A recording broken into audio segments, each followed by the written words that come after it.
It is. It's the best thing when you laugh at yourself. I do it all the fucking time. You're right. If you laugh at yourself, it's probably uptight, you know? You need to laugh at all the hard things in life because they're always going to be there. You just got to laugh at it and deal with it. That's how it is. I mean, I still wish my oldest brother would have given me the $10,000 I think when he would have married his wife. Wait, you got to tell us this when the intro music. Wait, I need to hear more about this. The Notebook does not lie. No, good to see you. Oh my goodness. I feel lonely. The Notebook does not lie. Well, let's see. Oops, I'm late. Oh, I should have shaved my mustache. It's good to see everybody. I got your comment stuck. You got mail. Blue. You've got mail. Oh gosh, Yorga, that. Yeah, what's up with the Sure, jerky? Yorga. Hey, I'm gonna walk. Cola's gonna walk the jerky over to Jeff. Yeah, he wants 2 pounds by Wednesday. 2 pounds of jerky. All right, Yeah, on ice, please. All right, so have you seen that? Throw in the Nygar? spider plant while you're at it. Have y'all seen the Nygar guy? He looks so much older now because he was one of the ones who was like the predecessor of that stuff they were drinking to keep them young. The grape juice. Yes, the grape juice. His name is Nygar. Nygar in 1 year. Nygar, right? I wonder how many times he got that wrong. Oh, he was like some dude, and everybody had him. The Bushes, everybody, they all loved him. It's because he was keeping them all alive. Sweet John, Kanan, Jeff's rapping. I don't know what's going on. Yeah, buffering says vamp. I think this whole thing, man, it's quite vampiric, isn't it? You know, the stuff they're doing. You thought you were the only one. How come I'm not in on that shit, man? They didn't. I never got the fucking memo. Wait, Jeff, tell me the story about your brother again. My brother? Yes. What were you saying during the music? So when my oldest brother, he was getting ready to get married, and like 2 days before he got married, I mean, I didn't particularly care for this woman. She's oh no. Okay. As she got older, she kind of tamed down a little bit, but you know, they went to so they were getting married in Vegas. All right.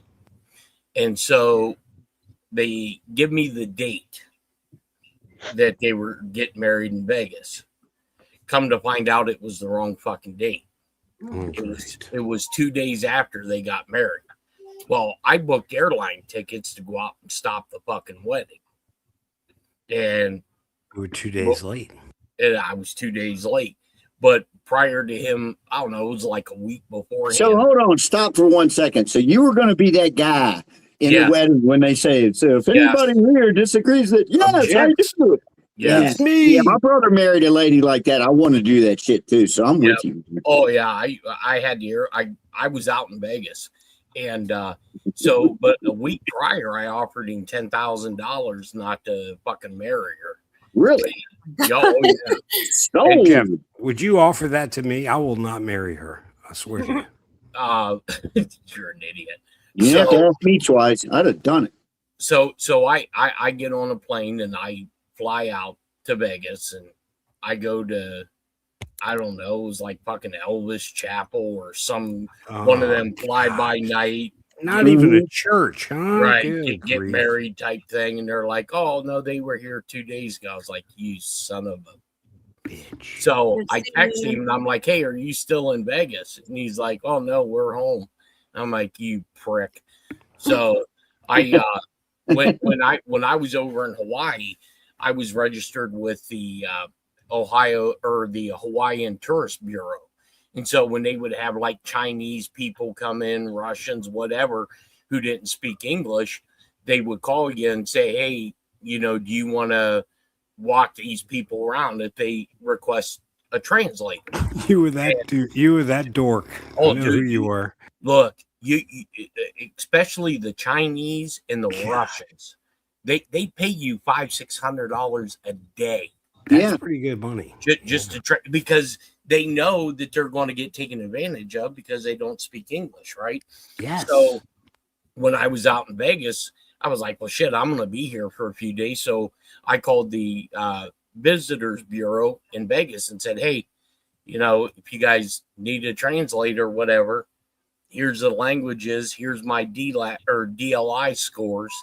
So I hooked up with this Chinese family, and they went to they were staying at the Bellagio, and they were playing this thing called Bobby's Room. It's like a complete high roller, crazy. I mean, they were playing Pai Gow like $50,000 a hand.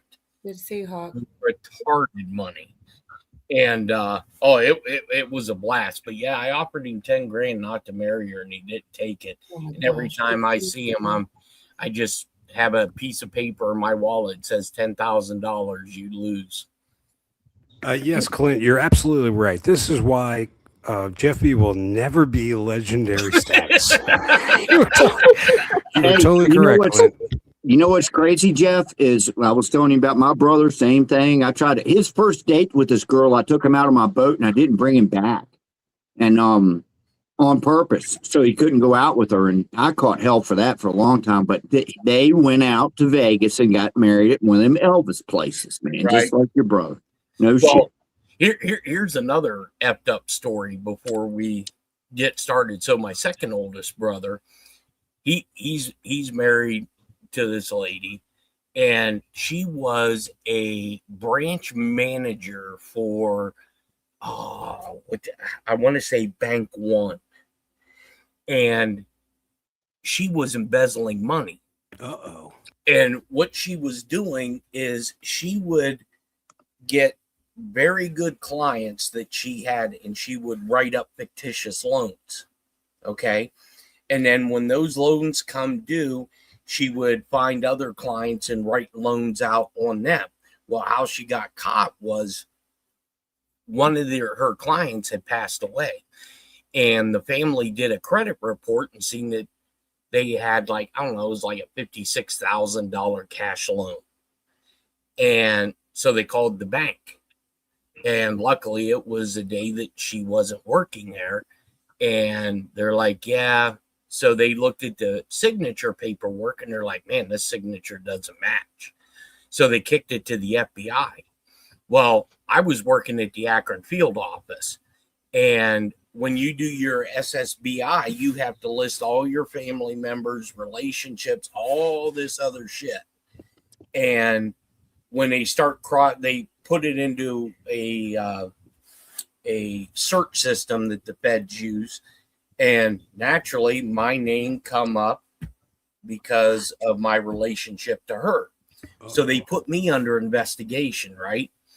So I go one morning, I go to work, and there's the marshal.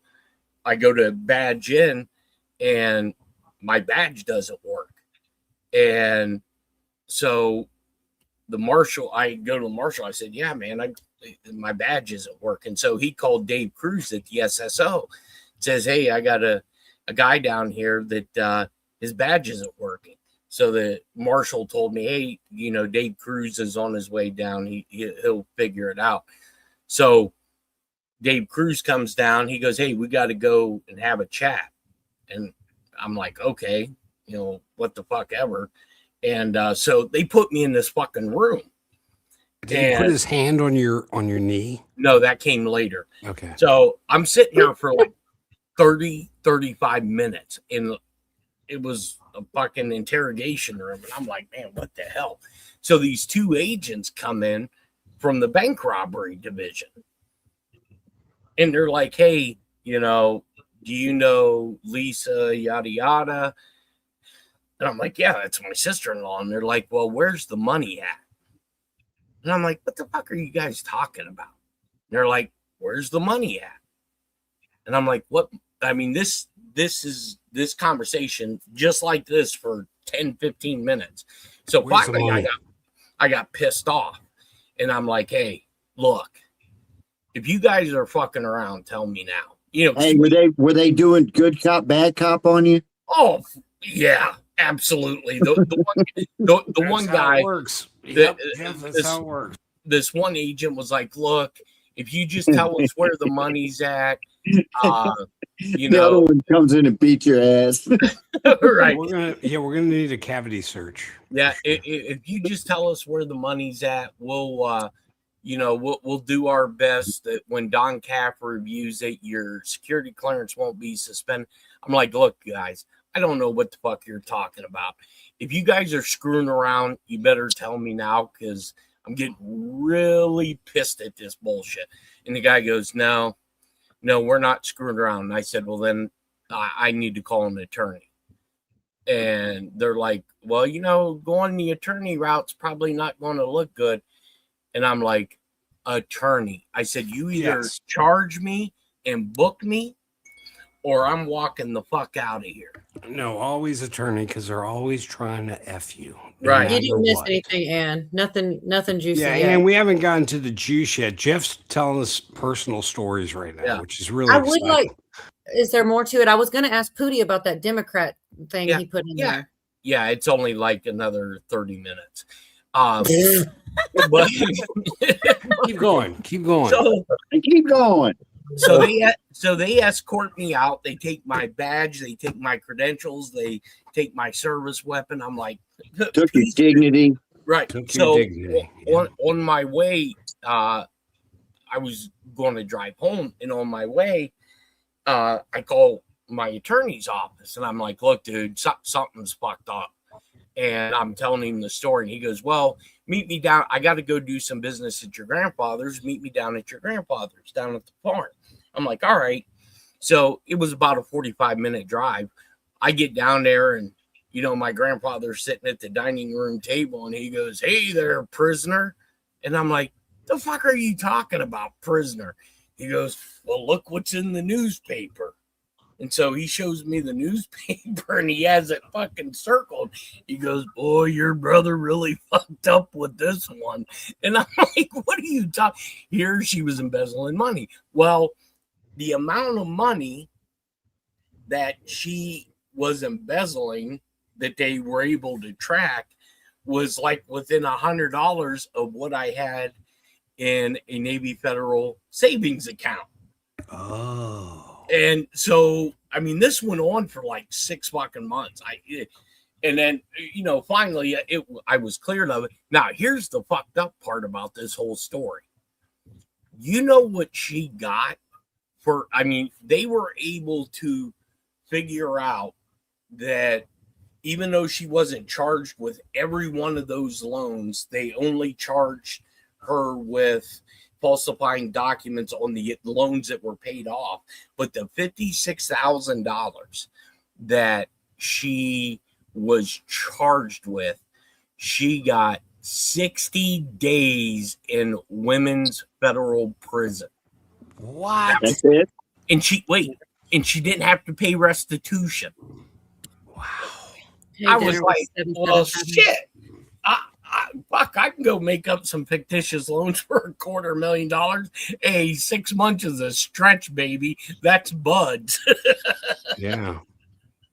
She blew somebody. Dinner, it's not very, we just talk about things that happened in the last week, which is always so much. We never get through it all. We just talk about things in the news, politics, things. Smoke some crack on there.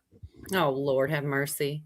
So Jerry asked for the pots and pans interlude. I have to they don't like me playing it, but I do it anyway. Jerry likes it. Oh yeah. I'm sorry. I didn't mean to cut you off.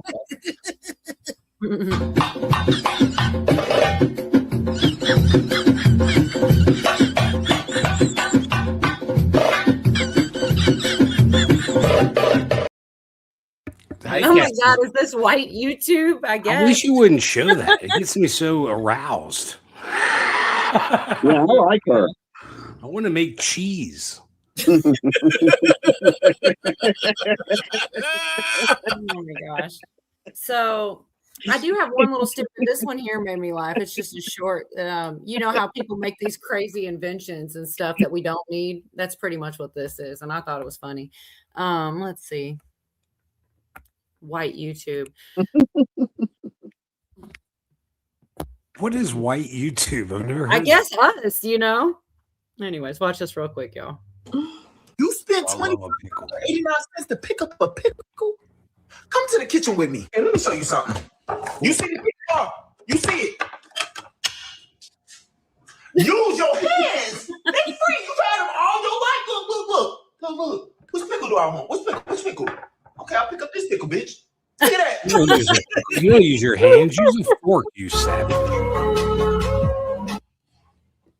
You spent $39 to cut up a bagel? Come with me to the kitchen. Come here. Cut that boy open. It's gonna take you like 10 seconds. You don't gotta go buy that expensive, girl. And damn, it ain't perfect, but slap your thing on there, put it together, and eat it, and you gonna be fine. Trust me.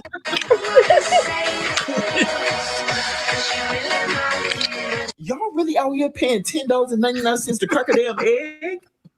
Come to the kitchen with me. Let me show you real quick. Because it takes like 2 seconds, baby. Look.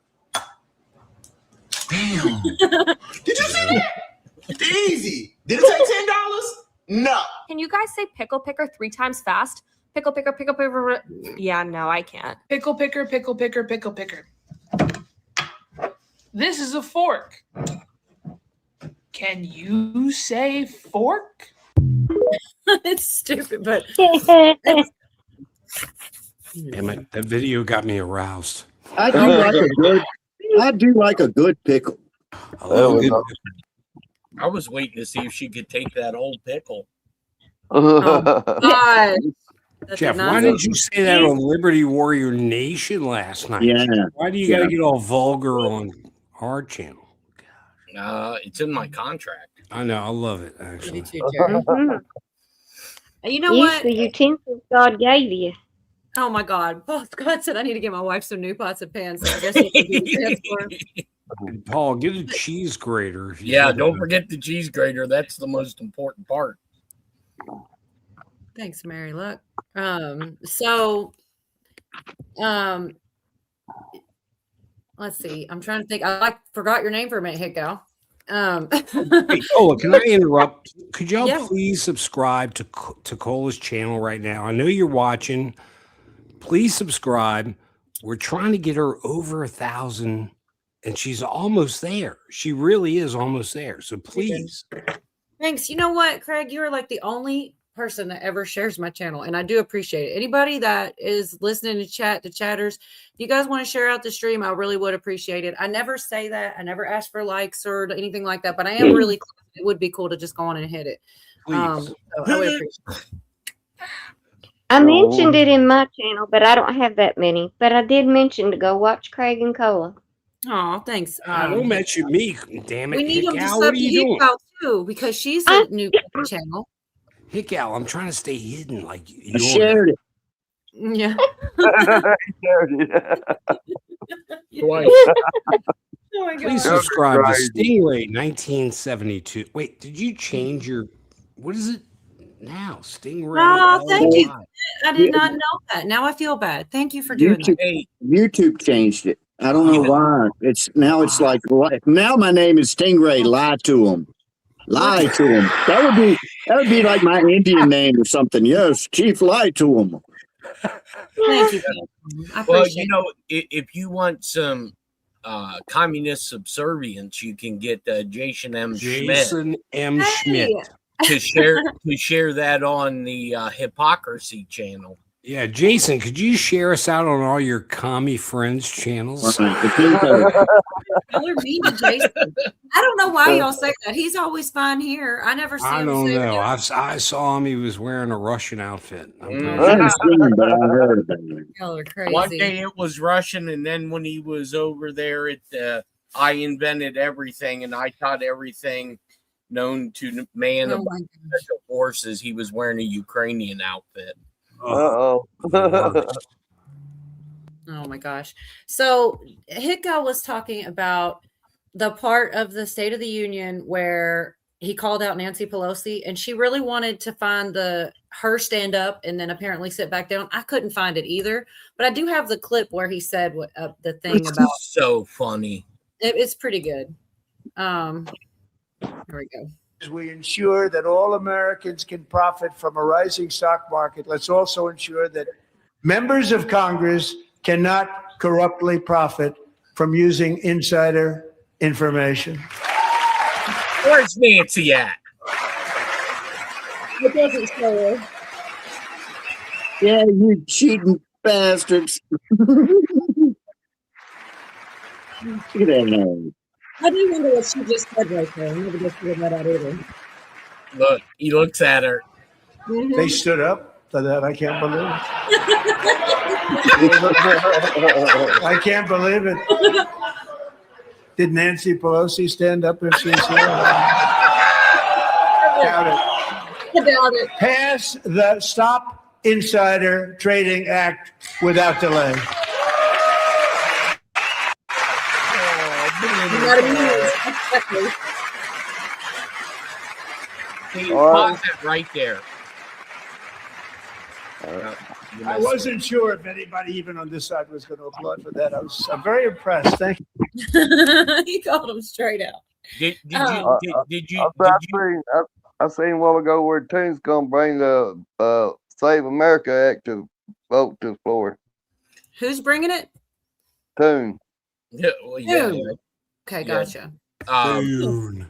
You know, did you see Blumenthal? Did you see his lapel pin? Yeah, I can see That right there should be illegal as fuck. What was it? What was his lapel? It was an American flag and a Ukrainian flag. A bunch of them had that on. You know, I see a lot of those Stop ICE protesters have the Ukraine flag. I don't know why. Wait till the truth comes out about Ukraine. Oh, they're crooked as hell. Crooked as hell.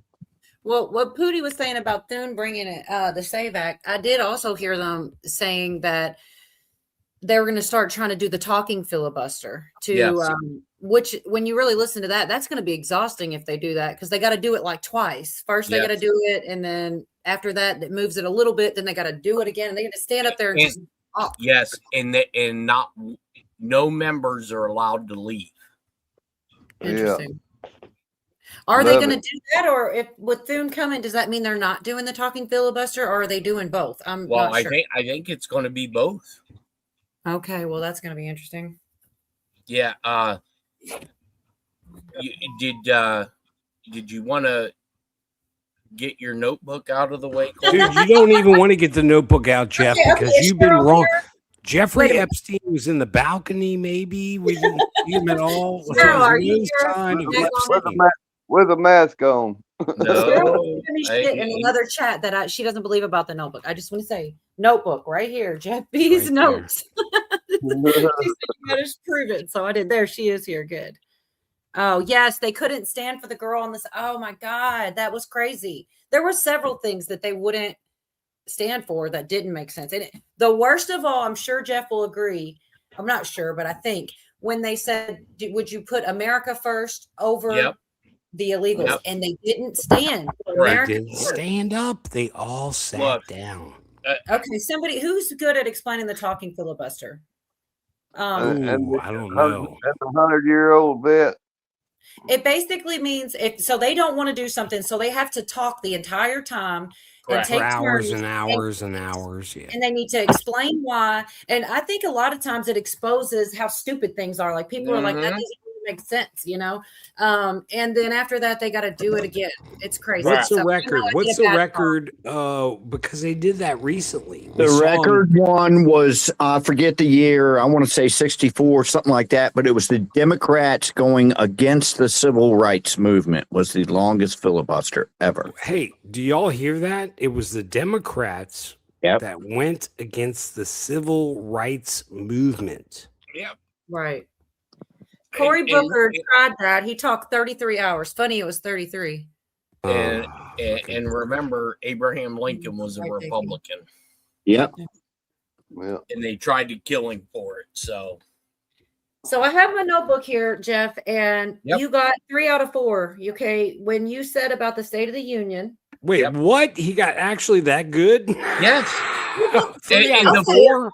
Hey, Yes. and the fourth one is up for debate. I say he touched it. Okay. Wait. What do you mean he touched Okay. it? No. Yeah, I heard about that too, or saw that too, Andrew. So he said that they were going to call out the Supreme Court. They were going to Yep. call out the member of Congress, the Yep. 2020 election, and auto pin. I didn't hear the auto pin part. Well, he didn't specifically say the auto pin, but he did say that the whole Biden administration was a sham. He touched Right. it. Yeah. And did you notice that not all members of the U.S. Supreme Court were there? Yeah. I guess Well, not. he did shake because there was some people saying he didn't shake what's her face? Barrett No, Comey, he or didn't whatever her even name is. acknowledge her.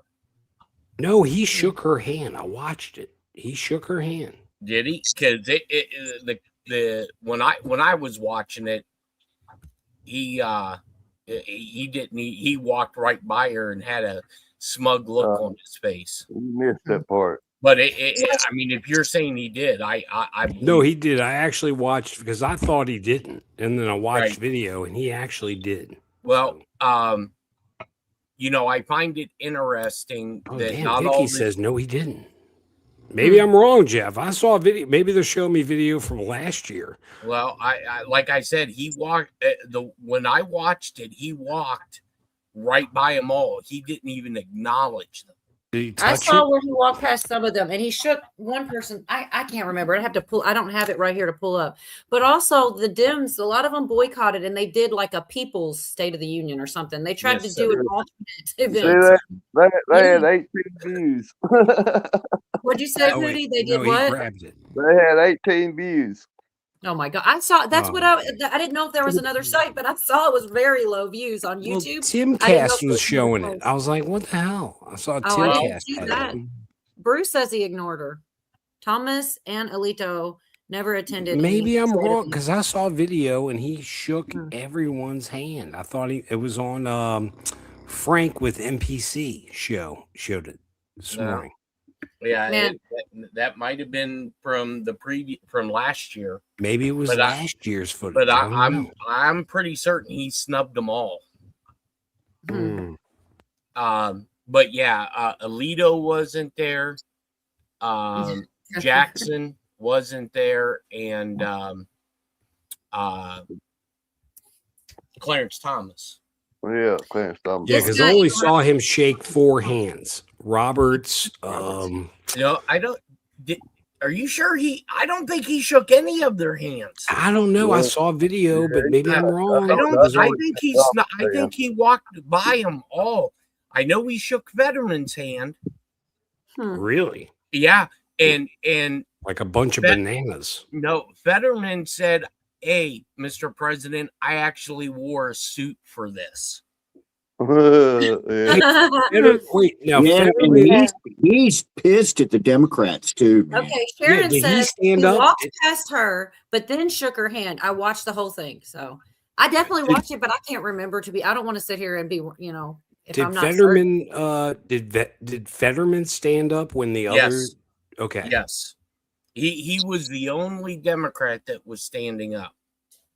Hmm. Well, There look, you go. look, the Democrats have thrown him out because, well, like he said, he didn't leave the Democratic Party. The Democratic Party left him. Like everybody else. Like everybody else. Look, There and- was an actor that said the same thing. I can't remember which one. I might have a clip of it later, but there definitely was at least one I heard say the same thing. He's like, I didn't, they moved, not me. I Yeah. was like, well, and the other thing is, I don't think a lot of people, maybe some people caught on to, but there was a lot of pipe hitters that were basically kind of standing in for Secret Service. And because I counted, I believe, about 8 lapel pins that had special warfare. They are wearing special warfare pins. And one of them was the guy who tried to rip Al Green's sign up. So to be clear, though, Jeff, that would mean either Navy SEAL or Delta or... It was, they had the Budweiser on, the Trident. But I mean, they would definitely be, you know, the shit, special forces of some sort. Oh, yeah, they were. Okay. They were deep in there. Now, what's to say that they're not ex Navy SEAL and now they're Secret Service? You know what I'm saying? Because on protective detail, if you look at the protective detail around a president, they're all thin. None of them are bulky, you know, real big guys. And that's for the mobility and agility aspect of it. They normally, the big guys are the tactical teams. You're right. Yeah, because a lot of the SEALs are small guys, and then the big guy carries the 50 cal. Yeah, your big guys on the teams are normally your divers because they have to have big legs. They do a lot of heavy squats. And your heavy munition guys. Yep. So, did you guys hear about the attempt on President Trump this week also? Yep. I've got a short of that in case anyone else didn't. I feel like probably most people did. It's very short. What were you going to say, Craig? Well, no, I'm interested in this because I'm wondering, you know, I heard there was an aspect of it that he was, you know, the trans thing, but I don't know if that's true. I don't know. I can't even. He made it past the gates of Mar-a-Lago armed with a shotgun and a gas can, and within seconds, Secret Service opened fire. Early Sunday morning, authorities say a 21-year-old man from North Carolina drove into the secure perimeter of Donald Trump's Florida resort, Mar-a-Lago. At the time, President Donald Trump and First Lady Melania Trump weren't there. They were actually in Washington, but the suspect had already made it inside the protected grounds. Law enforcement confronted him near the North Gate. At 1:30 this morning, the security detail detected that a individual had made his way into the inner perimeter of Mar-a-Lago. He was ordered to drop those two pieces of equipment that he had with him, at which time he put down the gas can, raised the shotgun to a shooting position. At that point in time, the deputy and the two Secret Service agents fired their weapons and neutralized the threat. The man was killed at the scene. Investigators later identified him as Austin Tucker Martin, a missing 21-year-old who had apparently driven south and obtained the shotgun along the way. And now the motive remains unknown. Family members say they're stunned at the news, describing Martin as quiet, non-political, and even afraid of guns. They also say that he worked at a golf course and donated part of his paycheck to charity.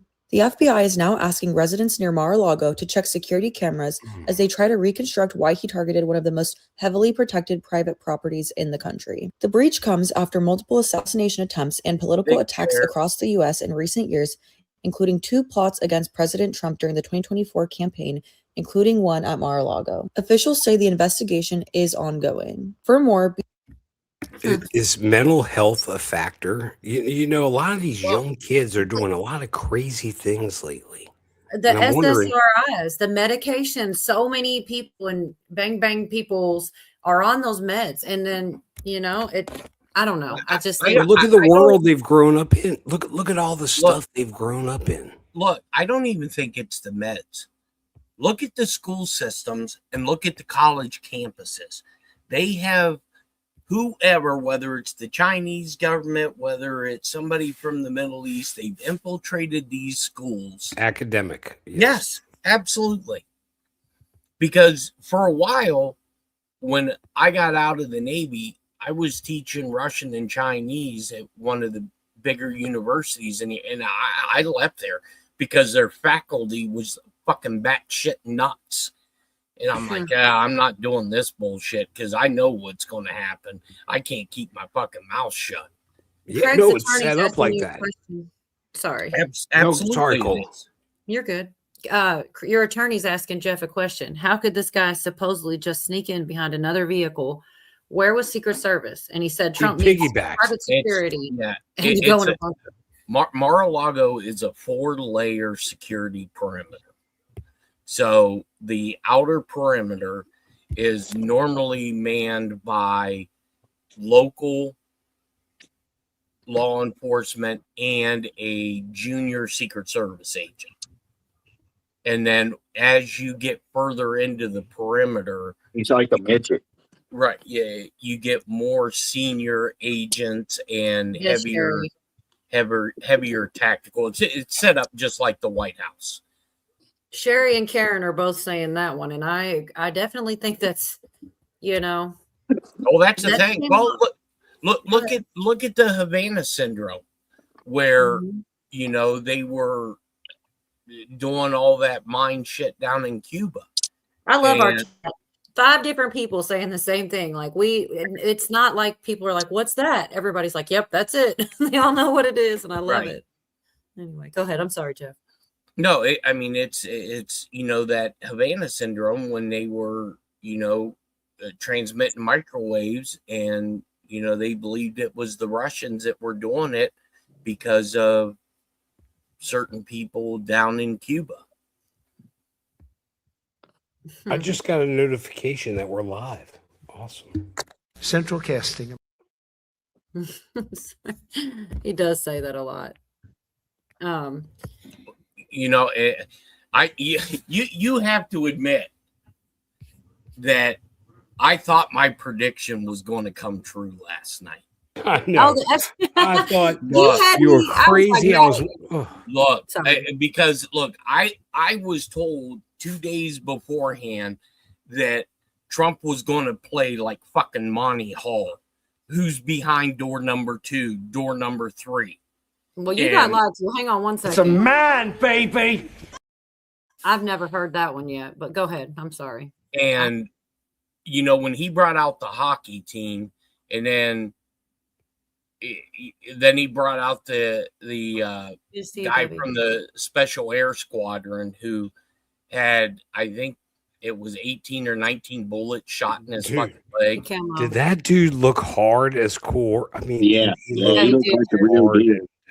And I never ever in my lifetime, and I could be wrong, but I don't believe there's ever been a commander-in-chief and a president that is given. I mean, he was given out medals like Oprah Winfrey was giving out cars in the 80s.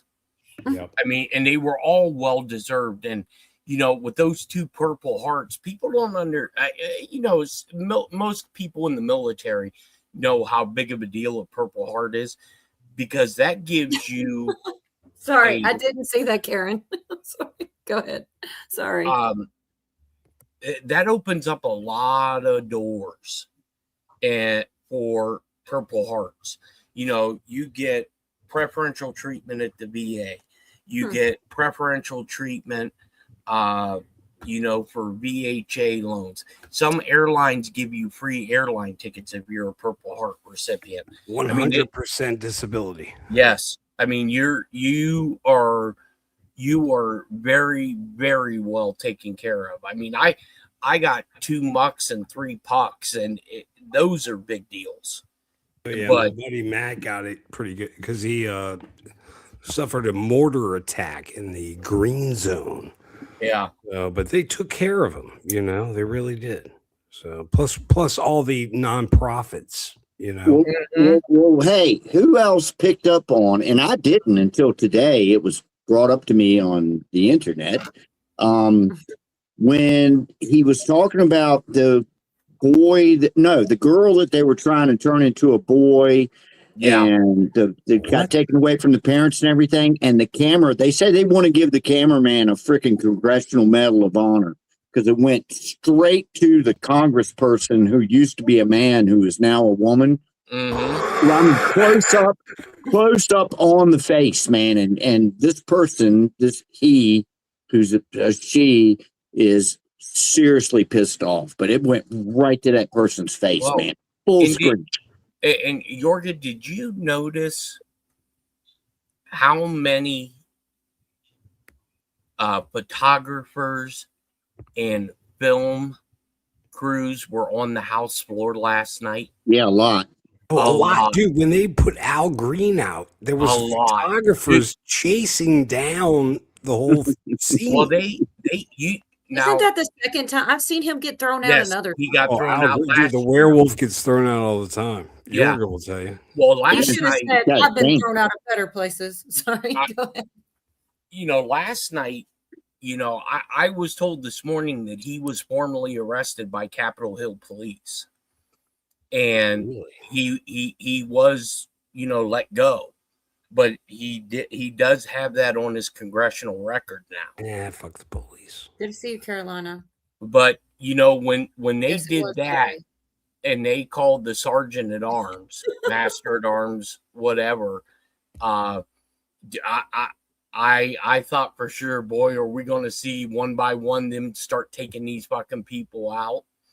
Man, I bet he has his own little. I bet he has his own little cell in the congressional jail.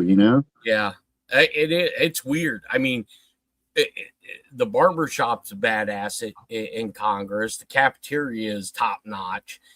They have the cells in the basement. They have a courtroom. I mean, it's nuts. No, they put him in there whenever a full moon is about to happen. So he don't go out howling. It's howling. That's a werewolf. Well, speaking of big arrests, I got it's a little short clip of Prince Andrew, but it's not just Prince Andrew either. That one led to yet another. Yes, this is a former prime minister was arrested. I think U.S. ambassador to America. I thought, I don't know. I'll have to say one or different. It's leading to a lot of arrests. Prime minister. This one really, it's real short. It doesn't really. The Norwegian guy. But 8 officers have arrived at his home in the past few minutes. They've arrived in 6 separate Metropolitan Police vehicles. Now, one of the accusations that was being leveled at the former Prince Andrew is that when he was the trade envoy, and he was for the best part of more than 10 years, he was representing the UK government. Now, obviously, he was above party politics as to whether that was a Conservative government or a Labor government. But amazingly here, that question of misconduct in public office is what this all connects back to, because some of the suggestions have been that information that he may well have learnt in the privileged position of being the trade envoy, he may well have spoken about that information outside of the areas that he was supposed to be doing so, potentially even with Jeffrey Epstein. But again, we will see all of this play out in the next little while. This is a potential jailable offence. Now, we know that the former Prince Andrew has said of any and all allegations that have been made about him in the past in relation to his proximity and allegations in and around Jeffrey Epstein that he has claimed to be innocent. Well, this is, again, a very different take on things, and one that does not require what the United States authorities have been able to find out. It is not related to the investigations that have happened in the Parliament in the United States, which, of course, has been very active, but, of course, he's not an American citizen, so he hasn't been able to be compelled to learn more about this. Now, at this stage, the police arriving, and again, the report from the BBC is the term arrested. Now, arrested simply obviously means in the earliest of moments here that this is somebody being engaged with by the police. Now, whether the questioning is taking place at his home right now. So in that clip, they said that it didn't have anything to do with the other investigation, but I've got another clip where they said it's because of the info that came out from the files. Well, so I don't understand. It was violated. Well, here's on the intelligence side of the house, we have an agreement with Australia, the UK, Canada, South Korea, and I already said. I think Taiwan. Is that the Antarctica Treaty? No, no. It's a NSA memorandum of sharing intelligence, and normally what happens, unless it is a certain classification, we share, NSA shares all data with these 4 other countries. Really? And as long as it is within the scope of their country. So let's say if I'm sitting at a pause and I'm intercepting some target, and Yeah, that's it. New Zealand, Australia, Canada, the UK, and the US. Wait, are you agreeing with the communists? Yeah, I was going to say good call, commie. We love you, Jason. We love you. Yeah, fucking commie. Oh, he's not. He really isn't. Yeah, he really is. No, he isn't. Jeff. Yeah, you can go to another channel and watch him initiate the Trump bashing. Nah, we just play games, Jeff. We like. Yeah, he burns the American flag in Trump the bashing. No. I got something for the Trump bash, y'all. Because I'm standing up for somebody that deserves to be standing up for. Get off the man's back. Let him do his job. He's doing the right thing. Back up off of him. And Grandma said it.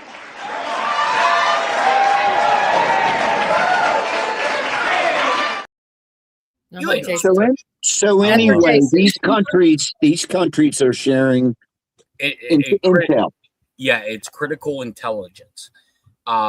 They have, I can't actually say what it is, but they have a method sharing that if within 15 minutes, if something of critical nature comes up, NSA, through a reporting system, the original operator who intercepted the traffic has a certain time frame that has to be submitted and shared with those countries.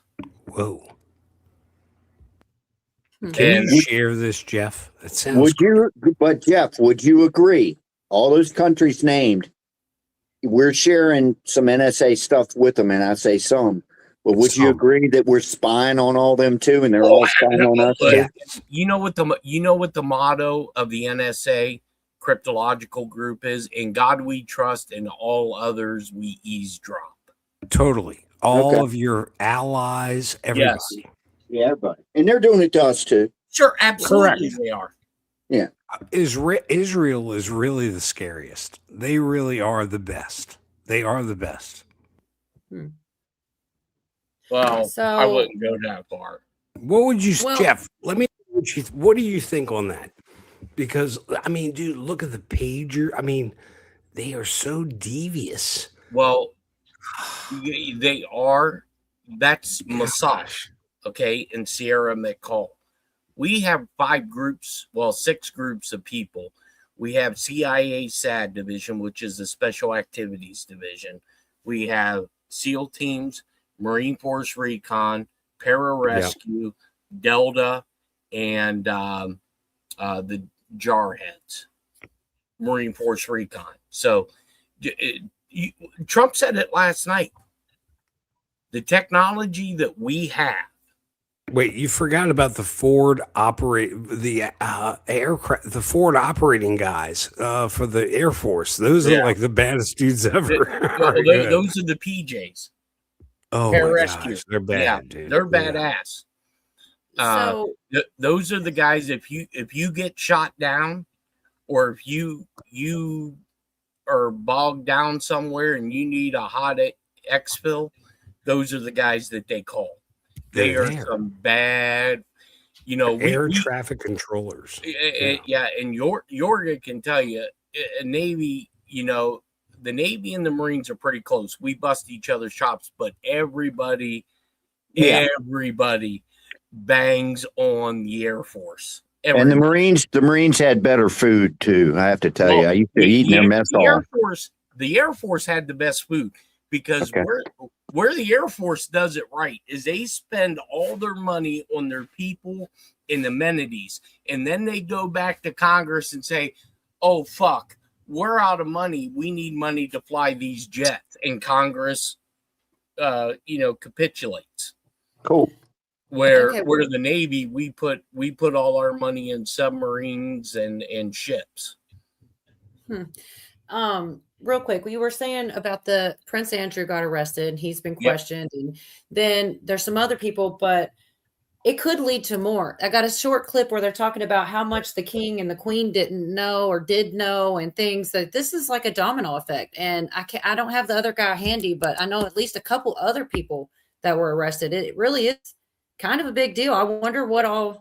We'll come on and play this real quick and get your opinion on this, Jeff. maybe, if not the king and Her late Majesty the Queen, what they knew, what they didn't know, because it's a high probability that the former prince did lie to them, but they want to know what the institution knows, what Buckingham Palace knows, what if there was any sort of cover-up, because of course these latest files allege that there were women being smuggled into Buckingham Palace under a code name of police protection officers have been, or at least Buckingham Palace have been asked to let these women into the palace, straight through into the palace under the name of Ms. Windsor, to see Prince Andrew and maybe even Jeffrey Epstein. So there are serious questions now that, if not the king needs to answer directly, at least the wider institution, that Buckingham Palace themselves, need to answer about what they know. And also the police protection officers as well, because they would have been watching Prince Andrew. They would have been watching him closely. They would have been going with him to all of these locations, to Epstein's Island, Little St. James, to New York. There might be questions over what they saw. Did they turn a blind eye to any sort of wrongdoing? What, if anything, they were letting through into Buckingham Palace and or other royal residences? So what this arrest has shown, bearing in mind that the Thames Valley Police haven't even explicitly named Prince Andrew, but from details what we're receiving from that, they've made an arrest in Norfolk, that this person is in their 60s, is currently in police custody. We're guessing from the clues that it's probably Prince Andrew. Yeah, that was earlier in the week. We know it was him, but at first they didn't put it right out there. So, right. Well, I think, with our president, the president has plausible deniability. I sent you an email, Bob. Go ahead. Sorry. There are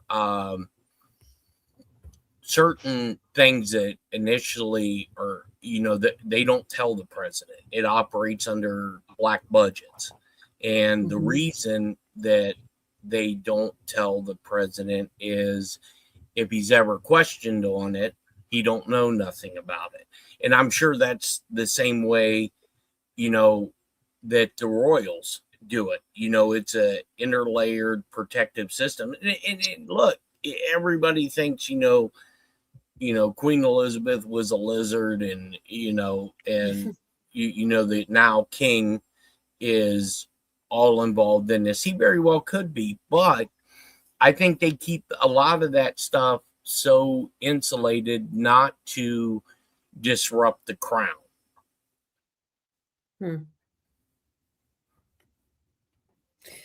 I don't know. I saw this other thing, and I'll say it wrong because I didn't save the clip like I knew I should have. I almost think the word was mosaic. And they were saying how with things like this, they only tell each person little tiny pieces so that you can take all the information and have a bigger story. But if you only have one person, you're not going to get the big story because they intentionally space it. I think the word compartmentalized. Yeah. So maybe there's some of that too. I don't know, but I found it interesting. I just didn't save the clip. Yeah, that's just like when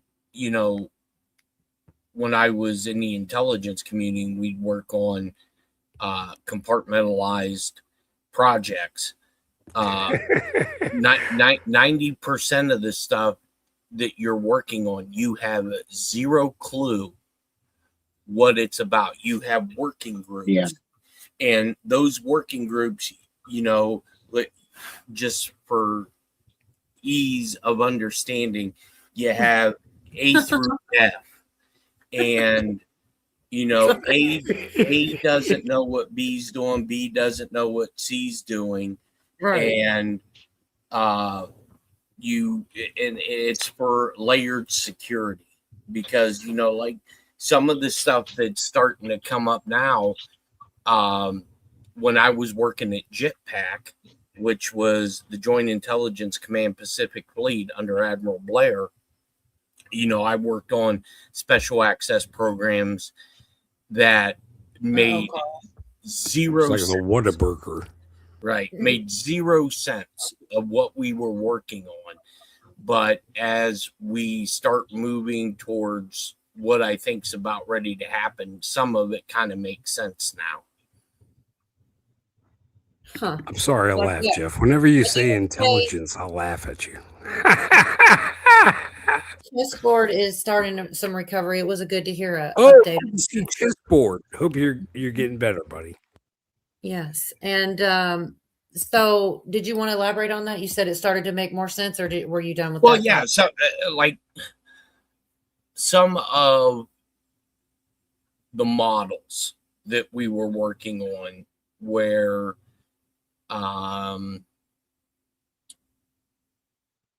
you find a certain thing in a desert, and that certain thing is linked to X, Y, and Z. How do you...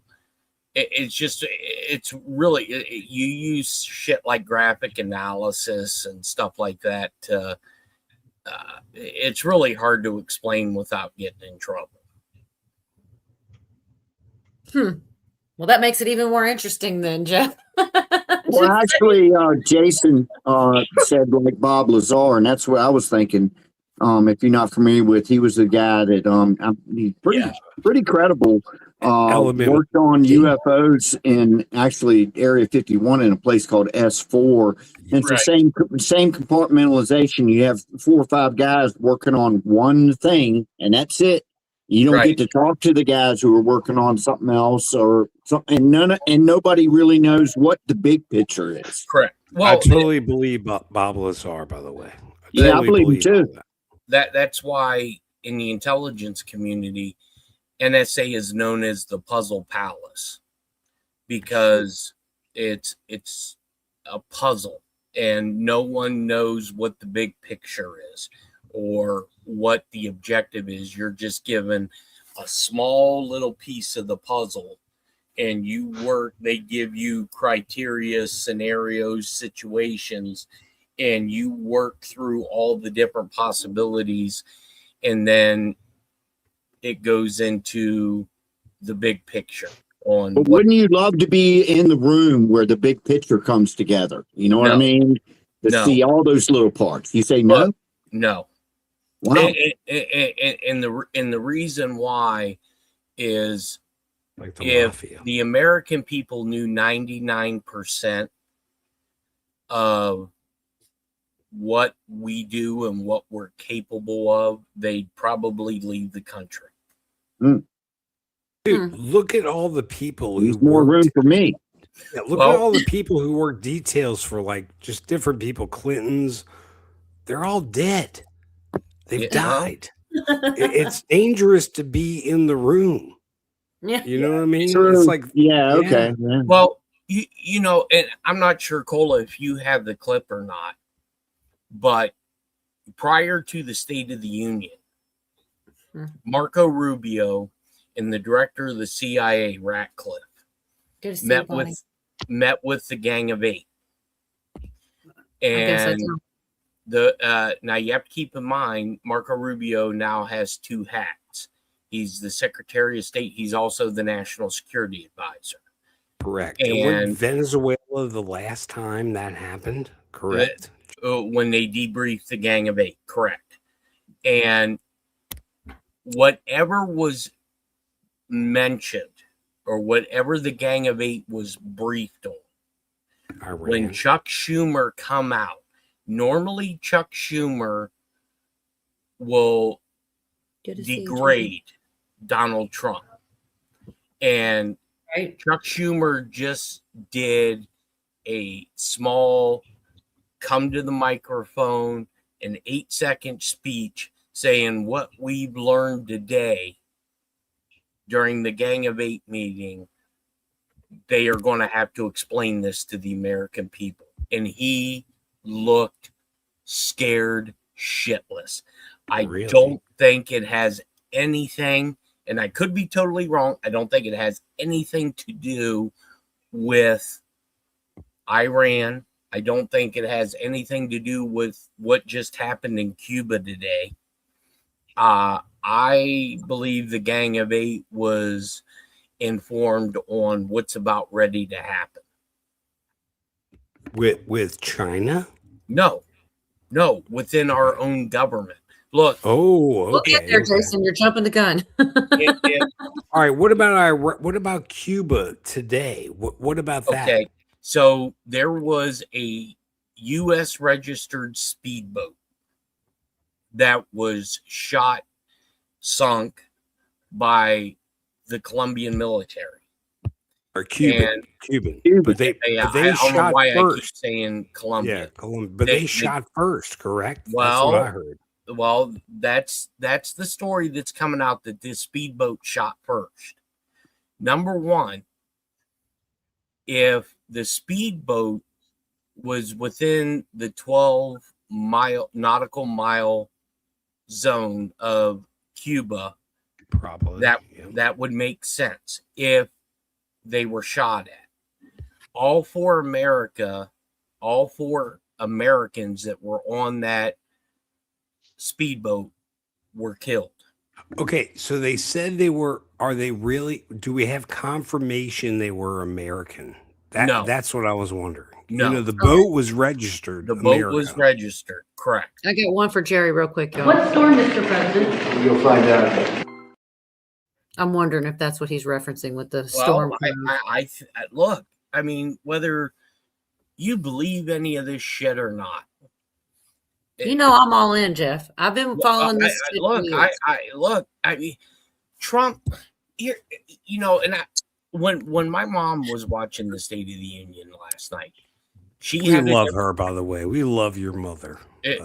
She has a very staunch opinion on Trump. And it's not his policies. She doesn't like the way he talks. My mother is an old school Democrat, which is basically a middle of the line Republican nowadays. Correct. And even she had said last night, with him calling out the Supreme Court, with him calling out these congressional members, the Democratic side for, you know, not standing up for America, basically. That's awesome. At the end of his speech, and he was walking out, you know, my mom looked at me and she goes, you know, I really am beginning to think you're not as batshit crazy as I think you are. See that? And I said, Jeff. Yeah. I want to ask, what does your mother think of us? Does she watch Oh, the she show? has no. Please, why not? No. You know, because I'd probably get. Did you see this, Jeff? Jeff, I think she to watch and listen to her son. Right. Yeah. Well, I see why you don't. There's a lot of people that most of the people in my real life, only my uncle is about one of the only people that even knows that about my show, because, you know, it's not, you don't want to do. It's nice to not mix. She's not going to like me because I threw some schmeckles at All right, you. but I'm sorry, but can we go back to the boat in Cuba? Sure. Yeah. Sorry. So go ahead. I mean, I still don't know what the heck, you know. Nobody knows right now. Nobody. All they're basically saying is, now, me personally, I think this is what they call a false flag to get Cuba, because we're probably going to invade Cuba. We're probably going to take the dictatorship down. They're struggling right now. Dude, they have no absolutely fuel. they are. They have nothing. Jeff, they're hurting right now, Well, for sure. I think, you know, this goes back to Trump emphasizing the Monroe Doctrine. Chessboard. And, The Monroe Doctrine. Yes, go ahead. Okay. And what I think Trump is doing is, like with Venezuela, okay, the people wanted help. The United States and some of our other allies went in, got rid of the problem, and now we're telling the Venezuelans, you got to do what's right for you. We're not coming in and occupying your country. Same thing we're doing with Iran. I look for us to take out the Ayatollah, because the Shah grandson, you know, he's probably going to be put in place in power, but the political logic, I believe, is Trump doesn't want to do nation building. We'll go in and we'll knock out the problem because we can do that. But the people have to want it. The people have to be able to take the reins. We're going to provide you support, just like with Mexico. I mean, look at Scheinbaum. They said if my mother heard me swearing on here, she would probably smack the shit. I can't even get my mother to say shit. It's so ridiculous. Please give us some contact with her. But Scheinbaum, because somebody let it slip on the news, who would know that SEAL Team 2 was involved with El Honcho. And was it them? I heard Delta. I heard different. It was SEAL Team 2. I'm good. Good. I'm glad. Out of damn. Yeah. And Scheinbaum is coming out and saying, no, that's not it. We did it because they want, I believe this administration wants these countries to basically do it for themselves. We're going to aid you in doing it, but you have to want it. Just like here in the States. This is why because the American people have been so brainwashed to sides of the aisle. And, that's why I think there was all those film crews and photographers on the House floor last night, because I think this was the prelude of what's about ready to happen. I've never heard of a State of the Union address where the President of the United States has called out SCOTUS and said, look, you guys are probably taking money from foreign countries. That's a big damn allegation. Yeah, Time out real quick. Bruce says, I heard we've got his laptop after he was taken out. And I was curious if you wanted to comment on that. And then I was actually, you just line up with me sometimes. I was going to play this 49-second clip of Trump saying foreign interests. And this is not at the State of the Union. This is a separate time he said it. Whose laptop is he referring to? Yeah, because Wiener had a bunch of dead men switches. I don't think that's what she was talking about. All right, I'm going to play this real quick and then she'll respond, I'm sure. Here we go, real quick. This is exactly what you were saying. What will you say to foreign nations who seek to renegotiate their deals? And what did you mean a moment ago when you said that the Supreme Court has been swayed by foreign interests? Well, I think that foreign interests are represented by people that I believe have undue influence. They have a lot of influence over the Supreme Court, whether it's through fear or respect or friendships. I don't know. But I know some of them that were involved on the other side. And I don't like them. I think they're real slime balls. And got to do what's right for the country. You got to do what's right for the Constitution. That's why I respect so much Justice Thomas and Alito, Kavanaugh, because they not only dissented, their dissent is so strong. When you read their dissent, a lot of times you'll read the dissent and it's like, well. He's such a goofball sometimes. But I had that already pulled up and you started talking about it. I don't know how you do it sometimes, but yeah, he totally is saying that. And and he said, look, and Peter Doocy during that press conference asked the president, what do you mean by the Supreme Court justices have taken foreign money or have foreign influence? And what did Trump say? Trump says, you'll see soon enough. He doesn't make those damn statements. I say it all the time. If he says it, it's happening. Same.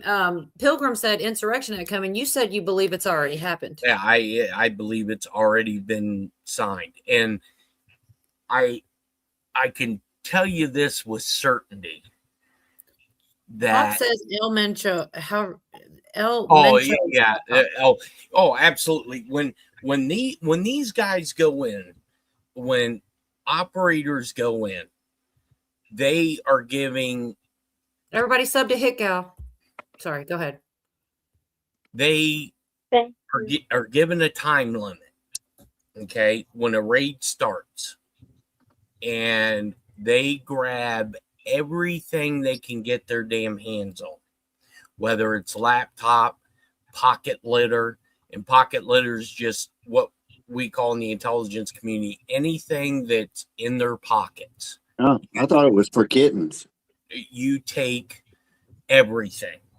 You take notebooks. I mean, you have a guy specifically on the teams.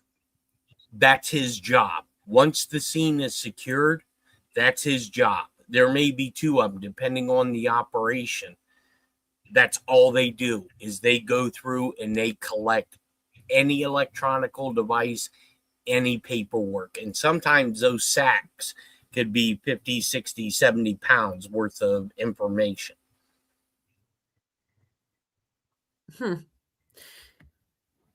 then when they get that, that goes back to SOCOM, and then they make multiple copies and send it to different agencies for them to start doing their work groups. I think about Bin Laden raid. When Oh, you yeah, say that. absolutely. Yeah. I mean, they got all the info. Yeah. Right. You're talking about all this stuff coming out, and it is crazy what all happens in a week. What about the FBI emails that they're saying, you know, Biden said he didn't have anything to do with that raid on Mar-a-Lago? Right. I've got a short of that. Would you guys mind watching it? Wait till the audio comes out from the Oh, Oval Office. All right, so I'm putting that in the notebook, Jeff. Tell me, Yep. say it how you want me to write it down, because I'm gonna write it in the notebook. Yep, write this down. There is going to be audio that I've been told that's going to come out. Because you remember. Okay, hold on. Wait, I'm literally writing. There's going to be audio. All right. And the Audio coming out of what, Jeff? Hold on just a second. Okay, yeah. Of Biden cabinet that during the 9 a.m. PDB, Presidential Daily Brief, there's going to be audio that's going to be released where they discuss raiding Mar-a-Lago. No, he's right about that. You're right. Yes, because there's evidence of that. Yeah. That's what I was about to do, you guys. Can I play it real quick? The information about Biden? Because this is now, you know what I mean? That I've got it written down for the future because you know the stuff that before it happens, but this is what we know for certain right now. Fox News exclusive. We have new information that appears to directly contradict the Biden administration's insistence it had nothing to do with the Justice Department investigations into then Trump's alleged retention of classified material and the subsequent raid on his Mar-a-Lago home. Correspondent David Spunt has details tonight. Good evening, David. Brett, good evening to you. These emails obtained by Fox News paint a different picture of the relationship between the Biden White House and the Biden Justice Department. These two offices made it clear at the time, at least publicly, they were not connected and stayed away from any political interference. However, new emails obtained by Fox News from May 2022, 3 months before Mar-a-Lago was raided by the FBI, illustrates coordination between the White House counsel's office and the DOJ regarding an interview of Walt Nauta. Now, remember, Walt Nauta is a current White House aide to President Trump, who was then former President Trump. Big chair. Nauta was later charged alongside Trump by Big chair. 22 email reading Big chair. DOJ and White House counsel are in work to start the process to confirm and interview current administration employee Walt Nauta. This event is dependent upon the timeline of President Biden's brief decision and coordination between White House counsel and DOJ, and in turn, Evan Corcoran's position on the override of privilege assertion and whether or not he seeks an injunction to prevent access. That was written by an FBI agent, and Evan Corcoran, of course, one of Trump's lawyers at the time. This coming August, Brett, will mark 4 years since FBI agents raided Mar-a-Lago. A few days after that, then Attorney General Merrick Garland said this. I personally approve the decision to seek a search warrant in this matter. Second, the department does not take such a decision lightly. And we're getting new reaction to these emails. Judiciary Chairman Jim Jordan in the House says in part, it's always worse than we thought. These newly released documents confirm that the Biden DOJ's raid on Mar-a-Lago was politically motivated. We're also hearing from Attorney General Pam Bondi. AG Bondi says the more we learn about the DOJ weaponization under the prior administration, the worse the story gets. And Brett, she says this right here. It's a key part. She says, we will continue disclosing key evidence to our congressional partners to deliver the truth and bring those who committed crimes to justice. That coming from the Attorney General tonight. It's getting crazy out here, man. There's more and more it's hard to keep up with all the things. Now, do you remember when Trump was sworn in after his first or his second term, when he came into the second time? And during the ceremony, the press was talking about during the move, once they load up all the former president's items. They do all the decor and stuff like that. Trump didn't go back to the White House that day. He didn't go there. I think it was for 2 days. And the reason that I was told that the Secret Service wouldn't allow him, they had him in a different site, was because they found multiple listening devices inside the White House, because they were going to try to spy on the White House just like they did in his first term. But they didn't know they were doing it.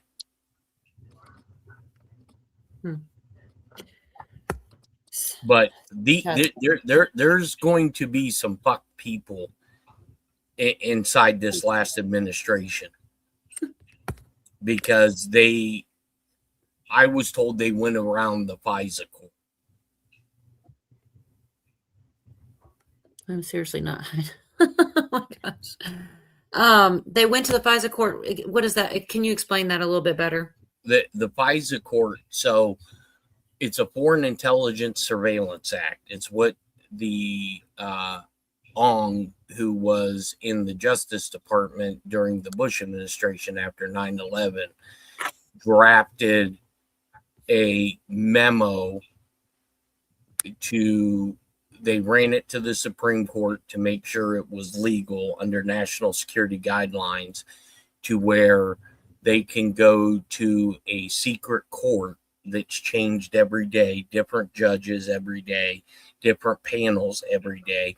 They take the information for the FISA warrant to that judge who has national security credentials, and to get a warrant to basically eavesdrop on foreign nationals and U.S. citizens under national security guidelines, which totally goes against UCID 18.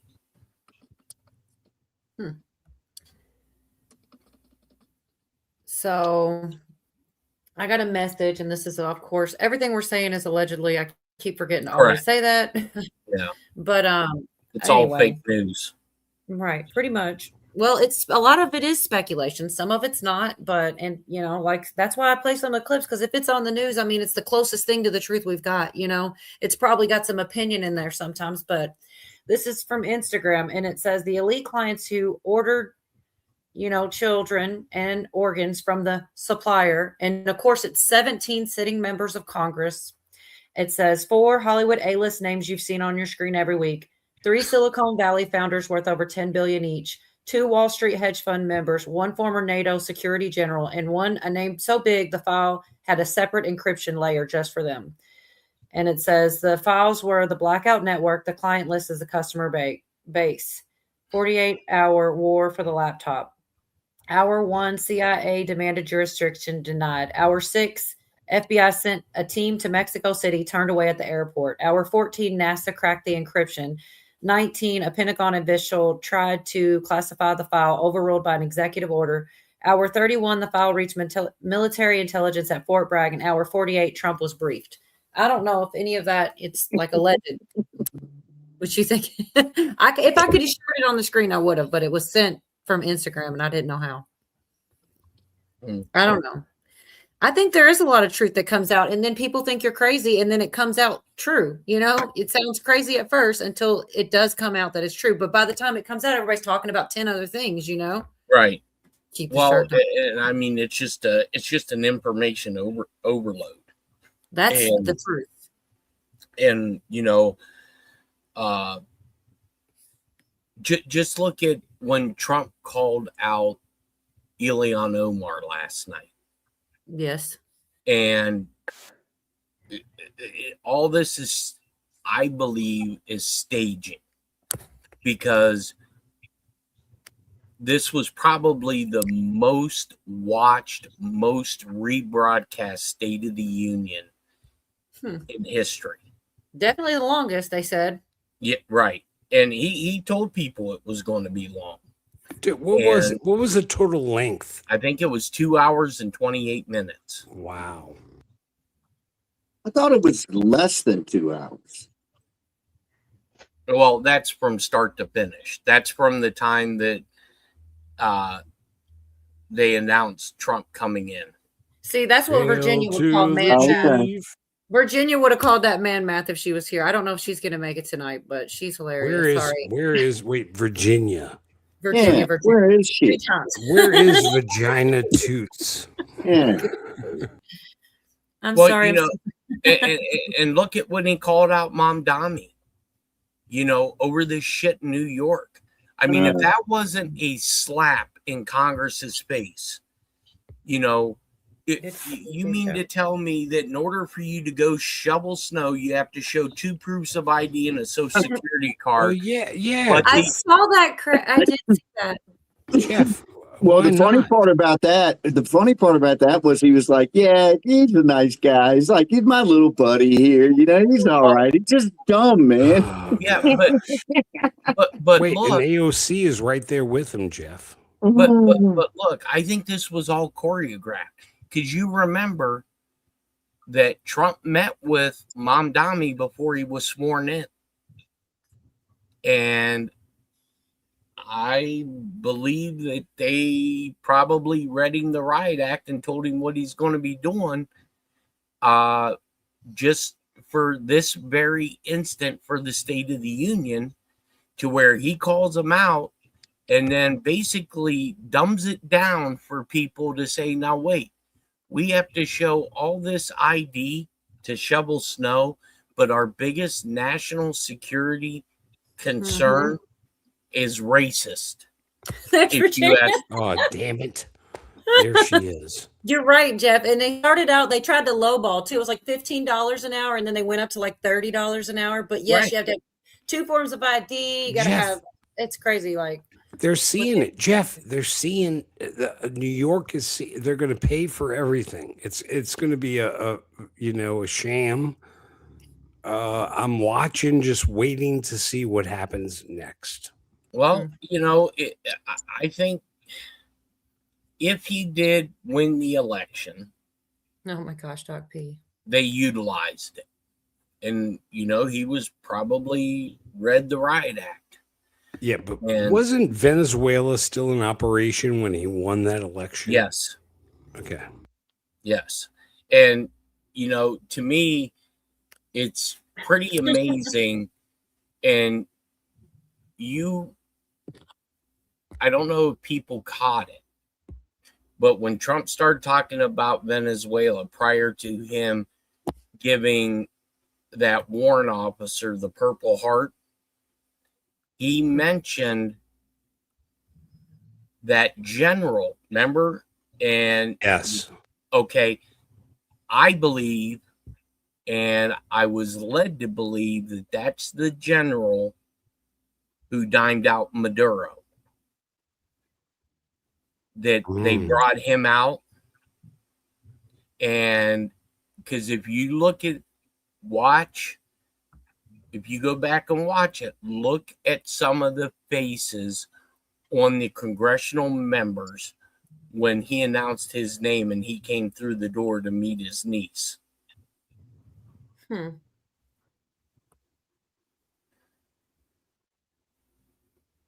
guess I don't know what part you're talking about, honestly. Okay. Prior to Maduro, the operation to go in and get Maduro, the national security apparatus had, I think, intentionally leaked that there was a general inside of Venezuela. Yes. That gave them information or where Maduro was going to be at, and he defected to the United States. And I'm not sure if it was here or on Craig's show that I told people that there was a general that I was told that had defected, and we went in and got him. And then the very next week is when we nabbed Maduro. Well, that general was the guy that Trump brought out. And if you watch some of the faces on the congressional members, they were like, holy fuck. And when they brought him out, I thought either they were going to bring Maduro out with handcuffs on or EpiPen. And this was right. This happened the other night. Yeah, this happened at State of Union. I guess I just didn't know who it was, Jeff. I didn't Yeah, realize. he was the general out of Venezuela that dimed out Maduro, and they granted him asylum. Yeah. I was totally watching, but I didn't know there was a lot of things. A lot of like I said, Trump was kind of like doing his inner Oprah last night. between the medals and having people come through the doors. Well, by the way, speaking of Oprah and Dr. Phil, they're talking about a lot of stuff that was never talked about before. Like what? The vampire thing. Oh, Really? Really? Man, there's a lot of stuff coming out on like these I'm like, what? Wait, RFK, for example.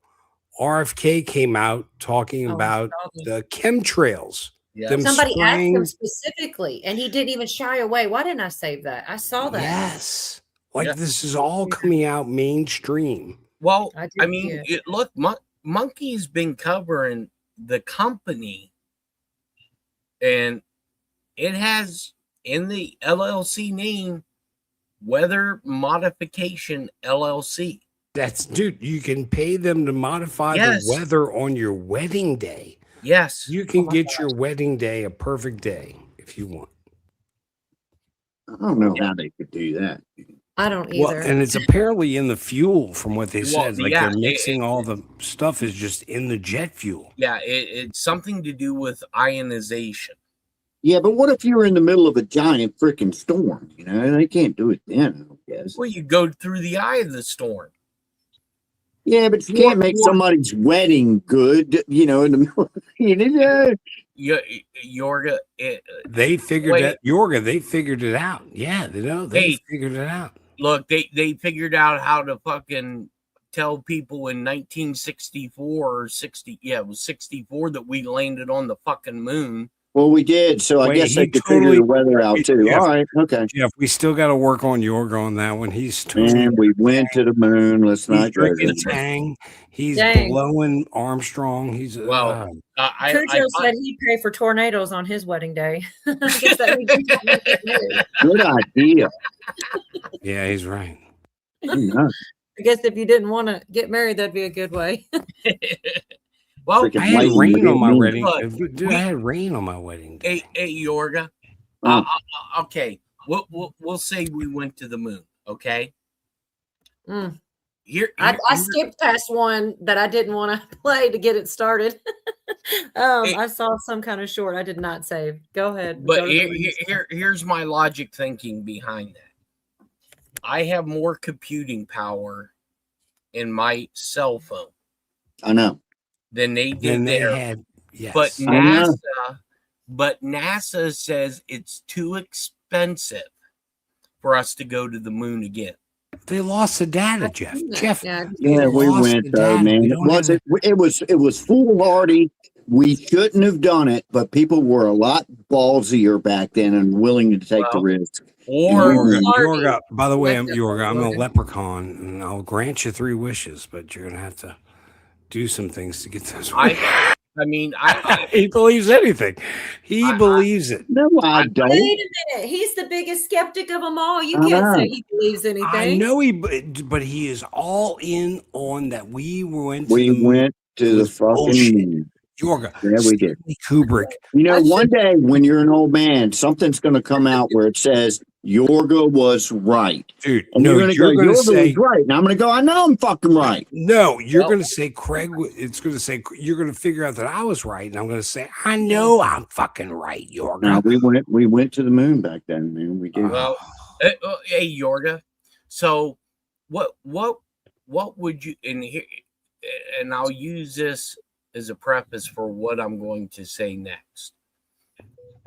If they come out and told you that they faked the moon landing in order to convince the USSR. Correct. That I understand the premise of the whole thing, and if it comes out where we definitely faked it, then okay. Okay, He said, now "Don't you I just want to be mansplain there to me." hold you when it happens. no, when you what hear I- the horrible news, I want to hold you, Yorka. But now, I know all of y'all believe what you believe. I know about that shit. I've looked into it. It's not like I turn a blind eye to all this conspiracy stuff about it. I've watched it all. Okay, But I'm love just that he saying, believes it. I I believe love that he believes there. it. I love Yeah. that he believes it. I do love that about him. okay, Wholeheartedly. I mean, neither here nor there. But what happens if and when they come out and say that there was an attempted coup on everything that we've said is true, right? You and everybody on this panel is pretty much level-headed. You can accept anything, right? I don't know about that. Well, No, Uncle agrees with Yorga. You gotta Port- like it when Poot. you come, Scott. There's one person that agrees with you. That's about it, though. It's crazy. We're some conspiracy nuts in here. No, y'all wrong. But okay. I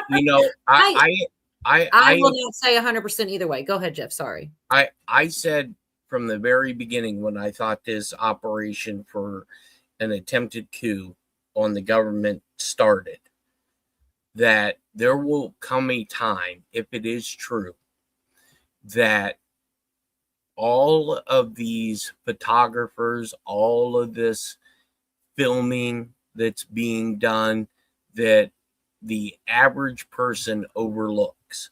You got it, Yorga, when you seen all the photographers on the House floor. I've never seen that many. I've never seen that many film crews. Of course, at that time, I wasn't looking for it either. But I believe that they are going to have to basically explain all of this to the American people and to the world, because the human psyche doesn't want to make them yourself believe that you've been duped. Oh, dude, and it's madness. And Jeff, everybody's psyche is screwed up from this. It is. It is. It really is. Yeah. Well, point counterpoint. I had to wonder about all that paparazzi, I guess you call it, because everybody thought it was going to be, he was going to really come out with some bombs, and he didn't. I mean, the best part was him embarrassing the Democrats, which I loved, which was worth watching the whole thing. But that's what I was thinking was, and I didn't think anything, really mind blowing was going to happen. But a lot of people had that going, Well, I mean, I believe something was going to happen, and I believe that something did happen during the State of the Union, just by how Trump is greasing the wheels for disclosure, and he's prepping people, because just by the things he is saying, like when he said, look, these Democrats don't even stand up for America, but they'll stand up for foreigners. Yeah. I mean, that was the worst one. When Oh, that was a kick right in the freaking gonads, man. Even the way that he worded it. Do you care about America's first over? He didn't say you can't care. And about yes, y'all should be ashamed. Because he didn't say you can't care about the illegals or immigrants or whatever word you want to use, but not first. America first, and then. And they couldn't even stand for that. Oh, it was a setup, though. It was. I thought. Homer says what? That's what I thought when I saw that. And I think if the way I believe this whole story ends is we are going to see this all again in a movie that is going to have to show people step by step, just like the movie. It's slipping my mind, but it had the character Kaiser Soze. And usual suspects or something like that. Usual they suspects. go through you watch the movie and you miss every little thing that Kevin Spacey used to develop this huge story. And then at the end of the movie, they go through everything and show you where he come up with the Kobayashi. And I believe that's what we're watching unfold, because I go back to my original argument. Why in the hell would Trump appoint a movie producer as Treasury Secretary? Mnuchin. Right. Jeff, I always think about the helicopter. You remember the helicopter? Yes. Yes. It's like a movie production helicopter that did Washington. And the Secret Service agents, or not Secret Service agents, the Secret Service vehicle, when Biden was driven to the inauguration, and they had a full movie production setup in that Secret Service vehicle. And they were filming everything.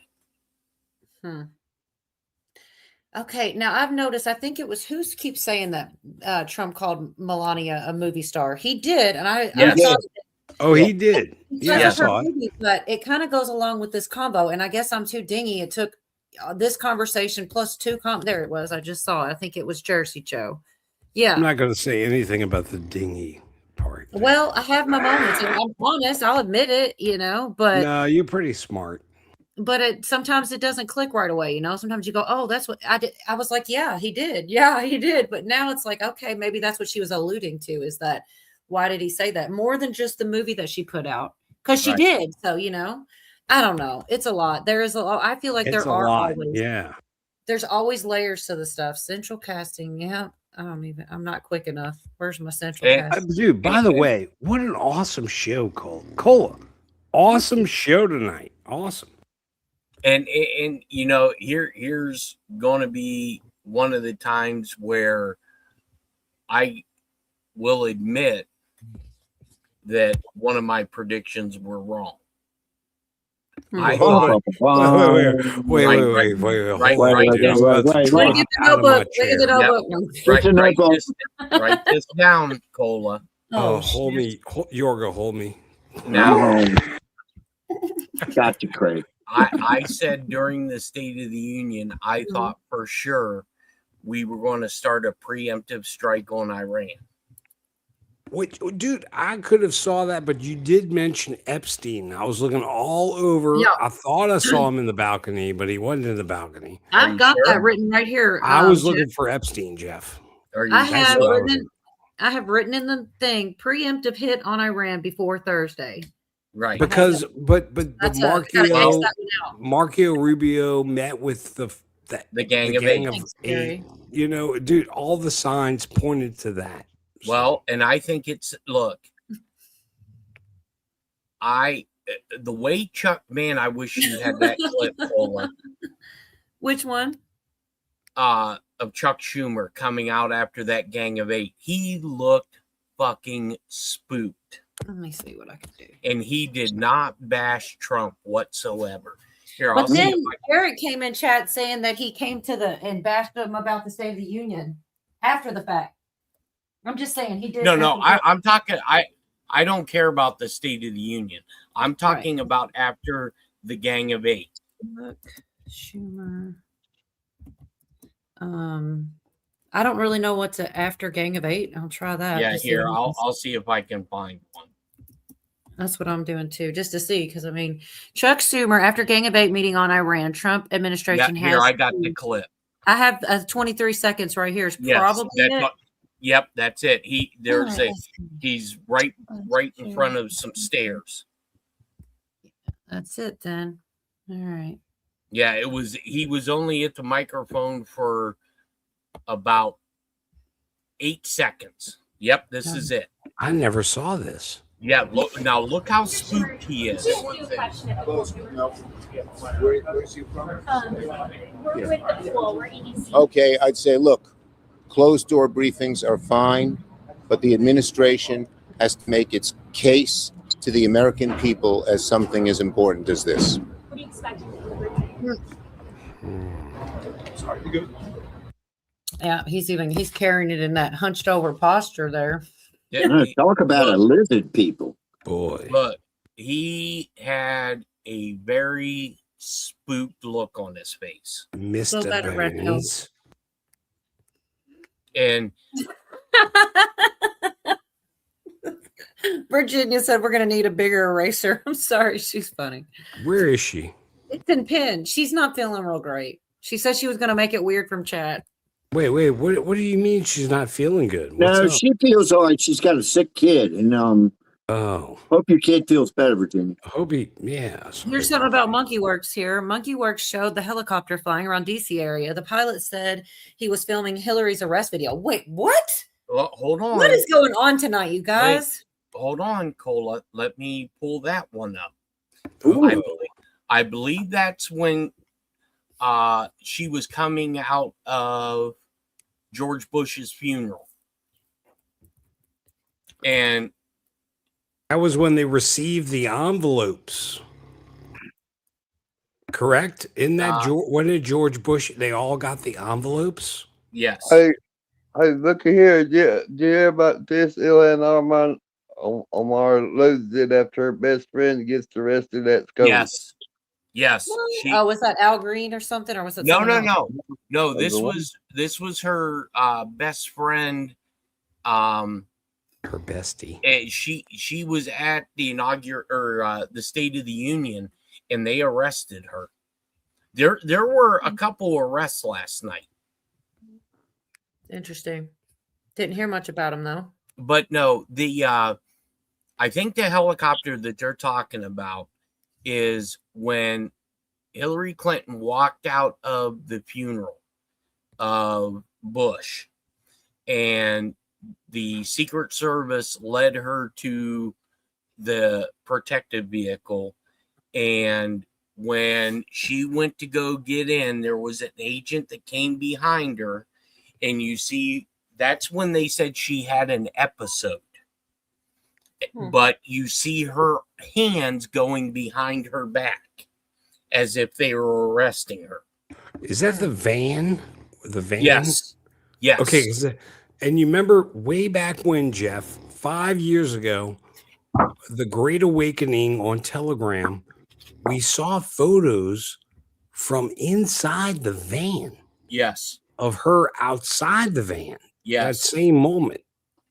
And then shortly afterwards, and I'll go on the record saying I don't know if it's real or if it's fake as fuck, but I got a picture of her laying on a slab.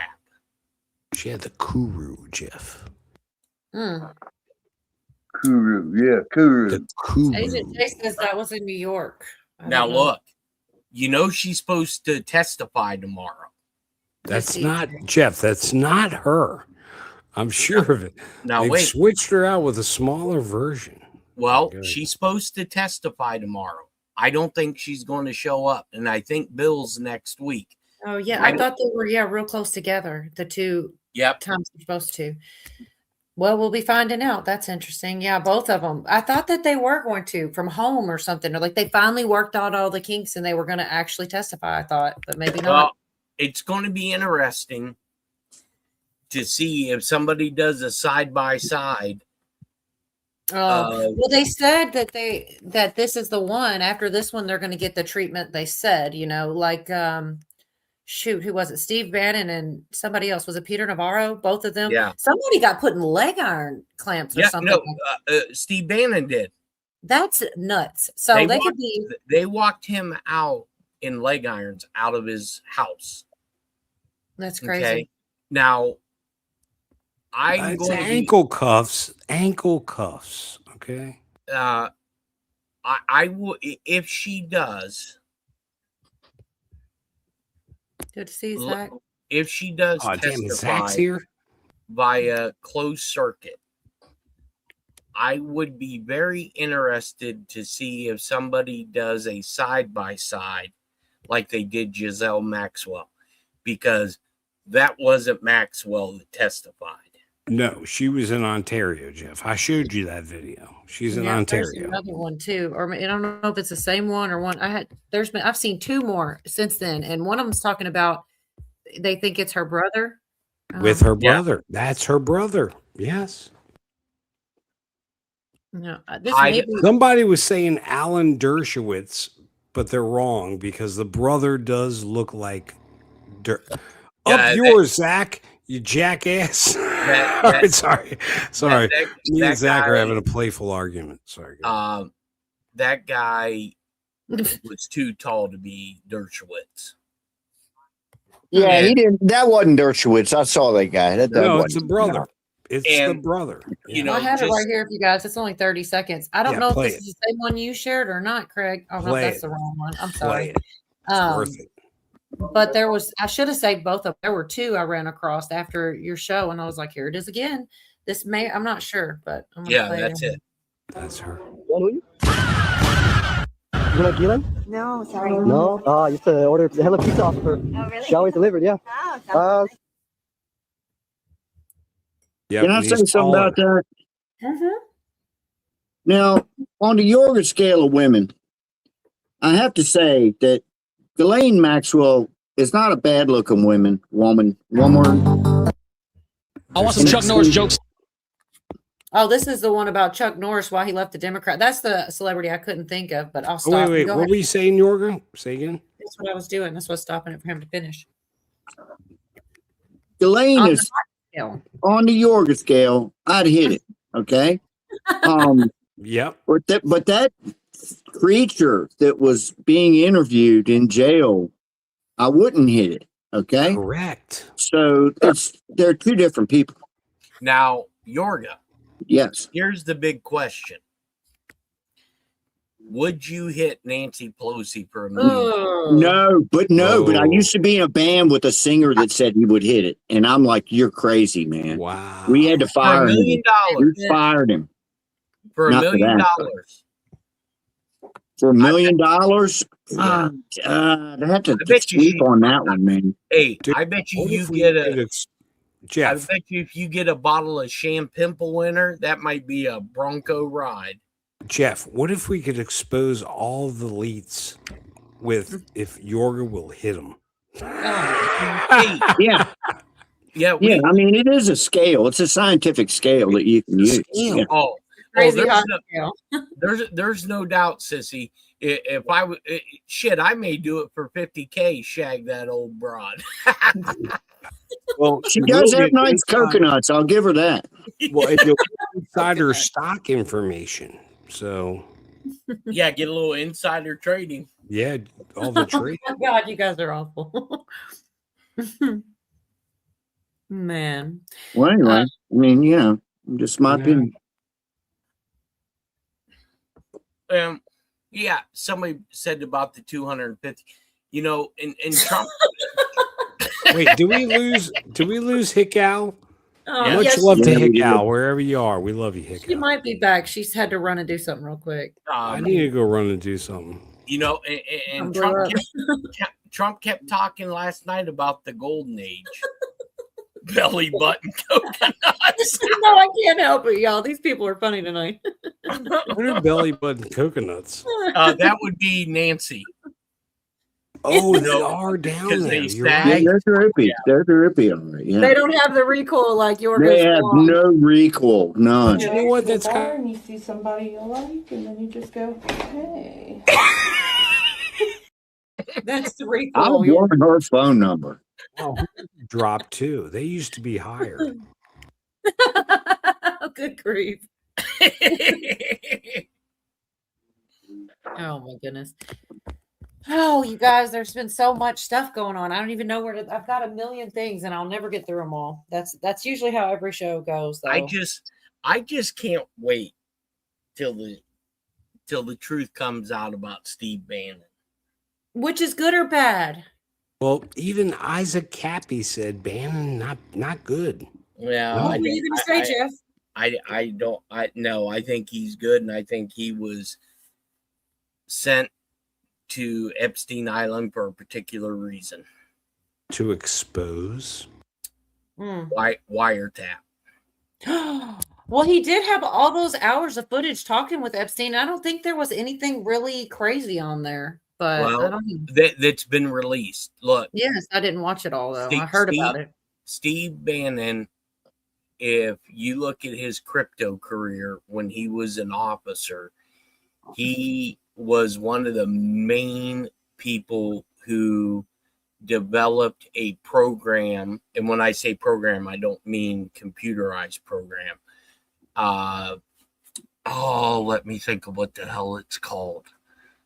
If you ever are on an interstate and you see a fully black semi truck or trucks with array domes on the top, he was one of the main components in developing that program. Like you said, like a on the top of an AWACS plane, one of those things. No, kind of like when you see very expensive RVs and they have a dome on them. Yeah, the boat radar. Yeah, correct. I got it. Okay. Yeah, when you see they're very, very prevalent in southern Arizona, like Sierra Vista, the Fort Huachuca area. You drive through that area and you'll see him quite a bit. He was one of the main developers of that program.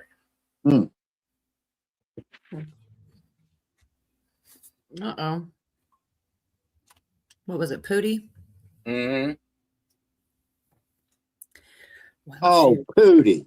Oh, shit, we're dropping like flies. Hey, damn it, Zach. We love you.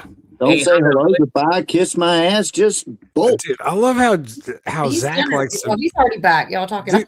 Why does everybody like to throw, especially getting horrible comments from Zach? It's the worst. Right. The worst. What'd you do to Zach, Craig? You said, I don't know, but I love him. Hey, You said Hunter, something. what time does the clam bake start tonight? I don't know. I feel like everybody, isn't. I don't know if anybody's going to make it, to be honest. So, By the way, Yorga sends me the clam bake video from Elvis saying "clam bake." It's a great song, and they have bongos mounted on the roof. I love it. I could watch it all Why do they day. have bongos on the roof? I never. So Elvis could play them for like 5 seconds. You're I'm right. going to skip this clip I had. I'll just tell you that they were talking about they were searching the former home of Andrews and Barkley, and also they said that the king was getting heckled in walkabouts.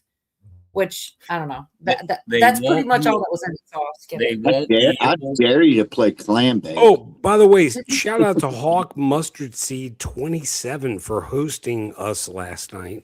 Yeah. Watch the State of the Union. We did go over to Jeff B for a second to watch him on Liberty Warrior, but it was total. We came back to you, Hawk. Total gayness, Hawk. Hawk. It was so gay. Well, it was funny because people were already talking smack. They're like, "Bring your notebook. Jeff better be there." Because it was a mixture. It was a mixture of gayness and boredom mixed together. Yeah, Jeff, you're so much better with us. It will be the final arrest that'll shock the world, says Pat Evans. Yeah, if you stay with us, you just get the gay, not the boredom. Jeff, you're always going to be a winner with us. Oh, yeah. Well, I don't hold that with much value. Jeff, why do you think he keeps coming back, Craig? Put your hand in my pocket, Jeff. Oh,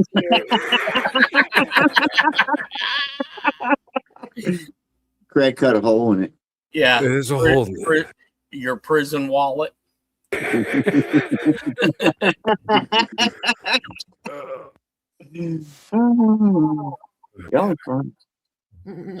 So what else do we want to talk about before the clam bake starts? I told you, I think clam bake might be canceled. I've got so much, man. I didn't think we were ready to jump to the aliens. Officially canceled. Dude, there's bound to be a bunch of ladies coming up here later. I know it. Well, we'll see. Cola's knitting circle. Oh my gosh. Funny, Sky News covered some of the Prince Andrew, and it was pretty funny to me because he did that famous interview where he said he couldn't sweat. So they named this video "He's Sweating Now." I thought that was hilarious. Dude, and why would you? Now, there's a big thing with the lizard people And now we have that technology where you can see thermal, and they showed thermal of the guards outside of the Buckingham Palace. They didn't have a heat signature.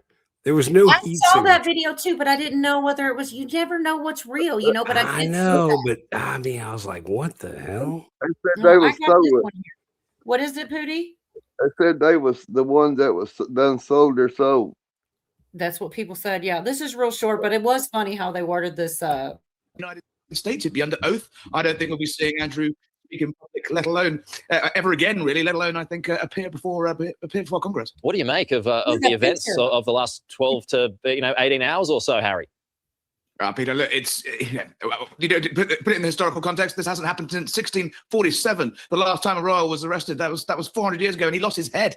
I don't think we're going to quite see Andrew lose his head, but I do wonder whether whether he's sweating now. He famously said he couldn't sweat, but the pictures of him, the astonishing picture of him being driven in the back of a Land Rover out of a Norfolk police station in the rural British countryside, trying to hide from the cameras, looking grey, looking pallid, looking terrified. That is an image that's going to haunt the House of Windsor for decades to come. It's an astonishing.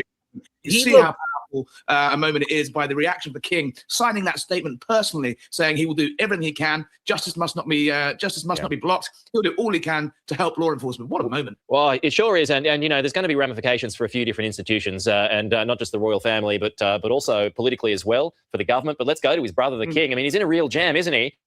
He was accused of taking this too slow, but now there's been quite a pivot, hasn't there, from the royal family? Not just Charles, but William too. Do you think they're understanding the anger and the frustration from the public more so now?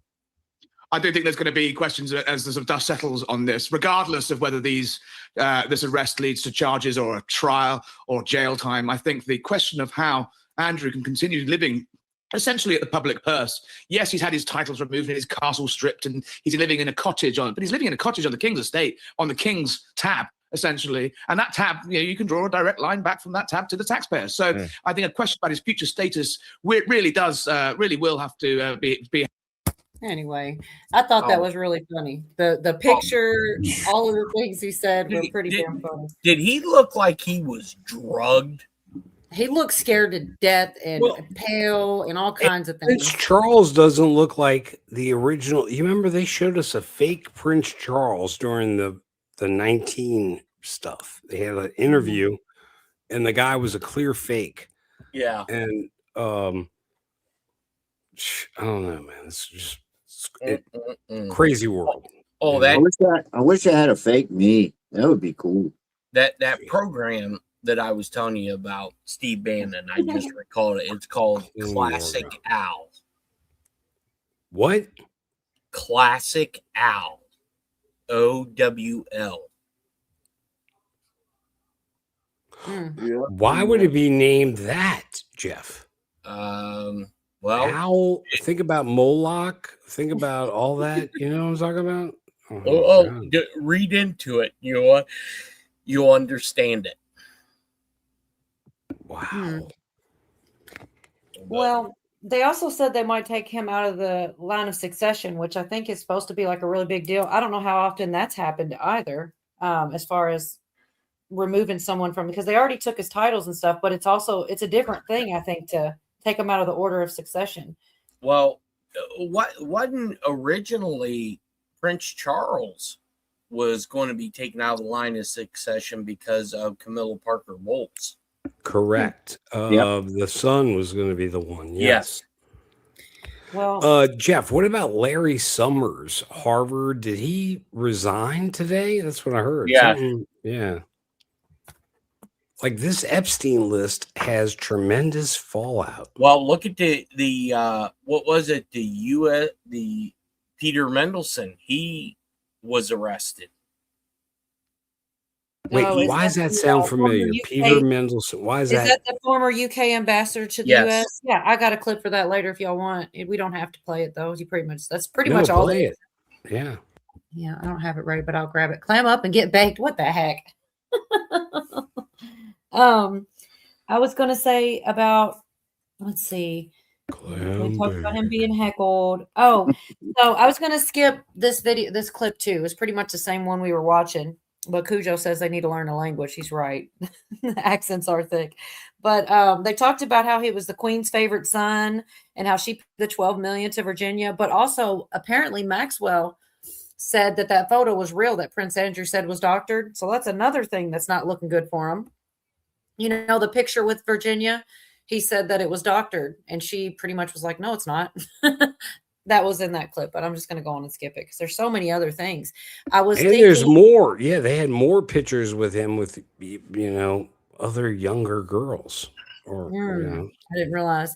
So one thing we haven't talked much about was the tariff power, which I even saw someone in chat today saying that he was ready for it. And you could tell he really was. He already had alternative ways in place. And then he came out with, I don't think he expected though, but I have a little bit of clips and I'm sure Jeff, you have some opinion. Yeah. I another moon believer.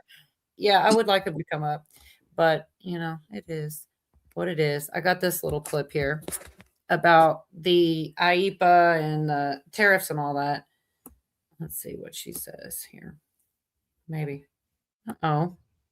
A significant economic case to reach the high court in years, sweeping implications for the economy and, of course, for presidential power. And at stake here are billions of dollars in revenue that have already been collected by the government. Pamela Wolf, the other significance here is that this is the first time that the 6-3 conservative court has ruled against President Trump in one of these major cases that have gone before the court since he returned to power in January. A few moments later. Voting from Democrats, ill-informed media outlets, and the very people who gutted our industrial base, the court did not rule against President Trump's tariffs.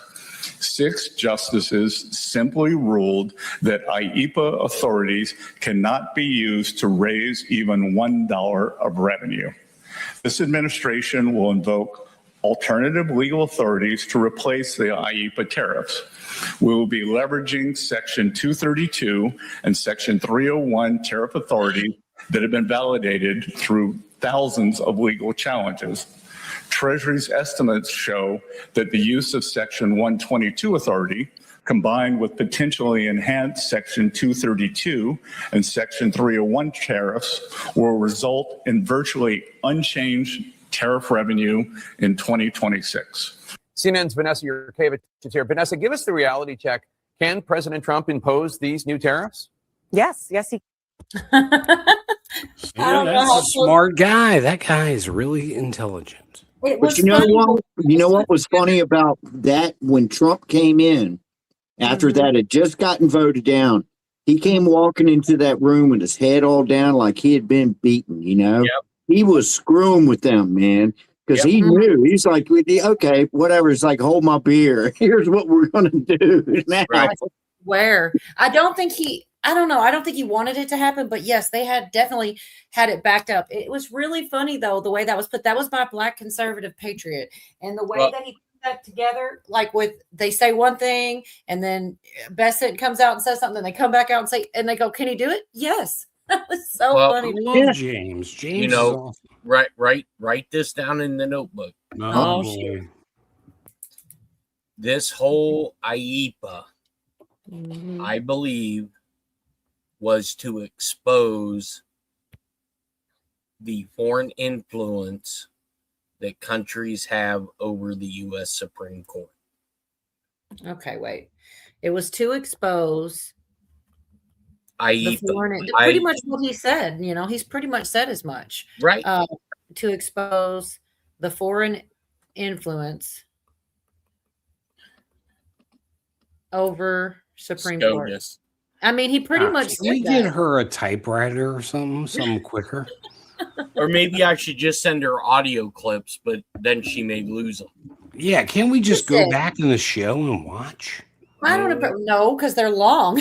You're right. It's going to take 4 hours to get. Or maybe we just do. Maybe I'll just say the time and date of the stream. That way she can write a timestamp. Yeah, there you go. That's not a bad idea, but I guess that would work. Oh my God, I'm mad at that because so many times I've wanted to go back and get exactly what you said and didn't know. And it's like nobody's going to sit through 5 hours to figure it out.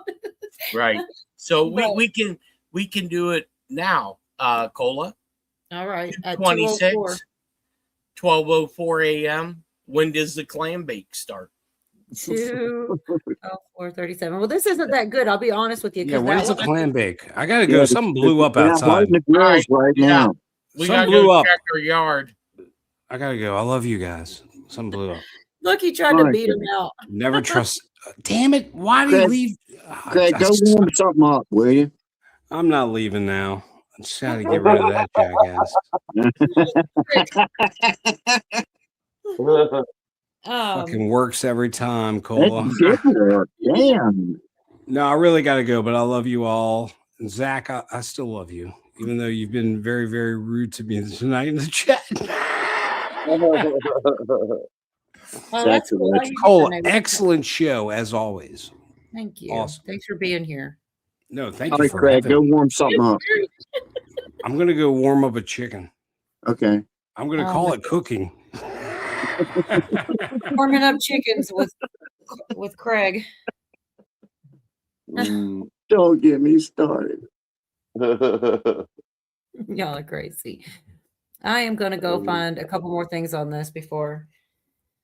Let's see. This is Trump. Finally, Virginia will come up.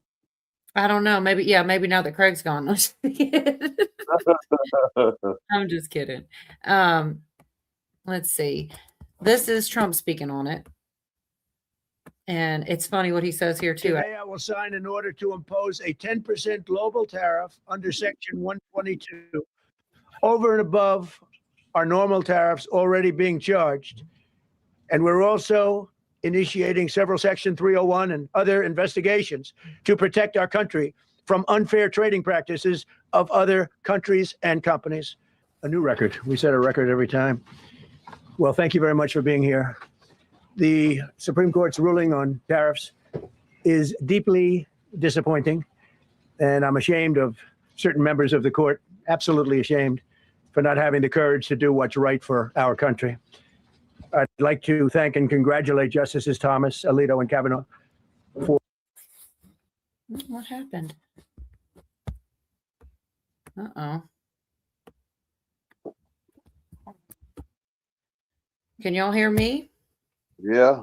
Well, that's good.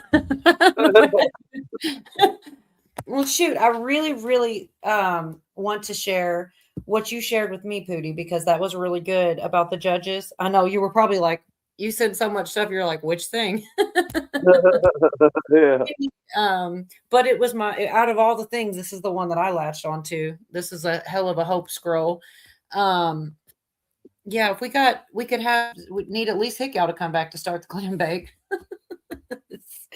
But let's see. I'm gonna look. Oh shoot, I hate it when I do that. I don't have it muted. Hopefully it doesn't do that again. I don't really know why it got all buffering like that. Dr. Steve Turley was the person that was sharing. Yeah. Well, I'm looking still. I haven't run. Here it is. Steve Turley, and pretty much starts right into it too.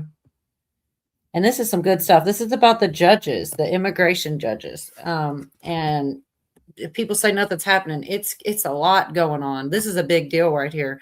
Because this is a lot of our problems that shit I didn't even know we had. I mean, I didn't know how these judges were. And people talk about cleaning shit out and starting from scratch. I mean, they practically did. This is not % of the shots. Would you trust a security guard who opened the door for 97%? He was talking about a judge that lets 97% of people. 97% of the intruders? Then why on earth would you keep an immigration judge who granted asylum to 97% of every single illegal migrant who walked into her courtroom? Well, the good news is you don't have to worry about it, because she, along with hundreds of other left-wing judges, just got fired. Hey, gang, it's me, Dr. Steve, your patron professor, enjoying it. Here we go. And they're absolutely staggering. Since President Trump returned to office, over 100 immigration judges have been fired or pushed out across the country. That's roughly a quarter of the nation's entire immigration judiciary gone in just 1 year. 12 immigration courts have seen their judge numbers cut by more than half. 2 courts currently have no judges at all. In San Francisco, which had one of the highest asylum grant rates in the country, only 4 of 21 judges who worked there at the beginning of the administration are still on the bench. 4. 13 were fired, Crazy. 4 retired. In New York City, at 26 Federal Plaza, 7 judges were fired in a single day back in December. All women, all Biden-era appointees. The courthouse went from 37 judges to 25 in a matter of months. And an NPR investigation confirmed that all of these judges that were fired had backgrounds defending illegal migrants before they became judges. Let that hit you. They had backgrounds defending illegal migrants before they became judges. They were advocates who got promoted to judges, and they never stopped advocating. Now, here's what's really driving the left crazy, and this is the part you're going to absolutely love. The Trump administration isn't just firing these judges. They're replacing them with an entirely new breed of jurist. In February alone, the DOJ swore in 33 new immigration judges, including 27 temporary judges. And here's the critical part. Half of the new permanent judges have military backgrounds. All of the temporary judges are military or civilian attorneys from the Department of Defense. A New York Times review of new judges found that not a single one had immigration defense experience. Every single one of them came from law enforcement backgrounds. Crazy, right? That's so good. I accidentally hit a comment. I was trying to show it. YouTube kind of hit it. It was the Pootie Show comment. I don't know if it came back or not. Yeah, that definitely came from him. And yeah, it does make you wonder how messed up the other 3% were. God knows what, murderers or something. I don't know. But yeah, Cheryl, tell him to come up here. More than one person has, but he's ignoring them. So I did like one more thing in this video here that he really breaks it down, and he's saying this is what he believes Trump's done. And that's all I'm going to take from this one. Another clip. Let me find it. You already know, Pootie, this is no surprise to you, but I really do appreciate it. Like, I didn't see this anywhere. And this to me is good news. When people talk about, they say, we need to clean the whole government out. We need to do this. We need to do that. I mean, if this isn't kind of getting there, I don't know what is. I mean, this is the judges. And that's what happens a lot of times. A lot of people said, you can't do anything or arrest anybody because our judges are corrupt. So you got to start with the judges, you know? So looks like in this case they did, but I'm going to let this guy explain it because he's way more articulate and smart than I am. I think that's why there ain't been no more arrests than what they have been. Because of the judges. Yep. All right. Well, this is immigration judges, though. This won't be for like members of Congress or some stuff like that. That's the start. What's that? So that's the start. Right. Migrant who got to stay indefinitely, while waiting for the Democrats to get the power they needed to declare mass amnesty cases. Because every case stuck in the system was another illegal migrant who got to stay indefinitely, while waiting for the Democrats to get the power they needed to declare mass amnesty and convert them into voters. And what Trump has done by firing over 100 judges, by replacing them with military background enforcement judges, by renaming them deportation judges, is that he has literally ripped out the very wiring of the globalist immigration machine and replaced it with a sovereign nation's enforcement apparatus. And that, gang, is what I call a civilizational moment.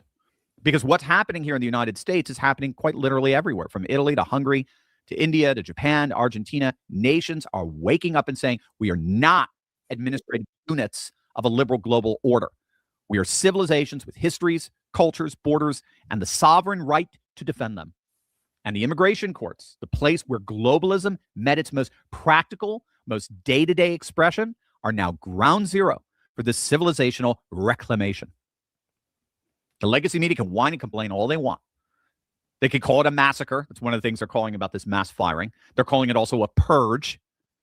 But for American citizens who've watched this system fail for decades, this looks a lot more like the nation state finally taking its sovereignty back.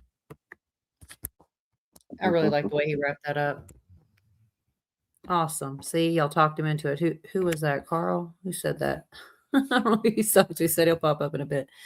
I got mine chessboard, but it's small. You know what that means. What the heck is going on in here? I take my eyes away for 1 minute and it gets crazy. Wood chippers. Wood chippers. Holy shit. Oh, yeah. They're small, but we had to chop them up before I put them in there. Oh my goodness. Oh, Carolina. That's funny. That's who got him. So, oh yeah, you know what? I got one more. We were talking about, let's see. The Democrats voted down and did not fund TSA who are working with no pay. Pro wood chipper for the entire list. Sorry, I like to catch up first. What? Population is the United Nations white papers. Let's see. I have the clip on the other arrest from the episode. Well, it really isn't.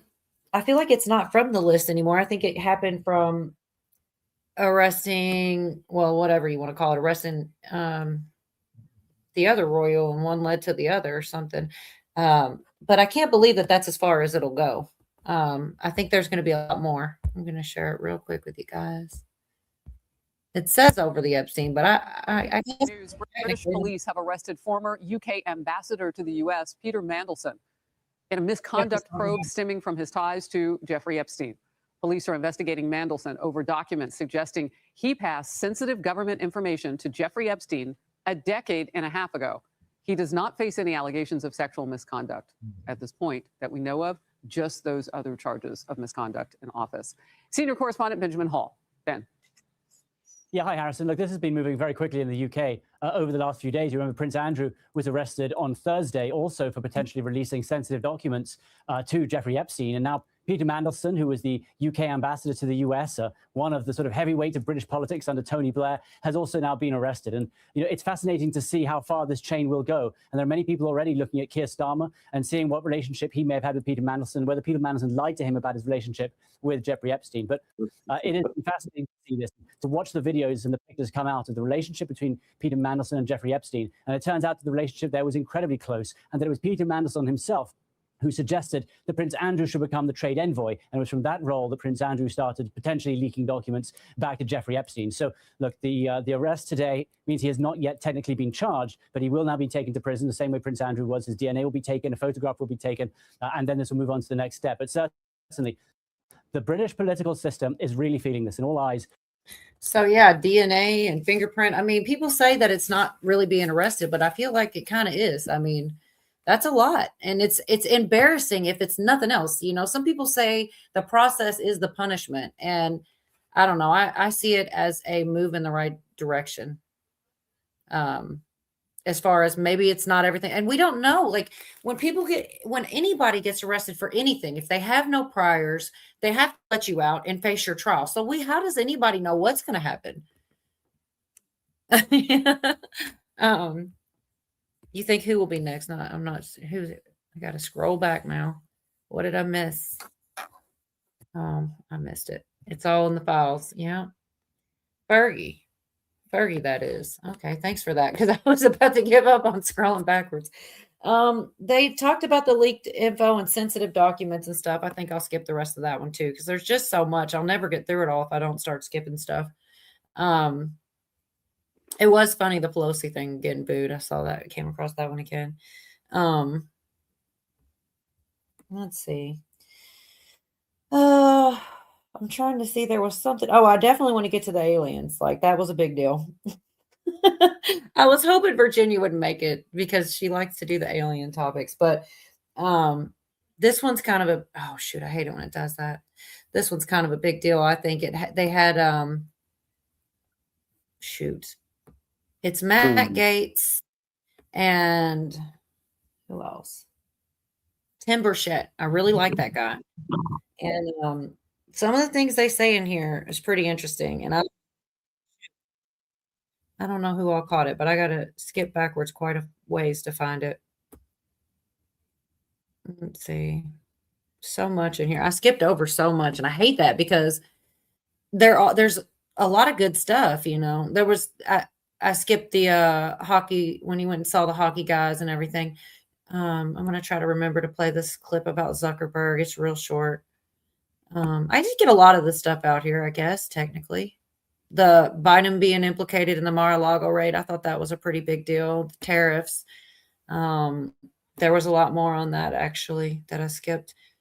Let's see. I'm sorry, y'all. I'm sitting here clicking the whole time.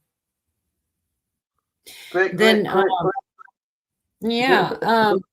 of the darkness guy, he said something about embargoes and saying that was another way that it was just about the same thing as a tariff, but it's almost like we can just not deal with them at all, and that kind of screws them up worse, right? If they can't even get their goods at all from us. Like, I don't know. He definitely explained it better, but I skipped that one. Let's see. Oh yeah, Nick Shirley. Yeah, that's one thing. That's one thing I've been thinking about.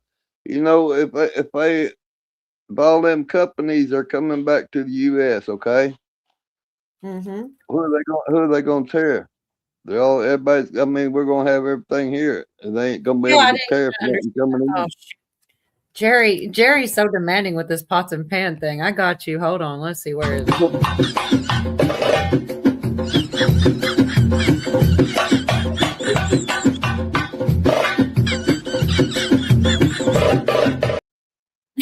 It's the smirk for me every time gets me. So yeah, this one is kind of an entire rabbit hole. Thanks, Echo. I'm trying to get there. This one's fun though. I mean, I thought so. Oh, the American one. Thank you so much. I appreciate that. I never say anything about the donations because it's definitely, you don't have to, but I do appreciate it. It does make me feel appreciated. Thank you. Thank you. Thank you. My God.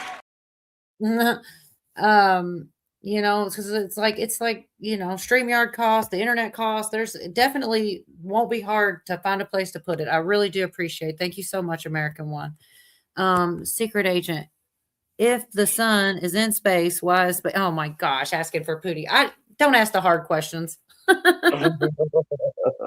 Thank you. I appreciate that. I'm gonna start doing the plant live streams again soon, but I had a lot of kiddos there for a while. I didn't have any extra time, but I'm getting it back now. I'm getting my stuff back in order here.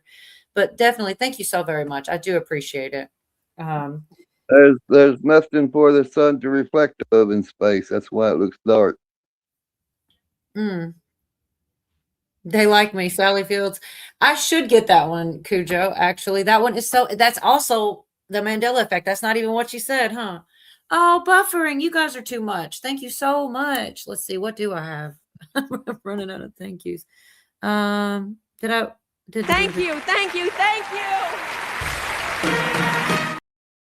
I'm going to do the little dance too. Where's that one at? I do like this one. Y'all hate it, but.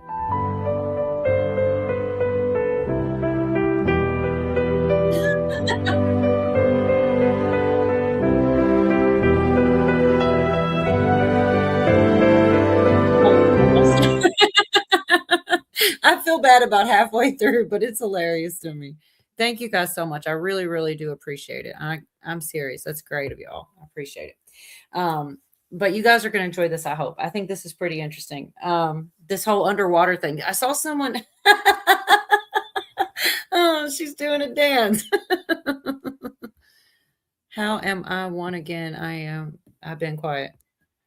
How are you one again? I don't know. I lost it. All right, real quick, y'all. Let me go ahead and play it before I get talking again. This is a good one. I think y'all will like this stuff. Military officials have him convinced that aliens have bases on Earth underwater. But a lot of the sightings we're having are around what are deep water areas where we literally know more about the surface of the moon than we do these areas.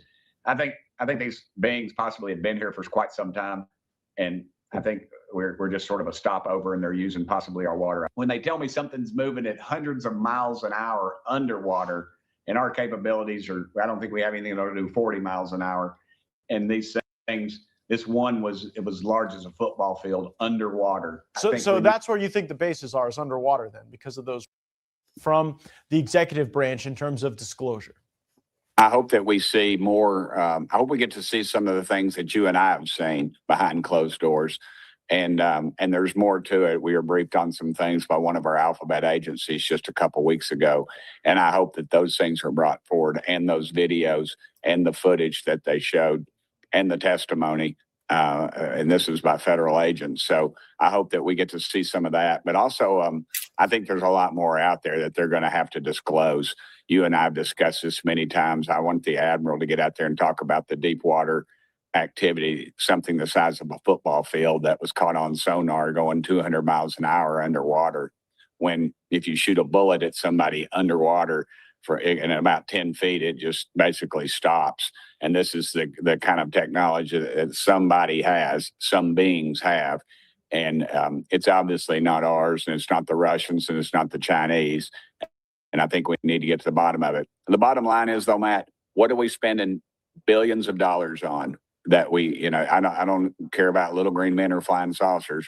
And there's one of them right there on your screen that was filmed by some of the best pilots in the world, our military pilots. And yet the government continues to say they do not exist, where President Trump has said enough is enough. We're going to pull the veil back. Transparency is the best medicine for this country. When people see what you have seen behind closed doors, do you think that's going to make them more relieved or more frightened? I think they're going to ask more questions. I think there's going to be a mixed bag.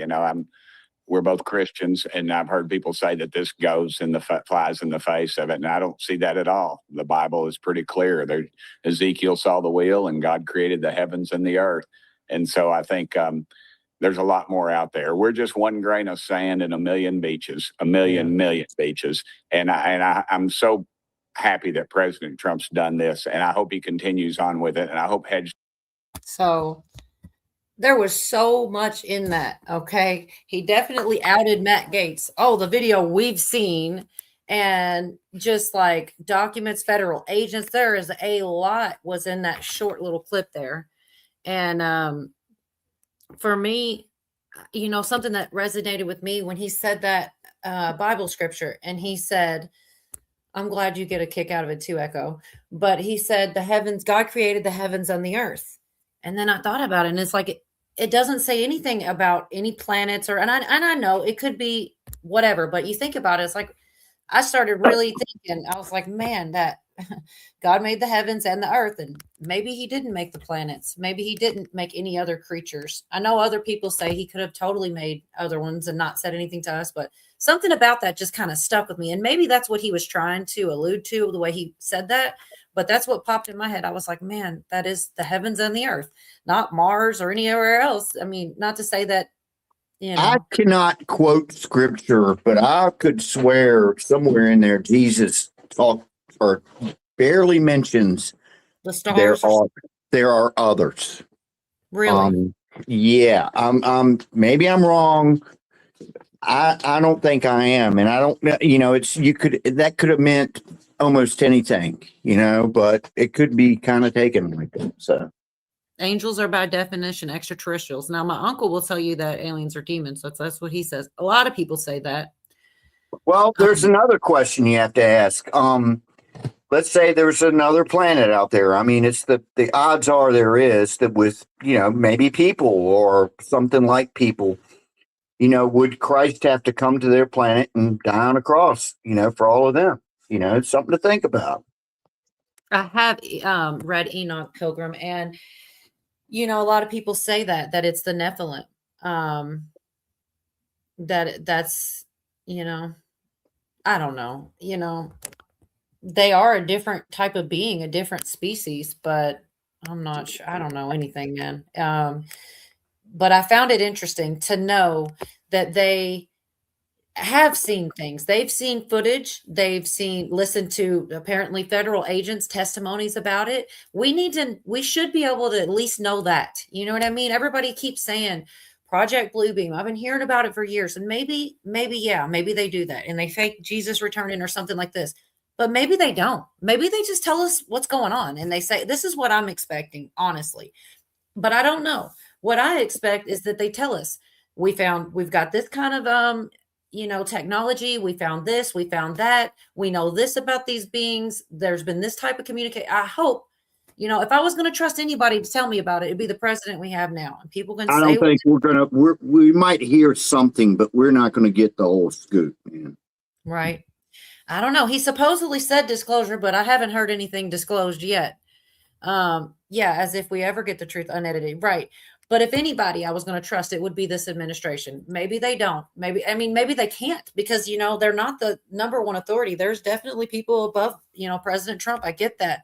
But I think that he wants to, and I think there is a lot to be told. And they definitely have information that they haven't shared. And they're sitting there talking about it. Yeah, like the stuff you saw. And it kind of pisses me off a bit because it's like, just go on and spill it all the way out. Anyway, getting ready to banish the Nephilim spirits from the earth. There you go, Miss Mendersley. I mean, I don't know. It would be nice if they tell us the truth. And that's the thing. Like, I get it. Most people here are conspiratorial, and I am too. But I always have to just say, what if something good happens? What if, because everybody goes the worst case scenario. But what if they just tell us the, truth or some of the truth? Maybe not. But I've definitely heard about Project Bluebeam for a long time. And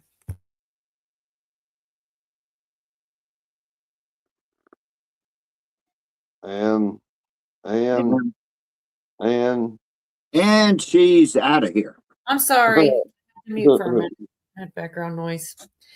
Anyways, I just found it interesting that they're sitting there telling us all this stuff, but they didn't really tell us anything, just that they know some stuff that we don't know. But he definitely did say he was going to bring disclosure. The president, he definitely said that.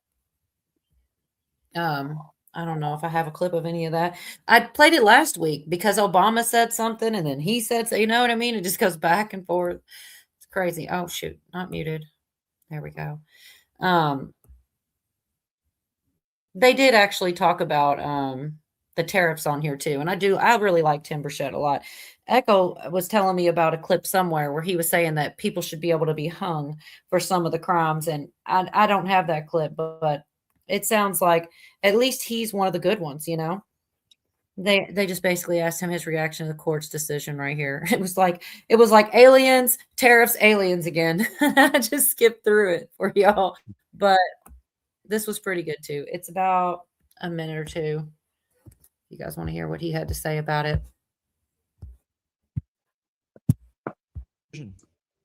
First of all, I'm disappointed. Second of all, let's watch prices plummet tomorrow, which they won't.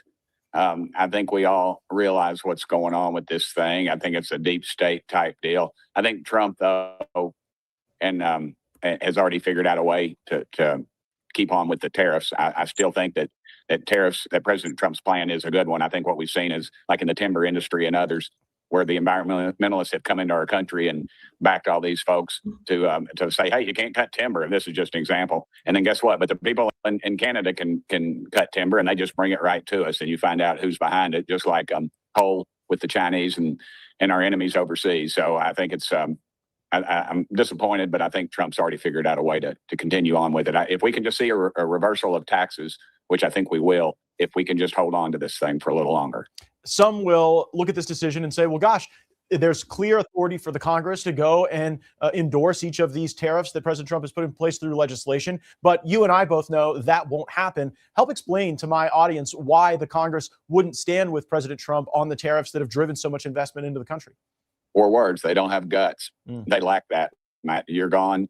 There's very few people like yourself and myself that will express those concerns and have pointed those things out. Yeah, they'll talk real tough on television and maybe to the president about how they support him. But the reality is, I think a lot of folks are relieved because honestly, Matt, who runs Washington, D.C. a lot of the times are foreign interests. And that's what you're seeing.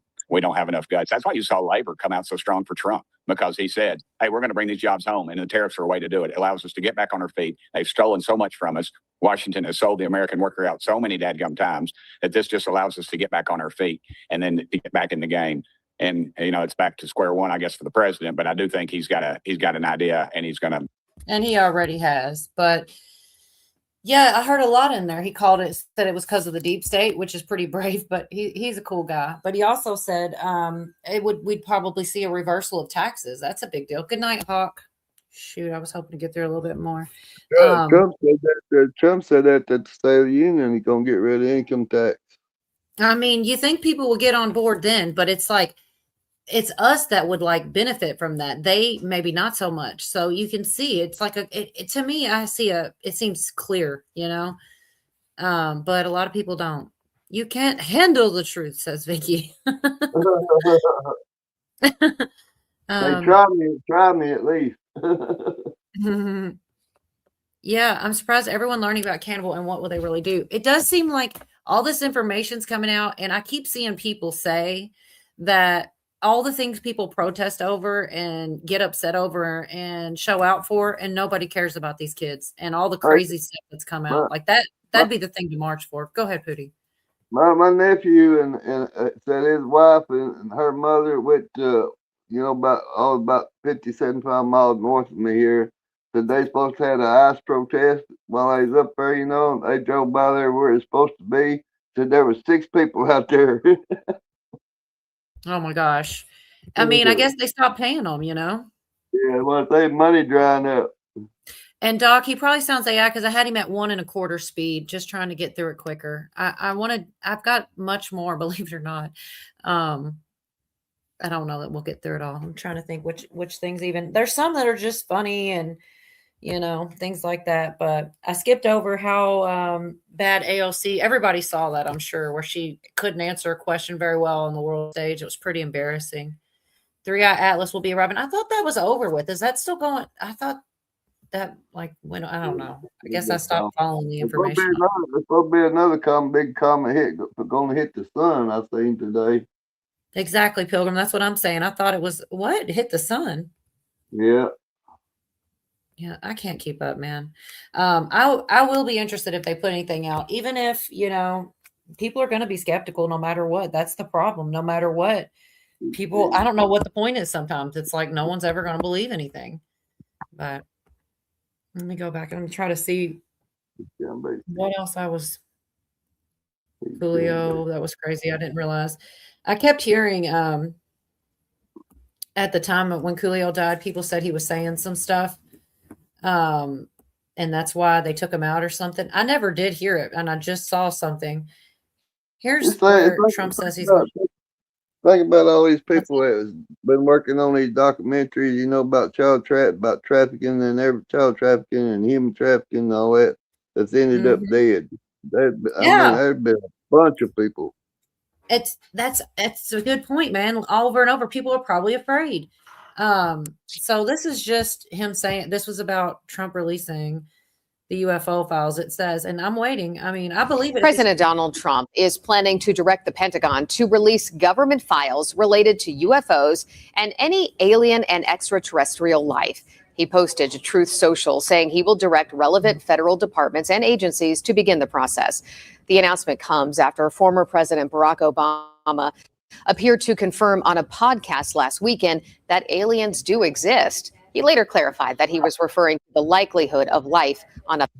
Yeah, but he went further and he said, but they're not at Area 51. And then Trump came right back out after that and said that he shouldn't have shared all that, basically. And that was a kind of a big deal, I thought. Okay, this one's creepy, y'all. This is short as hell, like 40 seconds. But this was just one of those award shows, and the stuff that they say, man, it's crazy. And it's more relevant now than it was. Like, they wouldn't do this now, I don't think. After the release of the Epstein files, this video took on a completely different meaning. It's a pleasure to be here tonight. Good evening, godless sodomites. What are you doing? I'm bringing the truth, John. We're in Hollywood, the belly of the beast. You can't just read the prompter? I'm reading the prompter in here. You can read that tablet.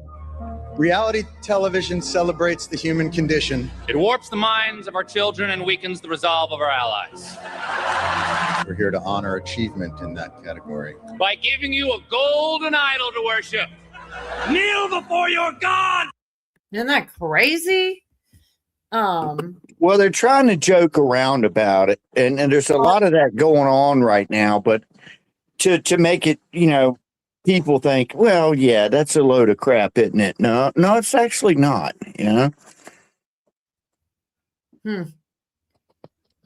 Yeah, I don't know. It's not. Yeah, they want to downplay it. Exactly. Like, oh, yes, it's just a joke. Yeah, but it's not. Yeah, and a lot of that going on right now. They're going to have to. They have to because it's getting louder, you know what I mean? And so also Les Wexner, So It's a look how ridiculous the right is kind of skit is what it is. but it's not. And I don't think they'd have done that now. That's an older one, and people are looking back, going, "Yeah, that's kind of weird, ain't it?" Yeah. I think. So Les Wexner's being deposed and things, or he already has been. But I'll play this one real quick, and then I got one that's really funny that probably a lot of people saw. Let's see, is this the one? Yeah. I told y'all. I'm getting closer, believe it or not. I'm getting there. Position of Mr. Les Wexner. Mr. Epstein would not be the wealthy man he was without the support of Les Wexner. Congress has zeroed in on Jeffrey Epstein's billionaire benefactor, Les Wexner, as DOJ files show authorities believe he was the primary source of Epstein's wealth. Epstein began managing Wexner's wealth in the 1980s when Wexner was building a retail empire that came to include Victoria's Secret. Being taken advantage of by someone who was so sick, poor Les so Wexner. cunning, so depraved, is something that I'm embarrassed that I was even close to. Wexner has not been accused of any criminal wrongdoing, but his close ties to Epstein have shadowed him for years. CNN's review of the Epstein files found the FBI has had Wexner on its radar since it began looking into Epstein in the early 2000s. According to a DOJ memo, in the late 2000s, when Florida police began investigating Epstein, Wexner's wife took over the family's finances. She discovered Epstein misappropriated several $100 million. After that, Wexner cut off all ties. In 2019, an FBI document called him a co-conspirator in its investigation into Epstein's sex trafficking of girls. A spokesman for Wexner told CNN he cooperated with law enforcement and in 2019 was told that he was neither a co-conspirator or target of the investigation. The files include one undated message Epstein penned to Wexner, writing, "You and I had gang stuff for over 15 years," adding he had no intention of divulging any confidence of ours. It's unclear if the message was ever sent, and Wexner's spokesman said he never received the note, calling it one in a pattern of Epstein's desperate attempts to perpetuate his lies, proclaim his innocence, and meet with individuals who had ended their relationships with him. One of Epstein's most prominent victims, Virginia Giuffre, claims she was trafficked to Wexner, an allegation he has repeatedly denied. Another woman whose name is redacted in the files told the FBI Wexner would have models that could not have been over 18 years old do private viewings for him and Epstein. A spokesman for Wexner said the claim is not true and that Wexner did not hold any private modeling sessions with or without Epstein. So I don't know. I would have been like, just that one time. Oh my God. Well, the thing is that that's a big deal. Like people, that's one of those things that'll never happen. Nothing's going to happen to the big guys. Actually, I believe it was, what was her name? It was Virginia who said that he was the head of the snake, Guthrie. So if he's the head of the snake, then that's doing pretty good to have him, getting him interviewed. This is PBD. This one is only 1 minute, and it's where they're covering where Les Wexner's lawyer basically said it's hilarious. It really is. Let me just play it. Hot mic, they call it. Same guy, same info. Here we go. This is just funny. Wexner, this is the guy that gave the largest Manhattan private residence $54,000, gifted it to Epstein. And this is documented, very wealthy man. Here he's being talked about, what's going on with Epstein. And look at the lawyer to his right, our left. Look what he whispers. And one thing we know, his parents should have told him when he was a kid, you have no clue how to whisper, buddy. Moving forward, never, ever whisper again. But go ahead, Rob. It's just regularly done. Okay.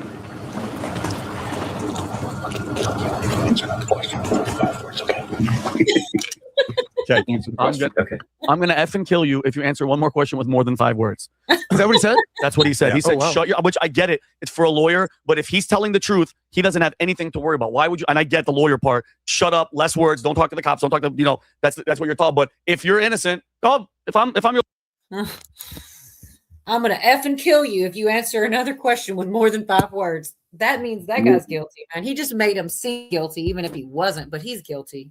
And I don't know what all is going to come out, but it's a big deal that they are even attempting, it's crazy. And people always say nothing's going to happen. I feel like so many things happen, but they're spaced out just far enough. You hear this one thing, they're all connected.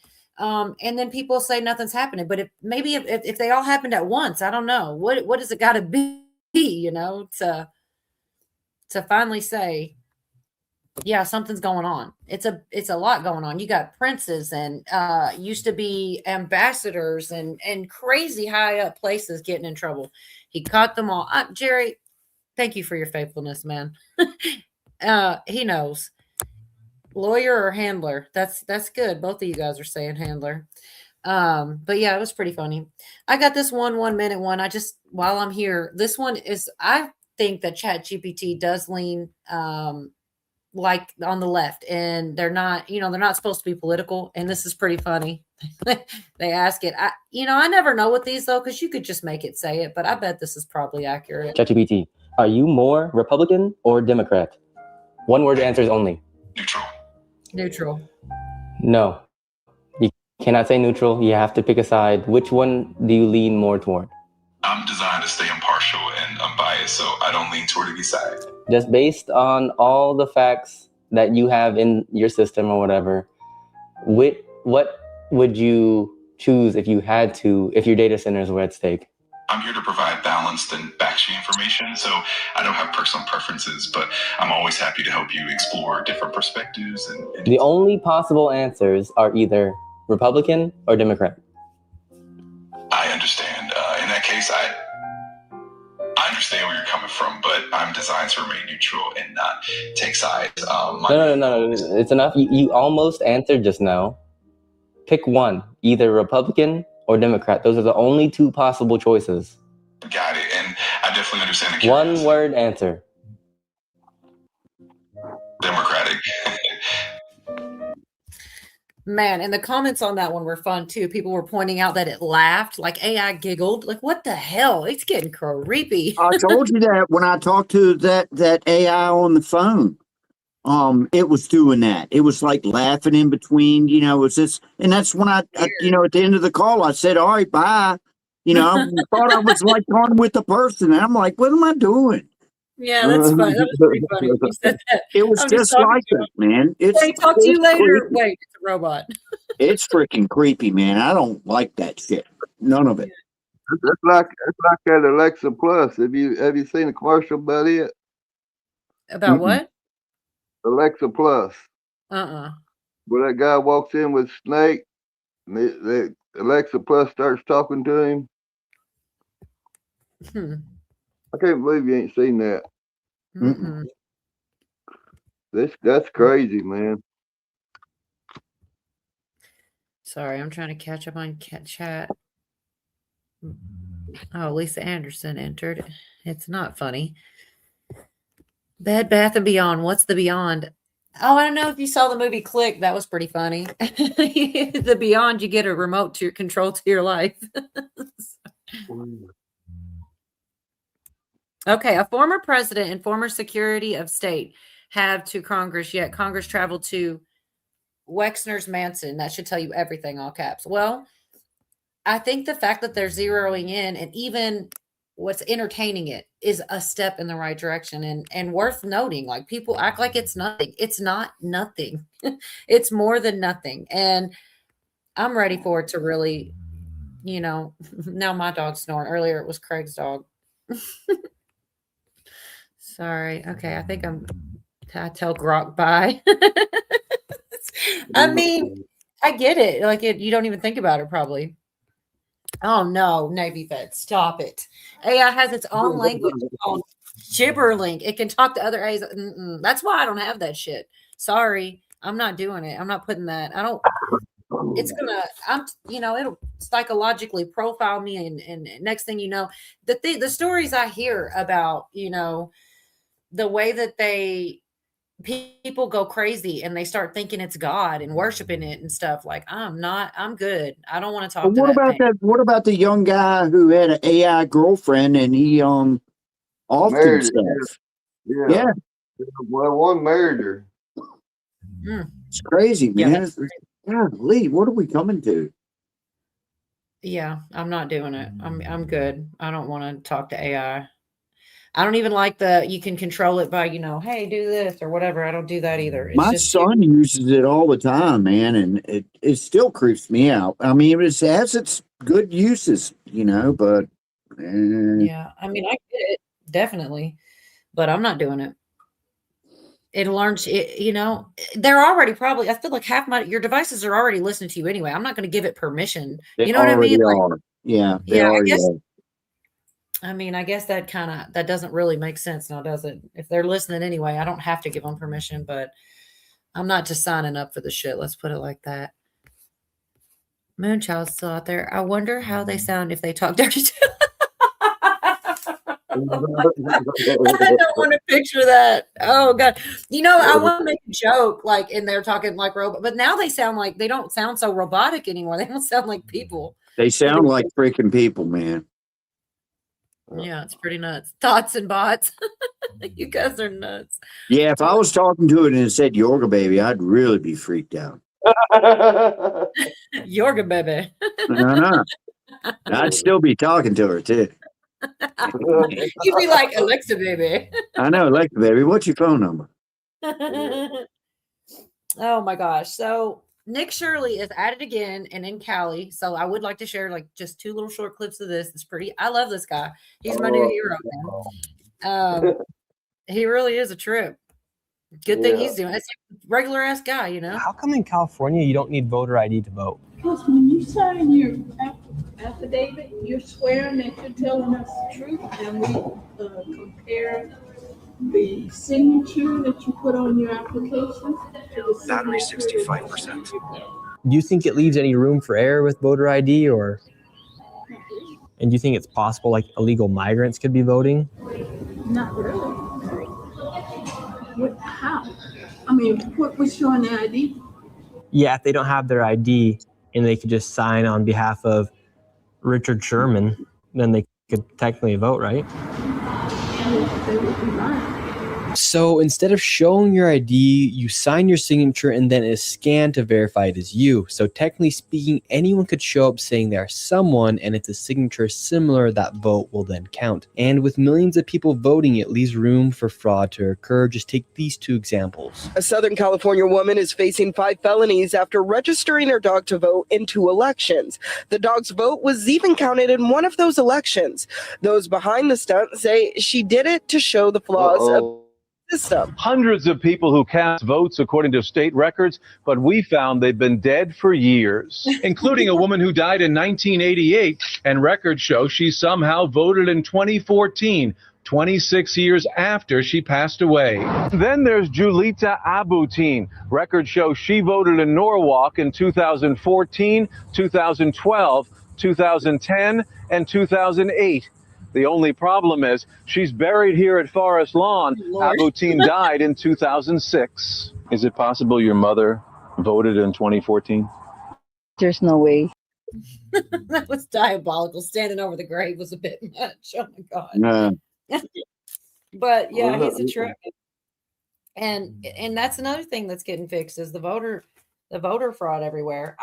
Jeff had me all hyped up about that State of the Union, man. I thought they were going to expose it on the floor. Something was going to happen, but it didn't. I mean, not that anyway. Moon, I wish you could too. And I'm totally sharing that plant wrap on my YouTube page because I know if I do it here, I might get a copyright, but I can share it on YouTube. So y'all look out for this guy rapping about plants. It was so funny. I want to play it, but I can't. But it'll be on my YouTube.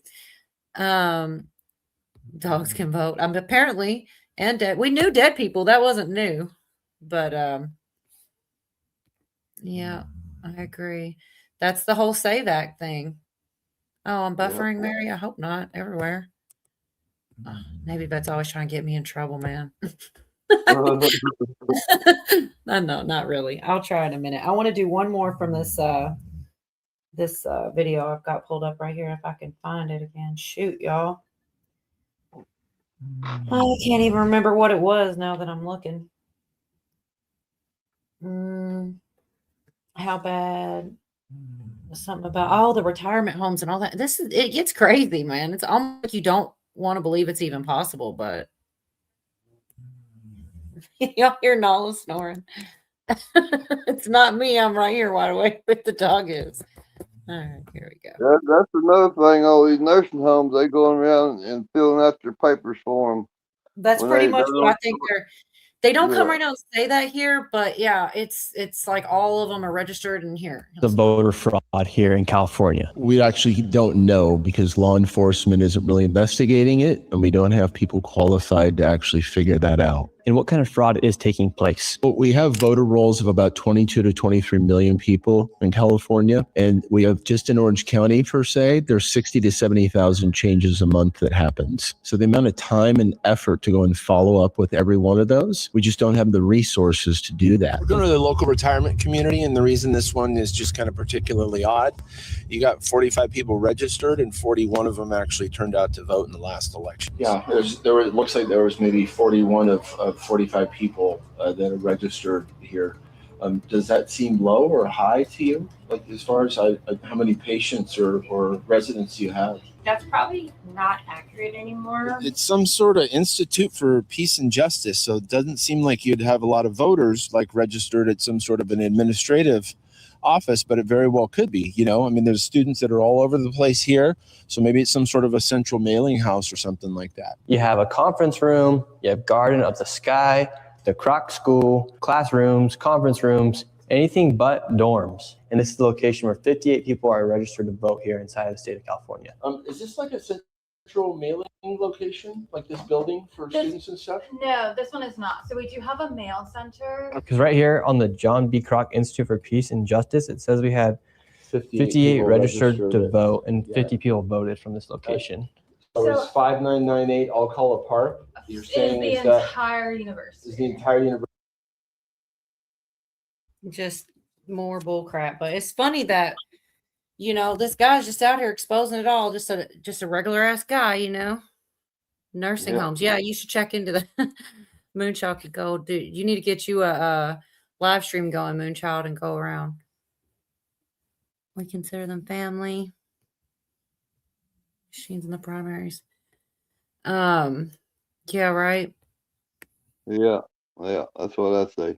And that one day, what was it? So many people voted. They said that went and looked that address up, and it was a damn parking lot.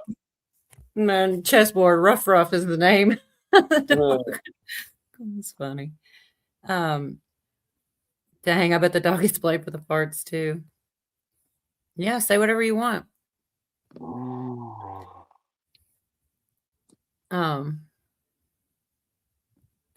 Last chance for Iran to make a deal today. Flash across my screen. Oh boy. Yeah, that's gonna. Is this hell on earth? What, my stream or just life in general? I don't know which one you're talking about. Hopefully life in general. I don't know. Literally challenged. I don't know. Moon so true. Make it 0. Why was I trying to make? I was trying to read that like a name. All right, let's see. I'm not going to do the ALC. She did stumble all over the place and was pretty embarrassing, but it's not that serious. Everybody probably saw it that's here already. There were some funny ones in here. Cat Williams always cracks me up. He's in here twice, I think, this time. I wasn't going to go. Like, people were talking about the Guthrie thing. I'm not really following it real close because I feel like that's going to be one of those things that all comes out, you know, eventually, I hope anyway. That's a setup. Yeah. I mean, it sure seems like it. I got an old interview of,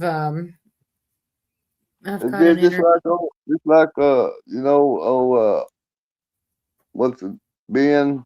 He's talking about that the other day. He said there's a whole family missing in Alabama and nobody's talking about it.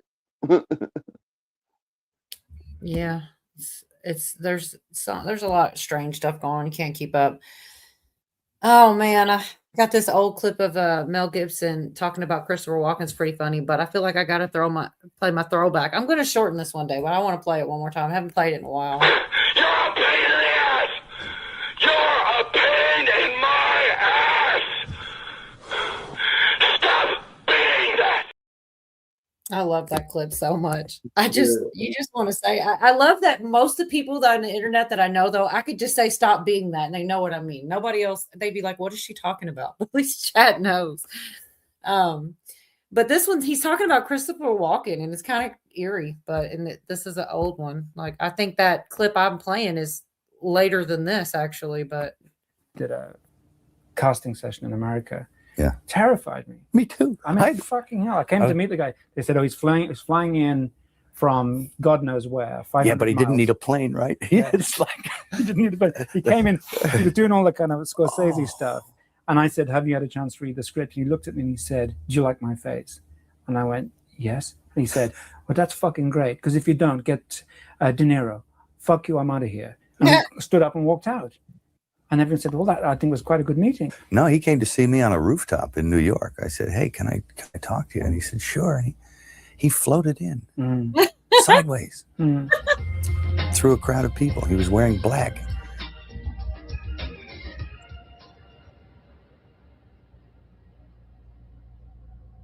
And it was like one of those old vampire movies where they don't walk, but they glide. And he was a dancer, you know, so he has he's very, you know, graceful. Yeah. And he moved sideways and he just sat down in a chair next to me. And it kind of frightened me. And he's a very smart guy.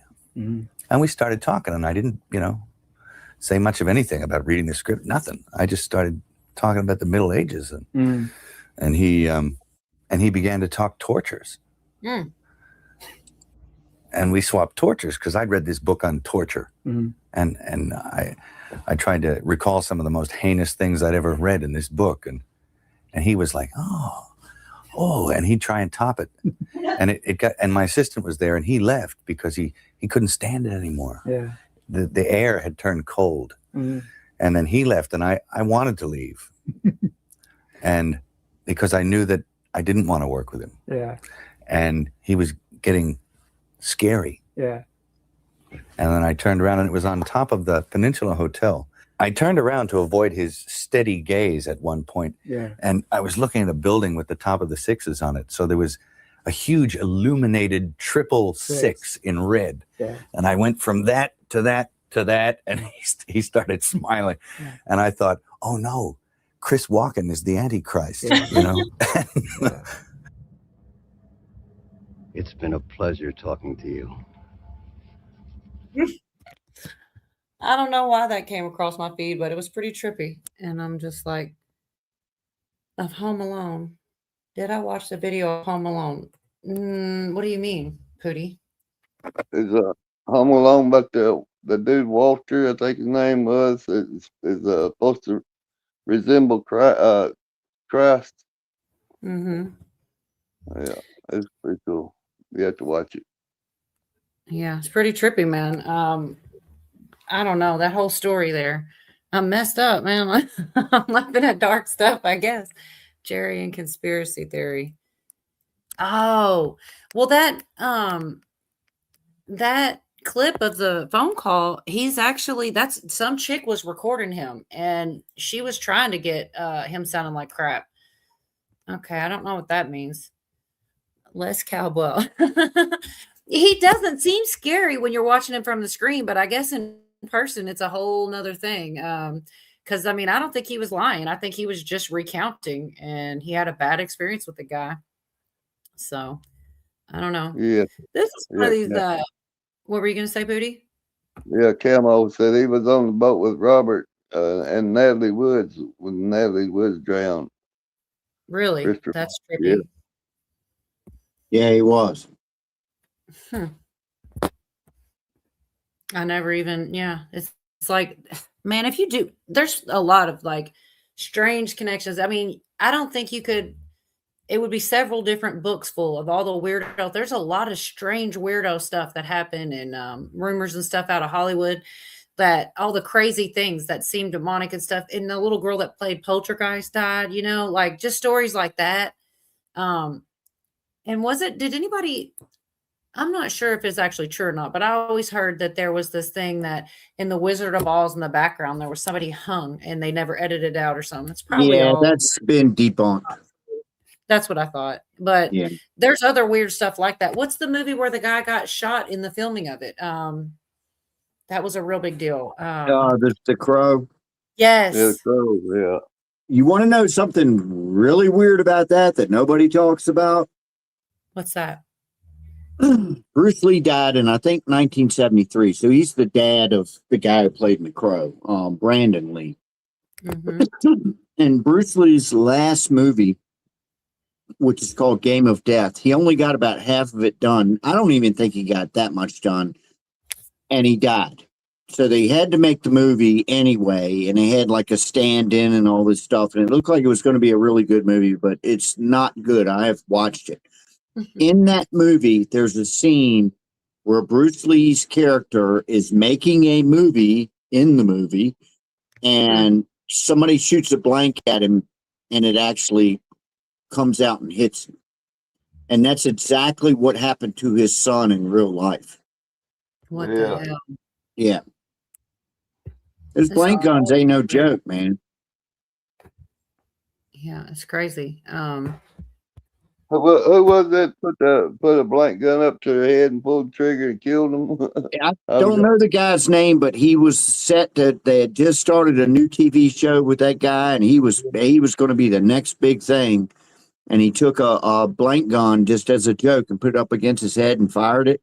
Well, those things actually got some kaboom to them, and they got like a little plug in there that blows out too, you know. I don't know if that's, I don't know if it was just a concussion or what, but you don't put one right up to your head, man. Yeah, that's another one of those, the Baldwin thing. Yeah. And Baldwin, yeah. And well, then it turns out like she had ties to something or another. Like you hear, it's like, I can't remember what it was, but I remember at the time it was like, that's weird. Like, who was she related to? Or she was the lawyer of someone, or her husband was the lawyer of someone. Oh, it's going to bug me. It'll come to me. And I'm surprised chat ain't here on this one. It's usually they come through for you when you can't think of something. Moonchild said, look into the people who played the Power Rangers. I don't know. I had to watch that show because my son was that age. And I don't know anything about them. Weird. What's up? I was thinking he's not going to make it before I close this down. He's going to come to the backstage. Good to see you, Cujo. Hey. Oh, there he is. What's up? Fellow non-moon denier. Yeah. Do what? Non-moon denier. You're the only one. No, we were definitely there. Thank you. I got the rocks to prove it. You got moon rocks. Yeah, sorry about that. I just moved. I got my computers all set up like all hodgepodge temporary, and there are people sleeping. So I had the headphones on and was typing earlier. I'm out in the car on my cell phone. I had to get Bear anyway. All right. Well, I've got this real short clip here about Zuckerberg and somebody waiting for him. They're not even 100% sure this is substantiated, but I'm going to play it anyway because it's short, and I just wanted to share it while I'm here. I'm going through trying to make sure I don't, because so many times I find things after the fact. At the very end, I want to play some clips of Roseanne because she's got a new thing coming out. I'm really excited about it, but I'm going through just trying to get all the ones I missed. Yesterday, Mark Zuckerberg discovered that someone was waiting for him outside the courthouse. He was on his way in to testify in this case, charging him with knowingly harming kids at Instagram, but someone was waiting for him at the door. Check this out. Mark Zuckerberg, you've been served with a summons and complaint. Mark Zuckerberg, you've been served. You've been served. So that's Al Jazeera's vertical video of a man dropping a stack of papers in front of him and saying, Mark Zuckerberg, you've been served. And it's a really notable moment. Like, we should say, first of all, we don't know what this is, right? This could be performance art for all we know. And even if it is, a process server actually serving him, we don't know what suit that is. We don't know anything about it, right? But let's just take on its face that it is a process server actually serving him papers. It just, to me, is such a symbolic thing. It is a real shift in Mark Zuckerberg's status, really. This is a guy who, for a long time has had an army of lawyers and executives and a comms team between him and the world. When we talk a lot about how there isn't a lot of democratic input into tech, see it really reaching these companies, and they certainly haven't reached Mark Zuckerberg, except in the form of like a stock price, congressional testimony, the occasional PR crisis. But now here he is in public, arriving at court where he's scheduled to testify, being served on camera. So this does feel like some kind of accountability finding the head of this company in a way that I think he hasn't really been found before. And I think it marks a real change in the fortunes of this guy and this company. I'm Jake Ward. I run the RIP. Okay. Like I said, I don't know. I didn't even know he was in court and testifying on things. So yeah, that's something too. That's, good news. But oh my gosh, y'all. I know I'm so all over the place. I got another funny one when y'all are ready, but how are you doing tonight, Scott? Cujo. Peachy King. Oh man. So do you think that is that a conspiracy you could get with the he doesn't look human there? You can't help me, help you. Help me, help you. Sorry. I don't know, man. I think all the lizard people came from the moon and put on masks to look like politicians. That's a good theory. Really sad about Prince, like the singer Prince. Why am I No, always Freddie Prinze they were talking about. You're too young to remember him. His son is an actor now, Freddie Prinze Jr., but he was a guy back in the 70s, and he had a show that was kind of like Sanford and Son. It was called Chico and the Man, and it was super popular, and he took himself out, at the height of his fame. Yeah, I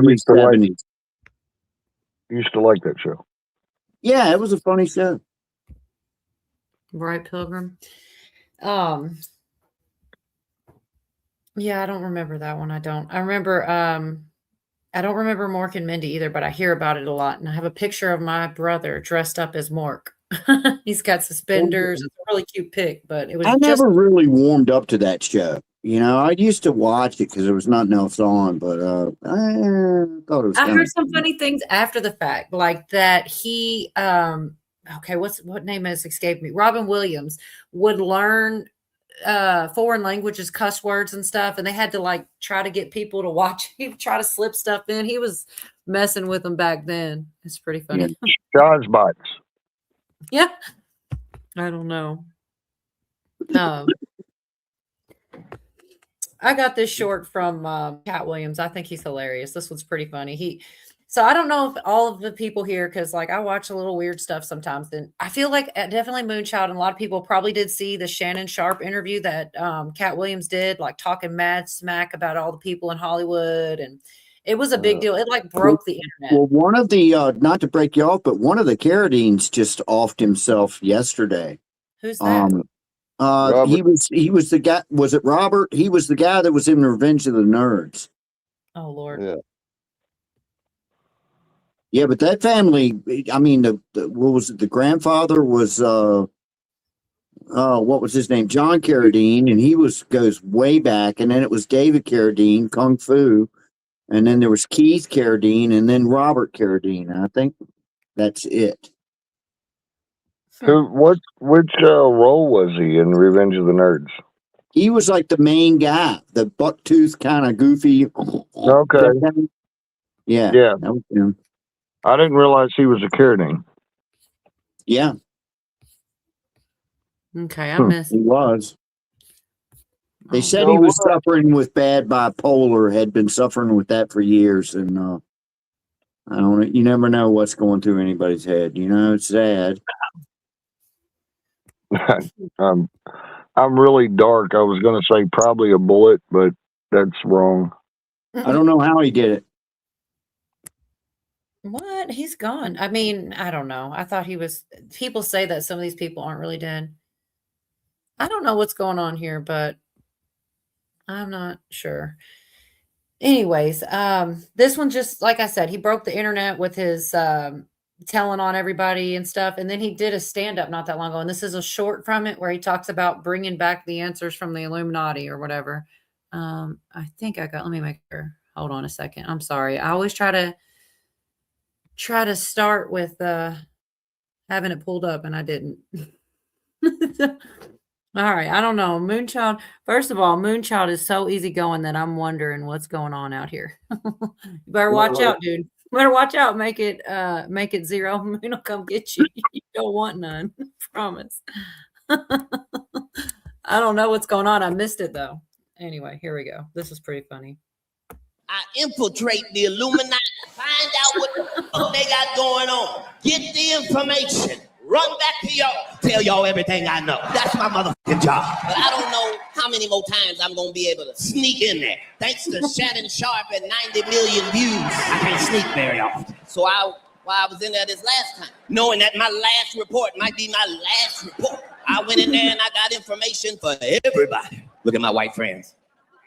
Us too? That's right, white secrets. Okay, so because of the climate and the temperature of, God damn it, shoelaces. That's the only thing about being short. They made these shoelaces for a 7 foot. All right, back to my Illuminati information. All right, I'm gonna do it quick and I'm gonna be moving around for my own safety. White friends, here come y'all's first. For 50 years, y'all been wondering, what the fuck happened to JFK? I went in there and watched the VCR tape myself. I can't tell you what I saw, white friends, but I'll show you the part you missed. Moving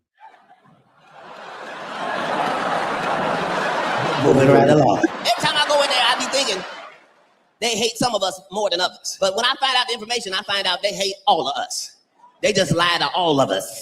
They don't see no difference, just lie to all of us. Here's a perfect example. Did you know that for 35 years, they've been telling us we are at war with cholesterol, that cholesterol is the silent killer. All our doctors told us our cholesterol was too motherfucking high and we needed to get it down low. Guess what they found out and didn't tell us? Did you know your brain is 100% cholesterol? Your whole brain is cholesterol.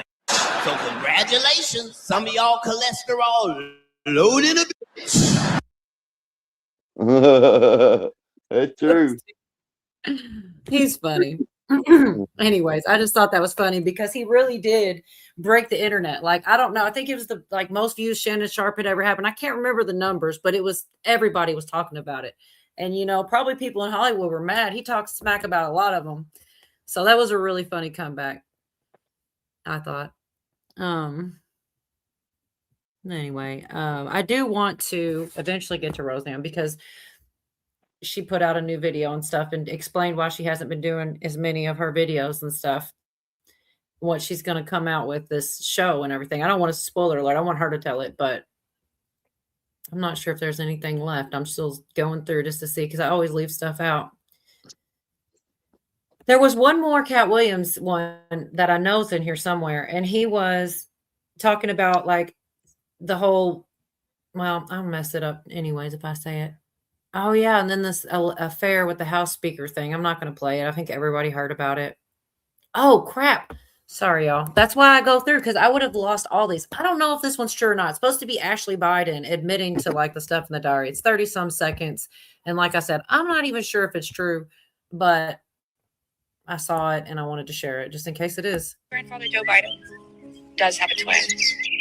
And that twin is... Never mind, I forgot. She says his name's Beau Biden, and that's not true because Beau was his son that died. So already. But she says he had a twin, and that's who is playing Biden. I don't know. That's one I don't know if I've asked you, Cujo, before about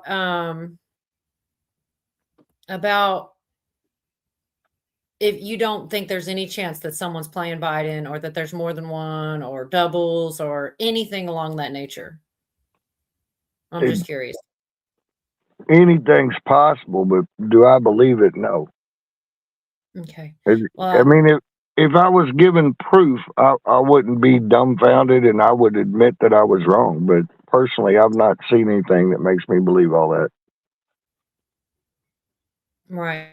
Well, they say it's going around, and I don't know. I haven't heard anyone debunk it or say it's not true, that it's in the files, that they said the mask slips are intentional and that they have someone playing them. That was in the Epstein files. Now, I guess they could put something in there and I don't know. I don't know how that would work. You'd think that they go through everything that comes out with those files. That's what gave it life again. People have been saying it forever, but that gave it new life. And everybody's like, oh, I told you so. And it's hard to, it was in there.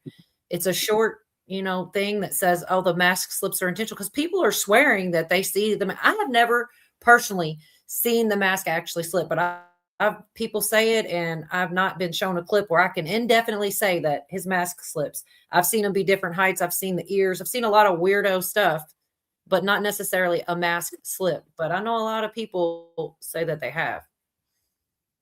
What about you, Yorga? No, I've not seen that. No, I mean, what about you as far as how far do you go down the rabbit hole on anything with Biden? Being two of them, or a clone, or wearing a mask, or any of I it? don't know. I really don't know, but I do know. I mean, the one that got me was the 7 foot tall Biden. That was the one I'm like, it looks like him, but he ain't that tall. I mean, he's walking beside Jill, and she looks like a midget, you know. So it's just like, explain that. Yeah. but I haven't seen a mask slip. I'm sure if there was a video of that, it'd be out there all over the place. I mean, people say they have. I just don't. I haven't seen the exact one. I'd love to see the one people say they've seen it in. But Miss Sanders who says the hand through the microphone. I've seen that, man. I did Somebody see that. explain that shit to me. I definitely saw that. What about, did you ever see that, Scott? Or there's like a lot of green screen stuff was going on there for a little while. It was like back to back too. Yeah, I saw a lot of that stuff, and I do believe when it comes to Biden or some of those other people, they green screen a lot of their. I mean, I've seen where, like, you know, we all have, where CNN will make it look like there's a big crowd and there's like 12 people there. And so, yeah, they do a lot of that shit in studio. And I imagine where Biden was concerned, they had to do it quite a bit because, you know, he was a vegetable. Right. He was. I don't know. I try to not go too far down the rabbit hole. That's that whole thing there. I get weird about it too, because it sounds insane, but so does a lot of other things that have been proven true. And, you know, it's in the files. I mean, I keep asking people if anybody's ever been able to like debunk it or whatnot, as far as, you know, it not being in the files. No one has ever said that it's not. You know, I'm not saying that it. What I'm trying to say is I haven't pulled them up myself and looked and verified, but everybody is saying it. Maybe they're all wrong, but I've also seen a bunch of shorts. A lot of people are covering it because it's a big ass deal, you know, to have that in there. My thing is, I don't know why. If it truly is in there, somebody like Benny Johnson or something, come out here and talk about it. You know, I haven't seen him do it, but that doesn't mean he won't, because he does come out and talk about some crazy stuff that like mainstream won't. But I don't know. I just I need it to get a little bit more traction and be a little louder. I don't know. I would almost believe it more if they deny it. You know, if they come and say that's not true, then I'd go, oh, okay, it is true. But there's just silence as far as them responding to, you know, those claims and whatnot. Anyway, gotta catch up on chat. His hand went through the microphone. Yeah, it did too. I can't remember all the things, but they were definitely happening. And I remember several people catching it. A lot of those people, they're the reason I got so far into the internet, man. You see the one where he reached back and scratched his neck and it looked like a mask wrinkled up? Yeah, that's what I'm saying. People have seen it. I did not see that one. You know which one it is? We'll try to look at it sometime. I'll see if I can find it.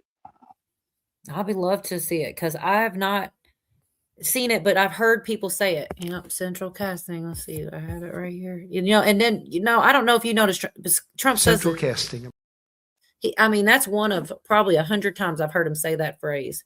I even heard somebody over on another network talking smack about him saying that. It was pretty funny. Because I played it a week or so ago. Let's see. Okay, I have the one of Joe when he was taller than Jill. I'll try to find it for you. Cool. Appreciate it. Deepfake CGI with AI is so advanced nowadays. The driver, that's what Cat Williams said. He said he infiltrated the Illuminati and found out. So I think he is so funny. Oh yeah. Let's see. It really doesn't matter if it's him. What's the difference? If there's not one, you're right, Cheryl. I'm just curious what people's opinions are, because that's where I believe a lot of crazy shit. Right there, I start to be like, I don't know. But I think the older Biden does not look like him now. But people do age. But I think they look like completely different people. Like his whole head was bigger, you know? When you look at when he's doing his speeches, oh, we lost Pootie. He got lost trying to find the clip. I'm sorry, Pootie. Dang it. You didn't hear what, Vicky? So I know it's a weird jump, but I would like to get some of this. This will probably be some of the last stuff I do is go through a lot of these Roseanne clips of her talking about this. Even you probably might even enjoy this one too, Cujo. I know you might not be a huge Roseanne fan or anything like that, but when you hear all the stuff they're talking about and everything, so a lot of times you have to get like a streaming service or something to see something new. I'm so damn stubborn. I never do it. I'll wait and all this. Whatever this thing she puts out, this show she's going to put out, I'm going to get it. I don't care. I'll probably only keep it long enough to watch her show, but I'm so excited for this one. But it's a lot of different clips. I'm going to play this one first. She's just talking in this one it's about Job or whatever. That's loosely what she wrote it. So it's going to be good. It's a comedy. So I'm going to play some of it with her goofy wig. So many more resignations. All right. I'm sorry. More resignation, she's saying we're going to see. So that's interesting. But here we go. Close Behind you, like I feel like movie. God controls a bad word, but he leads my life, and when he forces me to take a break, I accept it. Like when the internet goes down, and instead of getting angry and throwing things around the room, I just go, okay, God, cut off the internet because I need to get off it and do something else. Everything I feel is like that. It's led by God, and I just accept it. And that is what the show I wrote is about.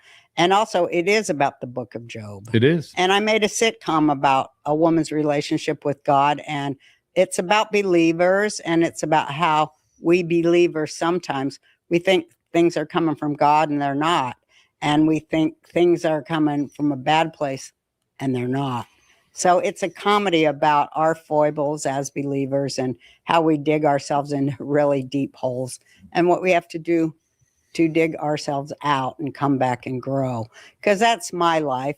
My life is, this show was in so many ways a growth, a spiritual growth experience for me, because I was changed over the last 9 years in my journey. I hate the word journey, but the last time I wrote a TV show, I was kind of left and I was younger, and I felt that I had to. My jokes, my humor came from anger and being other, being outside and looking in. I'll stop it there. I see. No, we lost my uncle. Shoot. He probably said, I don't care about Roseanne. No, there he is. I was like, you really don't like her. I hate to leave you, but I'm falling asleep. That's all right. You stayed a long time. I appreciate it, Yorga. Thanks for hanging out. Take it easy, Count. And we did go to the moon. Yes, thank you. Thank you. It's good to find somebody that has the faith. in your dreams. Okay. Well, what's funny is everybody giving him shit saying that, he believes everything. It's like, dude, this is the skeptic. What are you talking about? This guy's skeptic on everything, not the moon. I'm just telling you, and I don't want to go into it, but I know we went there. I'm just going to leave it at that. All right, I'm bugging you on a phone call because now I want to hear the rest of this shit offline. No, there ain't no rest of it because I ain't talking about it, but I know we went. Okay. All right. Have a good night, everybody. Have something to sleep on. You rest easy. Right. Man, now I'm so curious. Freaking. All right, I'm gonna see what you got here, Pootie. See if I can pull this up and not. Oh, good. This one's short, so we can get in and get out here. All right, let's. 12 seconds long. Share screen. Here we go. Can everybody see it? Slow it down. And he was a very conservative guy who was very, very. Oh my gosh, that's a. It did kind of move. Ah! Holy cow. Okay, I kind of can see what people are saying there. That was trippy. Let's do it again. Hold on. It's wrinkled up. Holy cow. I wouldn't go back far enough. Well, the key to success. Oh, shoot. Did I lose it? Oh my gosh, that's a mess. Oh my gosh, that's a mess. I mean, it did ripple up, but I don't know, man. I could see why people are saying it. That's compelling. I saw what you're saying. What do you think? You're not convinced, Cujo? No, man, he's old and wrinkly. That could be anything. Come on, man. Oh, Lord. That's funny. Man, I don't know. At least now I've seen it, and I see that there is, something to. I see what people saw anyway. That girl, she just like, oh my God, like that. Just kind of don't have to sell it if it's there. I don't need you to scream it in my face, Yeah. Iconic mask scratch, LOL. So see, other people have already seen this. I feel like I did see it too, and it didn't look as like noticeable as right there. And I don't know if you've also seen, I've seen where they show the CGI Hollywood, or not CGI, the Hollywood masks or the CIA Hollywood masks or whatever, where they look just like the person and they take it off and, doesn't look anything like them. It should have smoothed back out. Huh. Well, like I said, I did want to get through some of these Roseanne things. I wish you to come earlier, Scott. You're probably not very interested in this, but I was really enjoying listening to all of the stuff she had to say about this because it's a lot about God and I don't know, she's a trip. There was a whole lot more that I'm not going to share, just mostly the stuff about the show. Moonchild says, I feel like the mask wouldn't wrinkle like that. You want a link, Moon, or you're not sauced up enough? I know she'll come when we're backstage probably. At least I think. Our 3 different actors were playing Potato. Good night, Awakened. Yeah, see, Cheryl, I don't know exactly what they're called, but that's what I was trying to say. I've seen them put them on, and it's like, it's nuts, man. It really does make them look like that person. Yeah.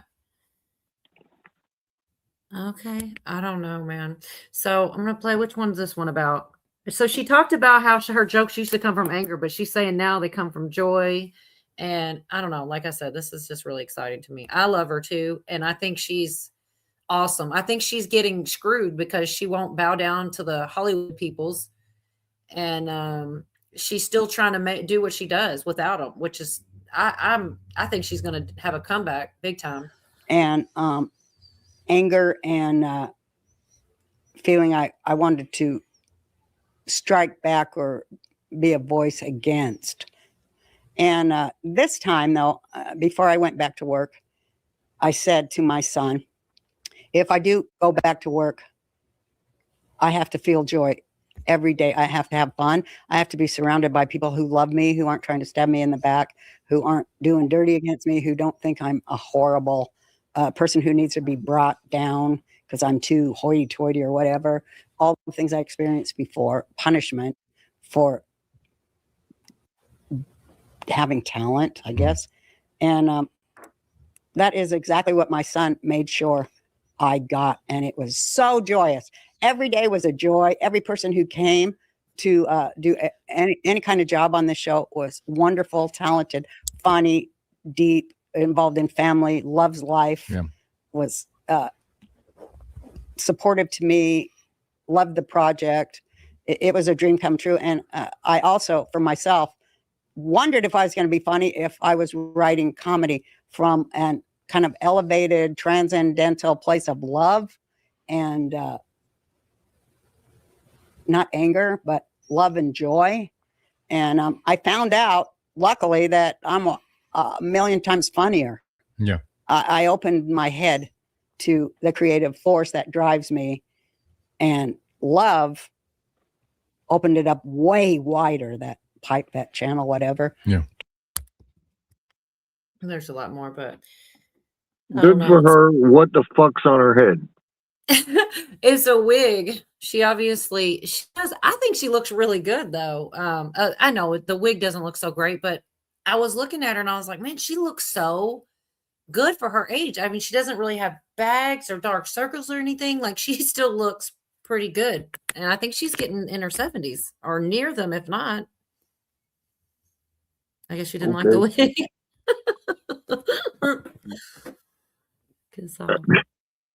I got nothing against her. I just, I actually like her now more because she's come out of some of the things she said. But I used to hate her so bad. Kissoff said, Pootie, I personally know a couple of senators and they say they don't know who that is. Interesting. It's her disguise, Ms. Anderson says. Well, I don't know. I think this 73, yeah, she's in her 70s. No, it's going to be a good one. I'm so excited. I don't know if I think she did say it was kind of based on the book of Job and God's all through this show she's putting out. And like I said, let's see. She talked about downloading the jokes, which was kind of crazy. She says they come to her. And I'm skipping that. That's what I'm telling y'all. And she also said her new show is like a cross between Roseanne and The Sopranos, which is funny. Oh, and Randy, what'd you say? That'd be cool. It's going to be interesting for sure. They also mentioned Randy Quaid is going to be her co-star, I think. I'm not sure. I'm about to find it. And this is really funny because of all people, right? I don't know if you guys remember because I get in a lot of weirdo conspiracy things. Like I saw a clip of him talking about star whackers. Literally and he was flipping out. It was years ago, at least 10, maybe more. I might look for it for next time, but because he was like, they're freezing my accounts and he was literally freaking out. And of all people, so he's probably, what I'm getting at is he's probably on the outs with Hollywood as well. And then she mentioned Omar Jr., which is Cuba Gooding Jr.'s son or brother or something. I can't remember which one, but I shared some stuff with him. And he was also saying, you don't have to do all the Illuminati stuff to be there, So it just seems like they've got really good people involved in this film and stuff. And I don't think she really is in the Hollywood circles. Yeah, 73. She definitely does not look 73. Oh, Debbie said her hair's gotten thin. I mean, I guess so. Anyway, he did sound crazy. He went about it wrong. Oh yeah, Randy Quaid. Yeah, but it didn't matter. They were done with him. They were, throwing him away basically. But he was right too. He started naming off people in Hollywood that had died, and he's like, "There's these star whackers." He did sound completely insane. But it is weird. So I'm going to play this clip. She's talking about raising money. She's committing crimes to raise money for a bar mitzvah or something like that, which is a weird premise. But I don't think I don't know. I'll have to see the show to see how it fits in. But God's definitely in the show. Like this woman, my character in there, she goes in deep into crime because she's trying to raise money for her granddaughter's bat mitzvah, which is really hilarious. And real crime. Yeah, real crime. And there's swearing. Yeah. There's death. Yeah, there's death. There's murder. But it's hilarious death. It's hilarious. It's like the Keystone Cops kind of thing. There's cockfighting. You said it wasn't a cross between Roseanne and The Sopranos. You said it's a cross between Green Acres and what? Mel Brooks and The Sopranos. We started with Roseanne meets The Sopranos, and we ended up with Mel Brooks meets Green Acres meets The Sopranos. And it's brilliant. I love this show. I mean, the great Randy Quaid, he's your co-star. Drea DiMatteo plays your daughter. We've been keeping it under wraps. Some stuff's gone. Omar Gooding plays my son. I love Omar Gooding Jr. And the greatest find of the century. Indie Bug. Indie Bug. Yeah. And Alex Stein's on there. Michael Malice. We have John Lovitz. We have good cameos. It was directed by Alan Covert of Happy Madison fame. And our good friend now, Alan Steven, and you started writing this 15 years ago. Your writing partner who was on this podcast. Everybody that came on this show was a person of high quality, and everybody. Let's talk about Peter. What a great cinematographer. Dude, Kowalski. What? Okay, I went a little further than I'm into. Yeah, they just go on to talk about different people and stuff. But Miss Mintersu, I don't know, because this is like their first talking about it, and they've been kind of keeping it under wraps, like they said. But I'm excited. As soon as I find out, I'll let you know. Her bob is bobbling. Her bob is bobbing. That's so funny, man. Gotta Anyway, love it. yeah. I still have a bunch of you guys. I mean, like I said, I don't know anybody really cares about all this. She not only goes in about her show more, but she goes in about all the things in Hollywood and Epstein, and she even mentions Q drops, which I know you love, but it's starting to look more and more like there's something to it, whether people like it or not. There's, even if it's just something parallel to it that's similar. I don't know. But let's see. She also has this lighter that looks like a gun. It is pretty funny. Let me share one more. Sorry. I will, probably in a short little bit and open up the backstage if anyone wants to come back. And then I won't play any more clips, I promise. But I've been waiting to do. I definitely wanted to get Genius. Mike Rimmer, the AD, Matt and Props wrote some of the funniest shit. Like, I got to say how this here is the star of the show. Yeah, that was me. My son gave me this for Christmas, which is where I get my cigarettes. You got to show him the magazine. You always leave that part out. Well, yeah, it's got a magazine. Well, pull. Yeah, now pull the magazine out. Okay. So there you is. You fill it up with cigarettes. Then you put it in here. Yeah. And get your cigarette out as I did here. No, pull it back.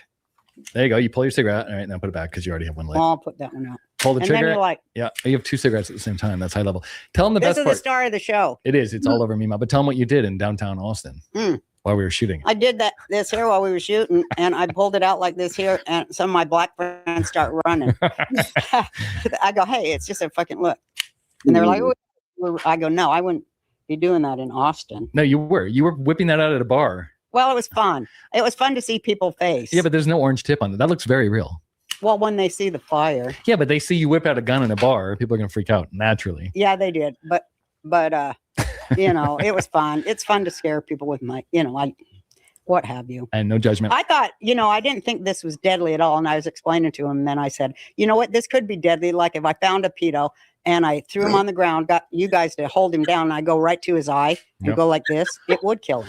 It would take a while. But if you douse him in gasoline and then that would kill him. Yeah. Which is what we should do with pedos. Didn't you tell me that Kathy O'Brien's... my friend Kathy O'Brien, we got to get her back on the show. We love Kathy. The governor, her friend of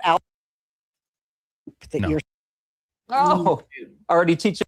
Anyway, I'll stop there for a minute. But yeah, she's a trip, man. Pulling that out and scaring her black friends. She's nuts. I could just see it. Shoot. I'm trying to see what else I got here. One of the lines she said God had. That's the part that I think is really cool, is that, oh, Bob made it. Good to see you, Bob. Hey, hello. I'm glad that Roseanne didn't seem like something boring to watch, to go over for you still to come up, because I know, I feel like girls like her more than guys. Maybe not. She's a trip, though.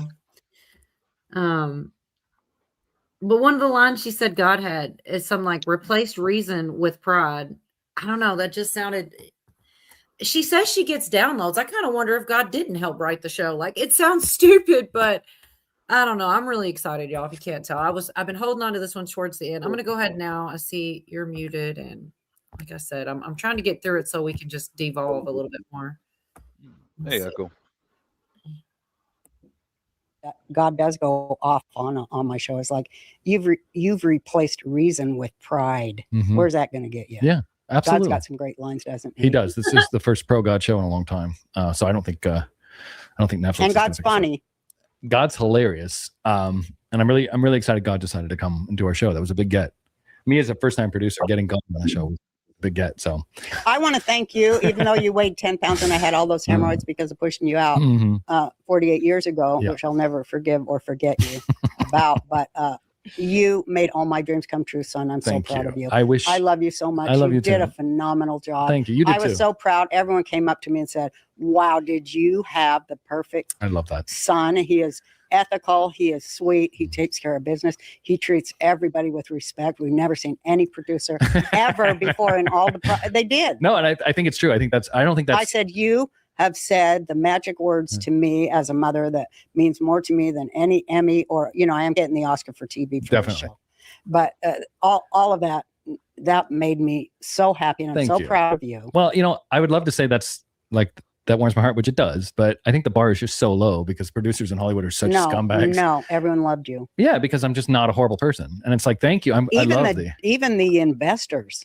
I never seen that before in my life where big money people are like, we love Jake. Yeah. We will do anything for Jake. They Jake will. can have all the money we have. Well, we'll get into that one later. But I mean, I almost had a perfect record. We're gonna get through that. I'm not gonna say anything bad, but God is a fan of this show. God put everybody on this show. I really believe that. And I would love to take credit because it's very nice coming from you to say those things to me, but this was all God. Glory to God. Because, dude, and down I just want to say God bless everybody who helped me do this. 100%. Everybody was wonderful. And Dude, I miss y'all. I miss y'all. I miss the crew. We had the best crew. I mean, from you and Alan Stevens writing, Covert, who wrote and directed, to Peter Kowalski, our DP, who's a fucking mad genius. The AD. Everyone was a mad genius, weren't they? Dude, the Tracy and Nazanin in the where do you guys see this show? You've never seen anything like it. Like that, your trailer, your Airstream, your pink Airstream trailer for your character. Right?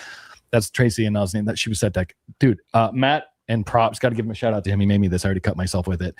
He had brilliant ideas. He was the one that came up with one of the ways Alex Stein kills people, which all conspiracy theories, like everybody brought their genius on the show. And I tell you, the most important thing to me, the most amazing thing was at the end, like what you're saying to me now about how great a job I did. Thank you. But really, it was more about, wow, what a collection of great fucking people that came together on this project. And it shows on screen.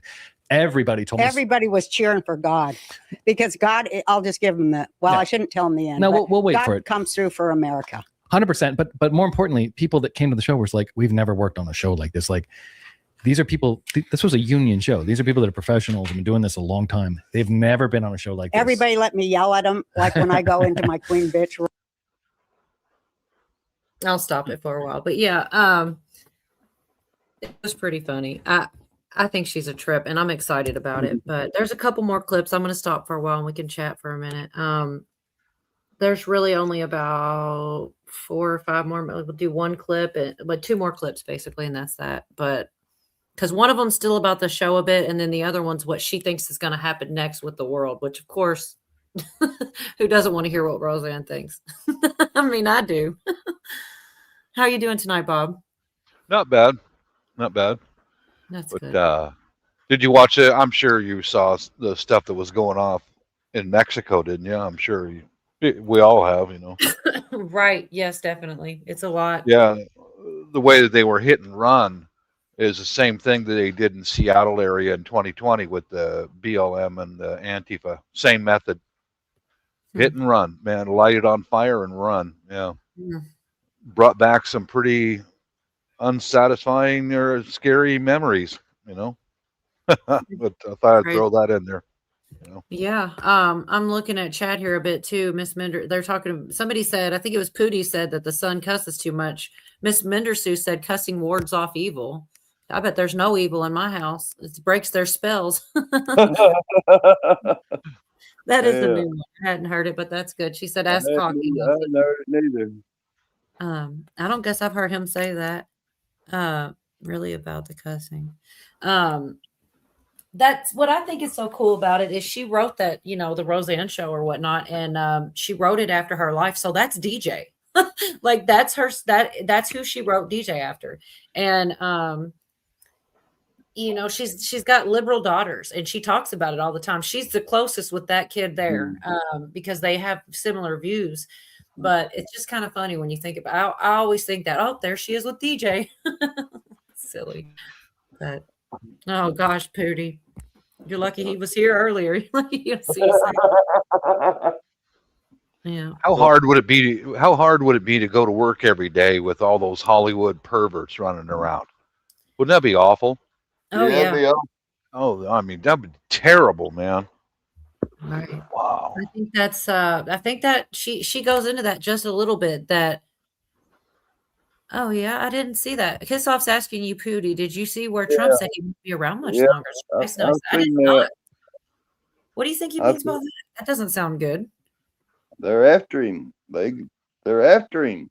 Well, I mean, yeah, I shared earlier where the guy got through to Mar-a-Lago. I don't believe. Hopefully they don't get him though. I hope not. Yeah, me too. I mean, he's escaped it so many times. Yeah. But I don't know. Maybe that's why I keep saying that because because they know that his days are numbered. That's crazy. I have not heard that, but I don't like the sound of that at all. He said that the other night in the State of the Union. I guess I missed that part. I watched the whole thing, but I didn't hear him say that part, and I don't like it. Did you? Man, could you take it any other way? No. Trump is supposed to go away. What does that mean? He's supposed to go away. Keyword much longer. What the heck? Okay. Huh. Well, I mean, in the sense that maybe he means because he's not going to be the president in a few more years, or maybe there's going to be something where maybe they are going to complete it. I don't know, because I know they talk. I don't think they're going to be able to impeach him for what, but that is strange. When he says stuff, he's saying it for a reason. And I don't like that he's saying that. I didn't catch that during the State of the Union. Huh. But it could mean several things, right? It could mean that he thinks he's not going to live much longer. But it also might be sick. He might be sick, Cola. You never know. Yeah, I saw this thing that the other side keeps trying to make a scandal out of him putting makeup on his hands. He's got some kind of bruising or whatnot, but I don't know. I just don't know. They'll mention about a guy putting makeup on his hand, but they won't say anything about Ilhan Omar screaming her head off during the State of the Union. Yeah. Did you see her behavior? I How did. unprofessional! Absolutely unprofessional. Thanks, Brian. Yeah, there was something going around that they said, don't do that. Don't show out if to the Democrat. The Democratic Party supposedly was saying they were going to try not to, and she obviously didn't get the memo. So, because some boycotted and did a whole other State of the Union with themselves. She has her own agenda. Mm-hmm. Right? I mean, she's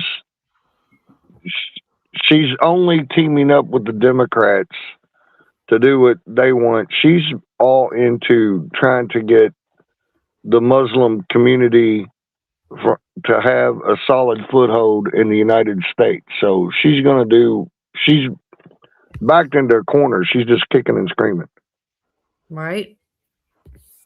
It's crazy, man. All of it. There's just so much going on. There really is. And I say it every week because I'm always trying to cover it all, and it's impossible.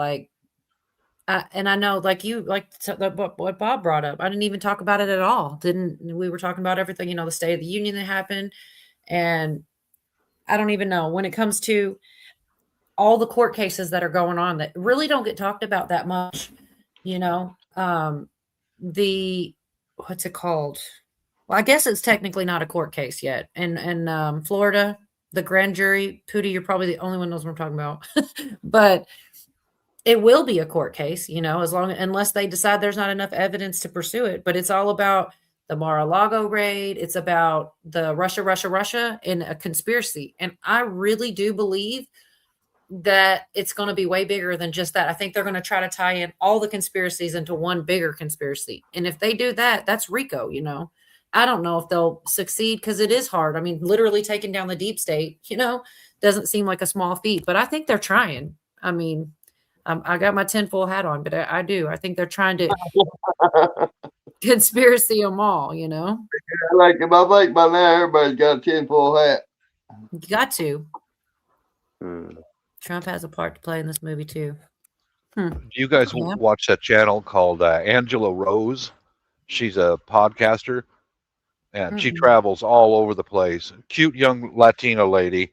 She is following right after Ilhan Omar and following up with all of her fake businesses and how much she and her husband have brought in less than like $5 million in less than a year. And she goes to these businesses that they claim that Omar owns. There's nothing there. Total scammer. She and her husband both. Mm-hmm. Yeah. Follow that lady. I think her name is Angela Rose. Yeah. I don't follow her, but I have seen some of that. Liberal Hive Mind covered some of it. And yeah, she's the winery and even her husband. It's a lot there. And that's probably another reason that, they've got all this beef because they know they're getting exposed little bit by little bit. But it is slow, and I'm sick of it. I want the movie to end too, but I just really hope it ends the way that everybody's been saying for all. I hope there are a lot of arrests of high up people who did commit treasonous things, you know, and I don't know. Maybe I am dreaming because it has been a long time that we've been saying the same things. Where's Pootie? I need to trust the plan. He left. I mean, because we've been saying this forever. And it's like, but that's what I was saying earlier about Prince Andrew and the former U.S. ambassador, British U.S. ambassador, and all these high level people being arrested. Yeah, they're not doing time yet. I don't know that they will, but I'm sure they're telling on all kinds of other people and things are coming out. I hope so, Brian. Good. Oh, I hope so too. Yeah. But it's getting old, you know. It's slow, but I don't know. I always think about when the pendulum swings back, and I really hope it's not at the end of Trump's term. What do you think, Cujo, as far as the pendulum swinging?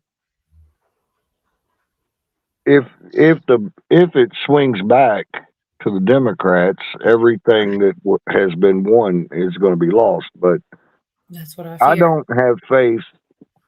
I think the only possible way that enough of the weeds get rooted out of the deep state, people are going to have to be cutting deals and forcing people into retirement and going away to get rid of them. I think they're too firmly entrenched. So I don't see anybody other than a couple pansies doing any jail time. But there have been a lot of skeptics. Hopefully it will be possible to prove enough of this shit to make them go away.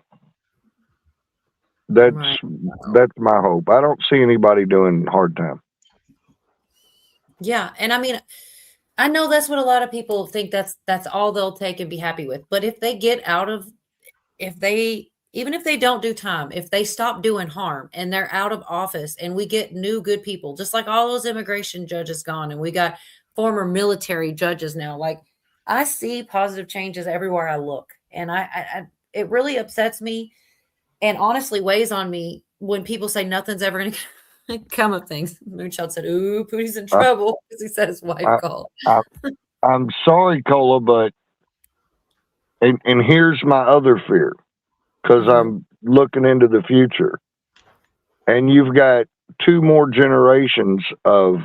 Am I allowed to say the word retard on here? I mean, you just did. Okay.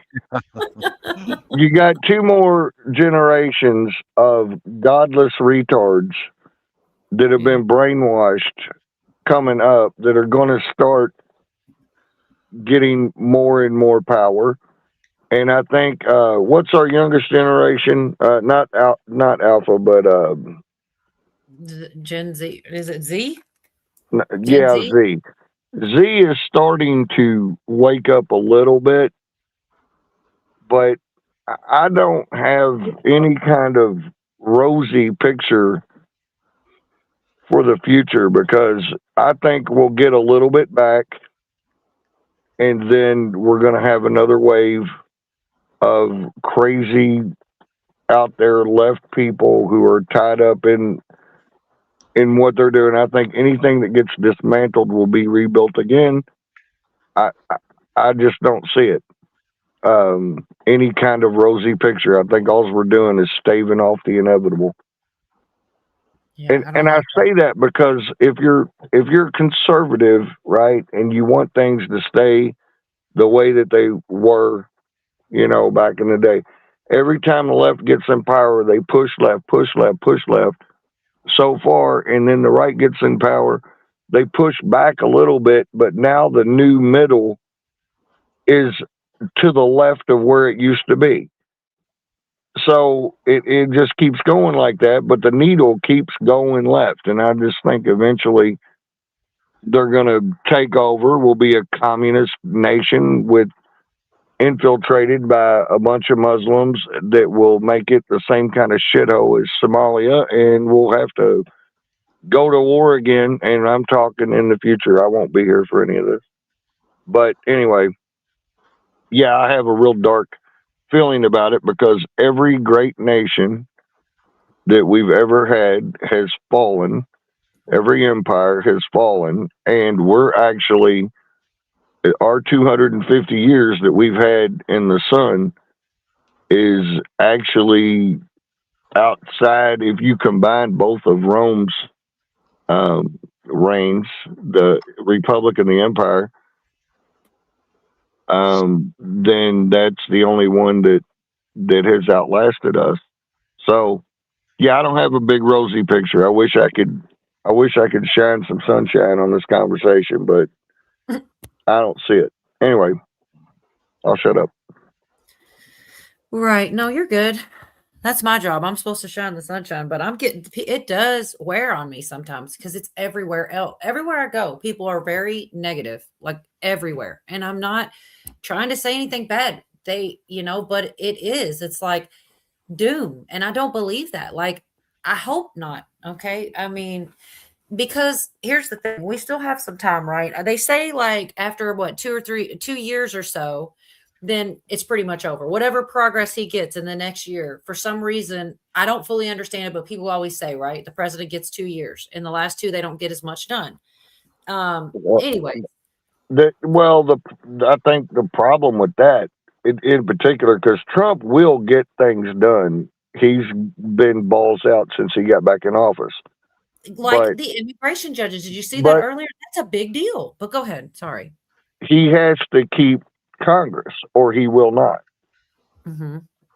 So if he keeps Congress, he'll get another 2 years of getting things done. But anyway. Okay. So what I was saying, so he gets some more done. I don't know what things it'll be. I don't think he's going to pull any king moves like some people think. Although part of me doesn't think it would be so bad with everything we're facing. But I don't know why it has to necessarily automatically go back to the Dems this next time.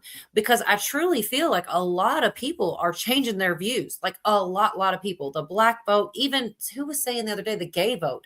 Like a lot of people. I think it's Roseanne. She's in one of these clips saying that. But not just her. In general, it is. Everybody's starting to see through the facade. I mean, and realize like with the things like at the State of the Union when he said America first, and he didn't even say that you couldn't care about the immigrants or I don't even know what word people find friendly. I don't mean it offensive. That illegal immigrants, migrants, I don't know what word is the least offensive, but he didn't say you can't care. He said, but who cares about America first? And they still sat. Now I feel like there was several times like that. Like the transgender in the audience that was going to transition and they took away all that type of stuff. There were several moments where it's like, it's weird that you aren't standing up and people are seeing it. But all I'm saying is, I think we'll be okay as long as we can get a decent Republican after Trump. If not, it is terrifying because, they're going to undo everything. But everybody just assumes we're going straight Democrat next. And I don't see why they think that automatically, because a lot is being exposed during this term. But go ahead. Most incumbent presidents lose seats in the House and Senate in the midterms, or the House in the midterms, because people are not as jacked up to vote because there's no president to vote for. It's sad and it's stupid, but that's usually what happens. That's why they say they get 2 years. But that may not happen. We'll see, because every person, like you were talking about, them sitting on their hands for all the shit you were saying, every local representative that is running for office will be able to show that particular representative not standing up for those things that they're running against. So that's actually good. Oh shit. Go ahead. That's just actually good stuff. I mean, that he did that. Right. He purposely calculated it and said what he said, and because he knew they were going to respond that way. They did last year. They've done it every time for him. I agree that it was intentional, and I think it maybe made an impact on people that maybe don't realize or see. That might be the thing. Like, that's crazy. That what he's saying isn't that bad. Why aren't they standing? I don't know. Maybe I'm just I think what I think. Go ahead, Bob. I think the whole reason why he said stand up, because the entire Democrat side of the Congress did not stand up, and that shows the public right now that these people are not here to do their job and to run the government. They are not here to help us. They're there to be serve themselves right away. The Republican side stood up. The Democrat side, it was just a very clear example of how selfish and lazy these people really are. Well, I thought it was a real bad look. I did. It was. That's why I came up, because like my dad was talking to me this morning on the way home from work. He was he was a Trump lover, and he was talking about this morning and saying like he was asking all these questions, and Dad's like, because Dad knows how I stand. Like I'm kind of like neutral, you know. You're a black pillar too. Don't lie. I am a black pillar, but like I know where I stand with Trump too. Do you know what I mean? Like I know he's like our best option, but I am a black pillar because like I'll still hold fucking Trump just as accountable as anybody else. You know, You'll make and me I think play that granny on you, Moonchild. Huh? You make me play the granny. You remember? Did you see it? Which one? Oh my gosh! Hold on. Because I'm standing up for somebody that deserves to be standing up for. Get off the man's back. Let him do his job. He's doing the right thing. Back up off of him. And Grandma said it. I'm just Grandma said it. Good for you, lady. Sorry. Get after it. I was just kidding anyway, but I thought you'd know what I meant. So then I had to play it so you knew what the hell I meant. I was No, just you're kidding. good. But anyways, you were saying he knows where you stand, and he was saying something to you, and I don't want you to lose your train of thought. I'm sorry. He was talking to me on the way home from work, and he was telling me about how like Trump was like asking all these questions like that.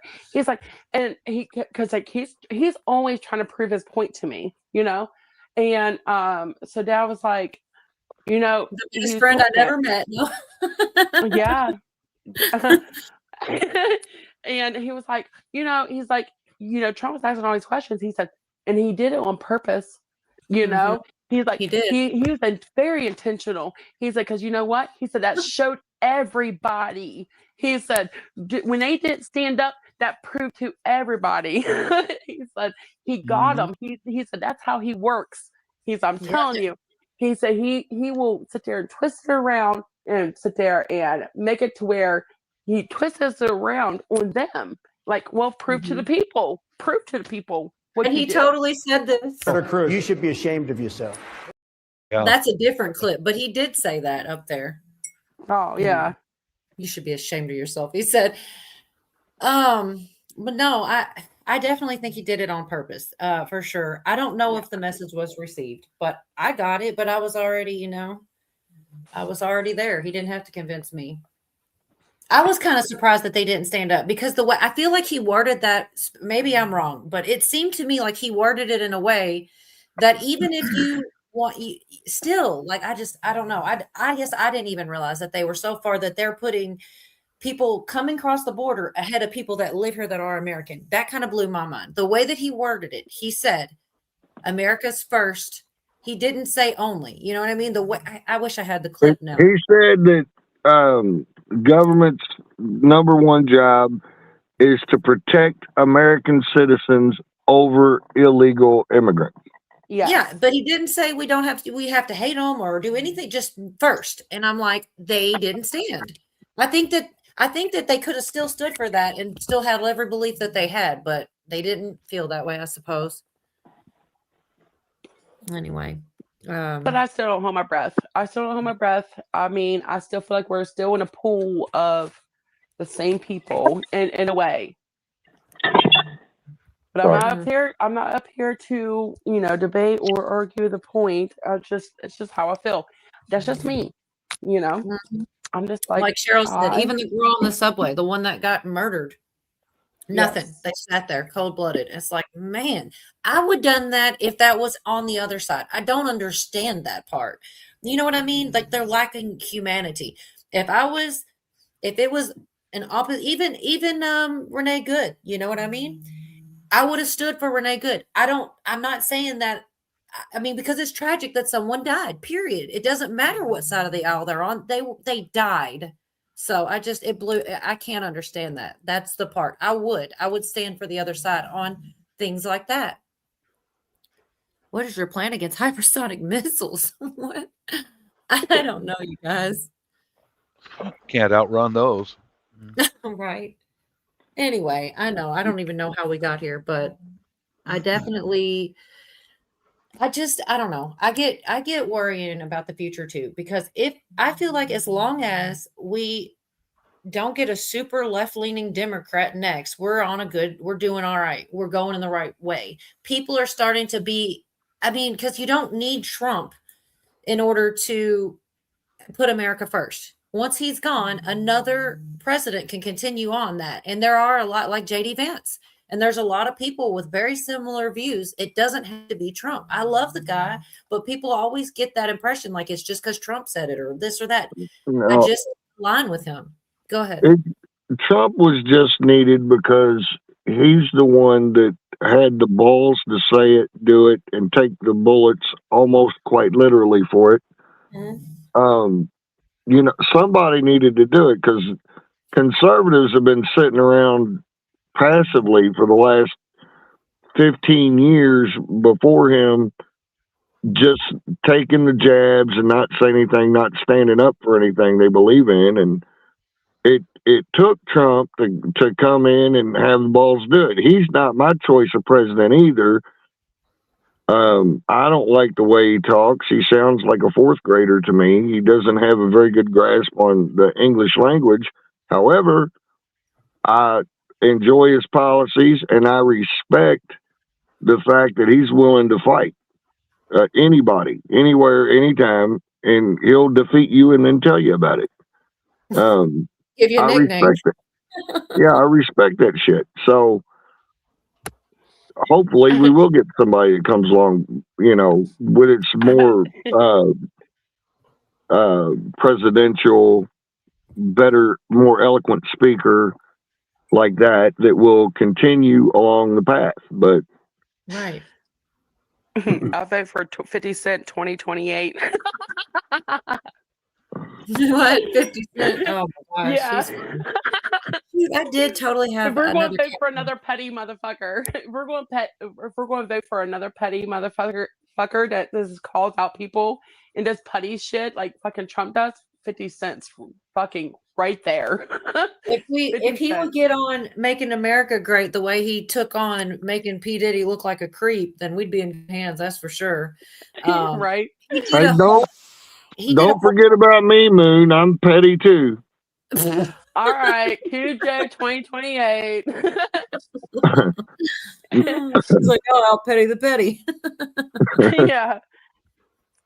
You think Trump's petty? Wait till I get going. Man, I don't know. I just I think it's going to be all right. Either way, even in the worst case scenarios, I still think we'll be all right, but I do hope for the best cases. And I really do believe we aren't going back the other way. Not ever, obviously, but not next. That's my opinion, because a lot of the reasons that they had working in their favor are not going to be working in their favor anymore.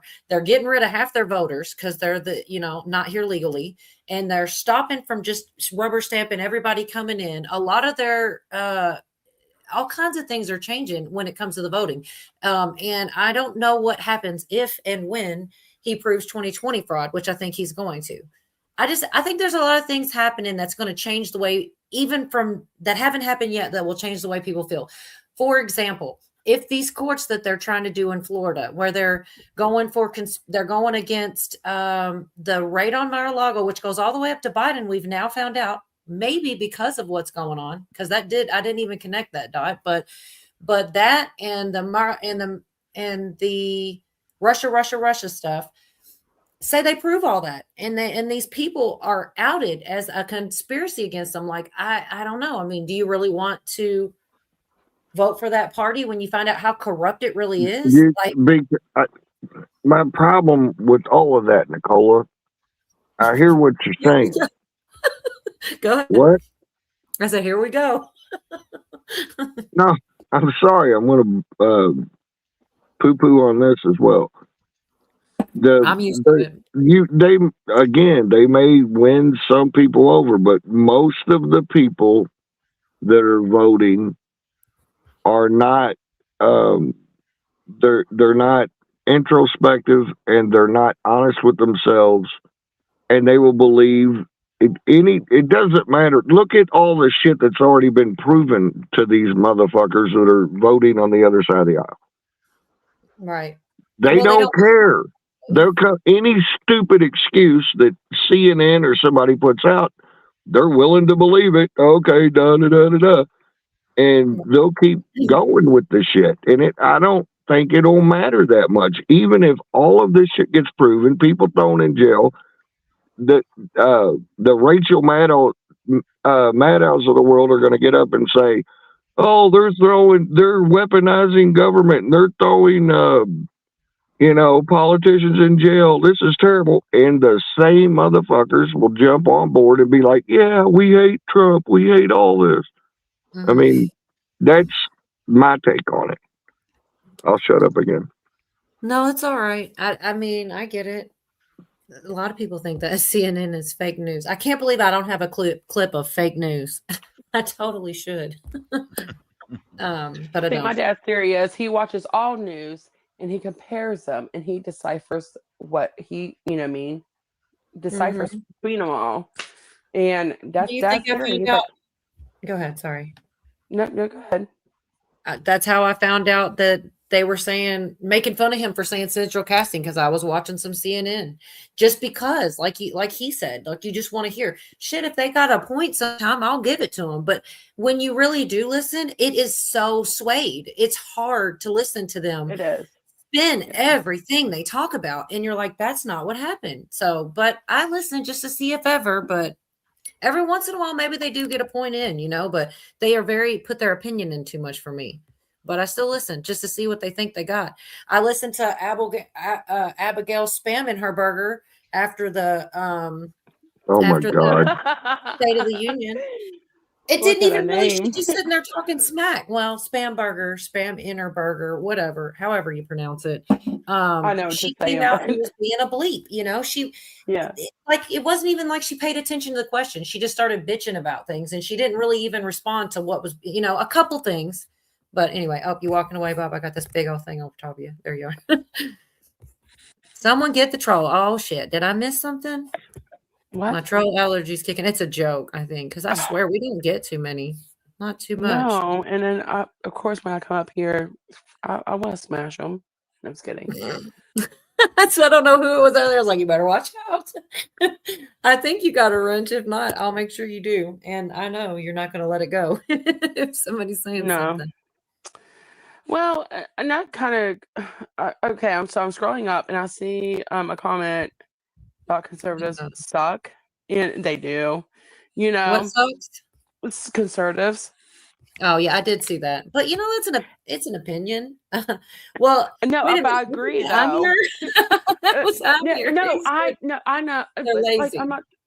Yeah, and I agree though. Right. I mean, to me, I just feel like we do a lot of fucking complaining, and the left are way more fucking organized. They're so more organized, and they're going to speak their voice. I'm like, why are we doing this? Why? And I'm like, we got anger. We have very strong opinions. You know what I mean? We have. Flip this fucking table. We have the same thing, except for the organization and the fucking commitment to fucking actually fucking voice it. I think honestly do. I honestly do. That the conservative grouped up and went out and did something was January 6th. And that's when they found out that there's two tiers, it's different. Didn't should have been reorganized. I think that discouraged a lot of people. That's just my opinion. I'm just saying they sure were out that day, and you ain't really seen much since, because they put half those, they were hunting them. Okay, but how many but we have had discussions about this, and And like a lot of this, we have came to the conclusion like a lot of this was set up. It's not really that we, you know what I mean? It was kind of like a setup, right? But there were You real know? people there There was that real did get people. I'm jailed. not doubting that. I'm not doubting that. But I'm just saying like it was kind of like a setup. We need to fucking like fucking group and be more organized and be more fucking smart. You know, sly like a fucking fox. You know, do what the fucking left is doing, but our way. You know, like why aren't we doing that? Disagree with you at all. I'm just saying I was just giving you a reason why I think some people did, you know, tone it down a lot. Because that I still kind of can't believe that, because there's been other protests, quote unquote, and things. And granted, it wasn't at the Capitol, but they burn shit down. I mean, it gets wild at some of these protests. Use their shit against them. You know, why can't we sit there? We've observed them for so long. You know, why can't we use their tactics against them? I think we're getting there. I think there's a lot going on. I really do. I hope. I'm not saying, unfortunately, I don't mean with citizens. I mean at the top, there's a lot going on. There's immigration judges being fired. There's other judges being exposed. He has literally just, like Jeff was pointing out, he accused them of foreign What if he can prove it? You know what I mean? That's a big deal. Then those judges won't be there to be corrupt anymore. But anyways, I'm just saying, I think there's a lot of things going on at once. I don't know what the outcome is going to be, but they can't all, something's got to go good. You know, they can't all go bad. But anyways, we're all over the place. Go ahead. No, go ahead. I was just going to say, I mean, it could all go bad, but what are we going to do about it? What I meant by it can't all go bad is you got 7 irons in the fire. Not every single. That's what I meant. If there's 4 or 5 different things going on, just statistically alone, they can't all go bad. You know what I mean? If we're going statistics, something's got to go right out of those. And there's a lot of things going on. That's what I meant by they can't. I meant, yeah, things can go wrong, obviously. No, I really don't, Cheryl. I don't like even getting rid of comments or kicking people out or anything unless I have to, because, you know, I do think everybody's got freedom of speech, and I don't want to be in an echo chamber. I'm clearly not. There's a lot of people that disagree with me left and right, and they are welcome. And I enjoy to hear their thoughts. I'm not gonna lie. No, you're Sorry. good. No, go ahead. This earlier tonight, that one person they was getting on my fucking last nerve. I don't know what you're talking about. The one that you was talking about me fucking going after. You said something. I was like, I missed something somewhere, because I didn't catch the comments, but I saw you talking. They were anti-Navy as Navy. They was saying some shit, and I was just like, you got. There's right over one. I wasn't. But I didn't even me at all. If Cola doesn't like it that I did that. No. You're fine. You can do whatever you want. You can take your shoes off him. You know. Yeah, Navy vet knows. My house is your house, girl. You already knows. know that. Yeah, I wasn't. I was just saying they didn't. I missed it too, Cheryl. It's all good. I wasn't paying, which is good, because you know I'm trying to do certain things. I would have probably, if I would have gotten rattled, I wouldn't have got through half the stuff I did. So you took the bullet. But it's all good. It went over. It's all good. Yeah, it's all but good. Yeah, if you want to, even if somebody's messing with you, I don't care. You know, freedom of speech. You can say what you need to say. I wasn't going to mute either one of you guys, but I didn't see anything that they said really. Their face belongs on a cereal box. Wait. Okay, this is to chessboard. Look, I got to do my homework. All right. God, they're going to make me go back. How many comments? Good grief. Hold on. I can't. Sometimes I just lose it mid investigation. I don't know. I missed something. Oh, I'm sorry, y'all. I can't keep up. Somebody's face belongs on a cereal box. I missed who it was. But so if you're cool with it, I was going to just play a couple more of these Roseanne clips. I know we went on. She actually says some stuff, not on this first one, but the next one, about what she believes. And I'm like, you know, she's being positive. And so I, of course, loved it. But it's, you know, she calls it out too, though. And she's met a lot of people like 107. She's met Trump. Kathy O'Brien, which I think is so odd, you guys. Kathy O'Brien and her met Trump together. Kathy O'Brien alleges to be MK Ultra mind-controlled sex slave, and has been supposedly her allegations. People like, I feel like it was Dick Cheney was one of the names, big names that she says she was passed around to, and somehow she got to meet Trump. Like, I mean, it just makes me feel like he is doing things behind the scenes we don't know. But anyways, this has nothing to do with that. This is about her show still that she's going to put out. Roll. Oh yeah. And I, do a kind of Don Rickles, Betty Davis kind of Oh, thing. they loved it. They loved you. And they loved my jokes. I loved it. And so I went to the Teamsters because I love to do this mad woman thing. And I go to the Teamsters and I go, if y'all don't get your shit together, I'm going to bring in another fucking crooked union in here. they loved it. I was told, don't joke with the fell Teamsters. back into the truck. No, there were literally everybody from like, and I'm saying on the totem pole, not trying to be mean, but like the lowest paying gig, like the PA, to the top. Everybody brought their genius. Everybody got along. And everyone told me, if you guys come back for another season, and they told me straight, like, even if I'm working on another show, I will quit it to come work with you guys. They say this to me, and I quote, the rap party was just a big ass kissing fest about this was the greatest project they've ever worked on. Not just that the show was great, but just the interpersonal relationships, because everybody there was good at their job and did a good job. That was it. That's what led us. Hey, we want the best product forward. No ego, no bullshit, no trying to jerk off on a plant and casting couch, none of that creepy Hollywood satanic shit of wielding your power over someone to get off. Like, it's like, hey, if it's funny, it lands. And that was it. Right. It was so when cool. they were funnier than me, I gave it to them. Yeah, you did. And I did what they said, right? 100%. 100%. That was my favorite thing about you on the first day. You said, bring your genius. This is a democracy, not a dictatorship.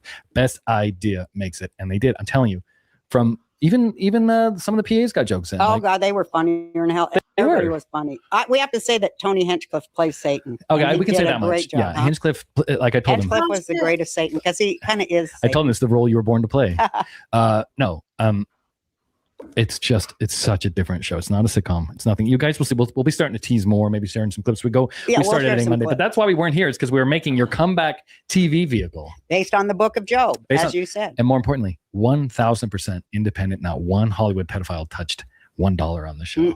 And it was tough. It's not no easy Satanists. To do. Not just no Satanists. Like, everybody was godly. Even the people that I'm mad at currently were still godly, and they fell short because of circumstances outside of their control, and not because they're horrible pedophiles. Well, the devil don't want this show this devil don't like this show because he's the butt of the joke. But you know what? Sorry, Satan. Yeah. You're a bitch and you're going down. Yeah. Sorry, Satan, you're a bitch and you're going down. I love that lady. Sorry, she's a trip to me. I know that was like, we totally went straight from politics to Roseanne, and we're going to go back again because she goes into that too. But I love that one. That's the one. I wish I would have played that one first. Because you heard it all, right? No satanic pedos. And I mean, I loved that. There's not much out there that's like that, you know? I'm sorry, Bob. I didn't mean to interrupt you. Oh, no. I just agree with I just said, well said. She said it right. No money came from any of these pedos or satanic people. So good to go. I like it. That's what I said. I'm going to whatever service it is. I don't do that because I'm cheap and I don't like to pay for, a bunch of apps or whatever, but I'm going to do it for the one show because I want it to support them and the show. They said God's the main character. Like, I mean, it is true. There's not a lot of, godly shows, and it's not actually godly, which will probably be why it's so good. You got a lady committing crime to pay for her daughter's bat mitzvah. That's weird as hell, but it's also gonna be good. I just know, and it's gonna be funny too. Backup toilets. That's all nobody heard. Wait, what? Oh my gosh, you guys, I can't keep up. Navy vet. Oh, there we go. I found this one. I solved the mystery. I Scooby-Dooed it. What's going on, you guys? Probably have a free week trial, then cancel it. Yeah, I know. But you know what? That's why I don't do those. They always get me. I always forget. And then I have to pay for at least a month. And that's that they know that's going to happen. But I don't mind to do it for this one. I'm pretty excited about it, if y'all can't tell. That was the one thing I was like, no matter what, even if it's at the very end, if there's nobody there still, I'm still playing it because even somebody might catch it on a replay or whatever. I hope everybody does. It doesn't. Miss Mendersu was asking. They haven't even said when yet or what app or anything. I think they said they haven't even gotten done editing it yet. But it's on the way, man. And I can't wait. What's funny is her pretend TV husband did a show called The Righteous Gemstones, which was actually, they were like crooks. And he was a preacher, though. It's kind of funny if you think about it. Anyway, I guess everybody's kind of quiet. I will play. I've only got, okay, I do actually have 3 more clips. I lied to y'all on accident. But she gets into it, man, talking about unraveling and bloodlines going down. And it's kind of hard not to want to share it. That's about all I got, though. I probably won't share much else other than the rest of this little show in little segments. You know what, Satan? Boom. Right? Anything to wrap up? Did we get everything? I think we got everything. I didn't even get to tell people what's going to happen. We'll tell them. Okay, now that the Epstein files are sort of exposed, and I love how the Democrats, because everybody on the Epstein list is a Democrat, except for a handful of Republicans, they did other things. The Republican, the rhinos, let's say, some of them went to Epstein Island. They're all part of that too, but they got their own thing. Jeffrey Epstein is the capitalist system. And that's why I love the number. And he was only put in power because of Prince Andrew. And he was arrested because of financial fraud, not because of Epstein, but it's the same thing. Right. The first arrest, it said, would shock the world. I'm going back to the Q drops. Good. Well, Q looks pretty golden right now. Yeah. Even Bill Maher said he owes Q an apology. Yeah, Bill Maher owes me an apology too That for too. calling me crazy. And I said, hey, Bill, how does it feel that right now I was right about everything? He said, hardly. Yeah, you I still go, dude, can't what do are you it. talking about? When I came on your show, you didn't even know what the WEF was. True. You thought it was a wrestling thing. Yeah, he did not know. You can find And, that. you clip. know, he still thinks like Democrats are, I mean, oh my God, they just. But he went to the White House and he met Trump. No, and, I know. You know, we got to give him a I'm little happy about it. But, you know, remember how much he used to hate Trump when I loved him? No, Bill's a slow red pill. He's even slower than Tim Pool. He'll get there. It'll probably be 10 years. I'm proud of Tim Pool too. I am too. And I'm proud of Bill Maher, who drives me very fucking proud of crazy him. because you know what? You don't have to be 100% lockstep with us, but you can't deny reality. And thank you for And not the doing reality is that Trump is taking down the city of London and the whole economic system based on slavery. And Iran. Everybody should be happy. 100%. Well, Iran is their, money laundering center. Yep. And, it's all going down. Do you hear that, Cujo? Everybody should be happy. I'm just saying. I hope she's Sorry. right. You didn't hear any of it? No, I heard it. I just sorry I'm not happy. Yeah. Well, she goes on to talk about how we're a constitutional republic and how it's really coming from Roseanne of all people. She actually makes a lot of sense. I should really play it. She's going to do it better than I'm going to say it. Actually, she was on a roll with it. But she talked because she says the slavery. Let me just play it. She can say things I can't anyway, and say it better real quick. But like I said, she talks about the constitutional republic too. And what's going to replace it? A system of economics built on the needs of humanity. And it's great. And that's what Trump is doing and that nobody sees. And it's all unraveling. The whole con, the whole grift of the war machine, which is run by Democrats. They are the war party. Yep. That's unraveling too. And everybody will see it bare. They must have a slave class. And they had their blue cities, their ghettos for Black people. That was their slave class. But unfortunately, that became unmanageable for them. So they had to bring in people from other countries that would work for slave wages. And they did that to destroy the Black population. And thank God, Black people who were calling me racist because they didn't understand my tweet, they're getting all pro-Trump too. And so are the gays. I'm so happy because we tent, all baby. have to get rid of this system of slavery that they call democracy, which is bullshit. Because democracy is, as Victor Hugo said, 2 wolves and a sheep voting and a lamb voting on what to have for lunch. Democracy is bullshit. We have a constitutional republic that guarantees human rights. And yeah, it grew over the 250 years it's been here, and it cut off the parts of itself that were immoral. Yeah. And it continues to do so because anything that is for the rights of the individual to control their own destiny, as Malcolm X talked about, economic liberty for Black people in America. That's what Trump's doing. So if you like Malcolm X, you would love Trump if you understood what he's doing. And it is a new time. And thank God we are going to get rid of the voting machines that put the system of slavery in control. I hope you're right. And we're going to have the voice of the people return to the people for the people's benefit. And we're not going to pay taxes to the royals anymore, which is what we've been doing. They don't even go to our own communities. They go to the royals. And who are the royals but the offspring of Pharaoh? She's going real into it now. But yeah, of all people, and there's only one clip left, and we could talk for a minute and play the last one. It's real short too. But she talks about the bloodline going down, and people at the top are gonna resign, and all. I hope she's right, and she does know a lot of people and have a lot of conversations. I think she spoke to Trump personally, and I know she talks to like 107 and several people, a lot of real conspiracy theorists, but there's some people that are on the inside that she talks to, and I think she has some ideas that are probably true. I don't know. I think she's a trip, but I definitely want to see her show too whenever that comes out. I don't know. I keep making everybody mute and go do other things. It's totally my fault. I can't help it. I got one more and that's it. Is anybody here right now? Y'all on break? Back to Steam. I'm waiting for someone to ask Trump if he's central casting. That's why he's not 6'3". What did you think about Roseanne? She's kind of not black-pilled, she sees hope. I feel like she knows more shit than we know too, honestly. Oh, yes. You can figure she does because she was around those Hollywood types for years. Yeah. Mm-hmm. They're evil people, man.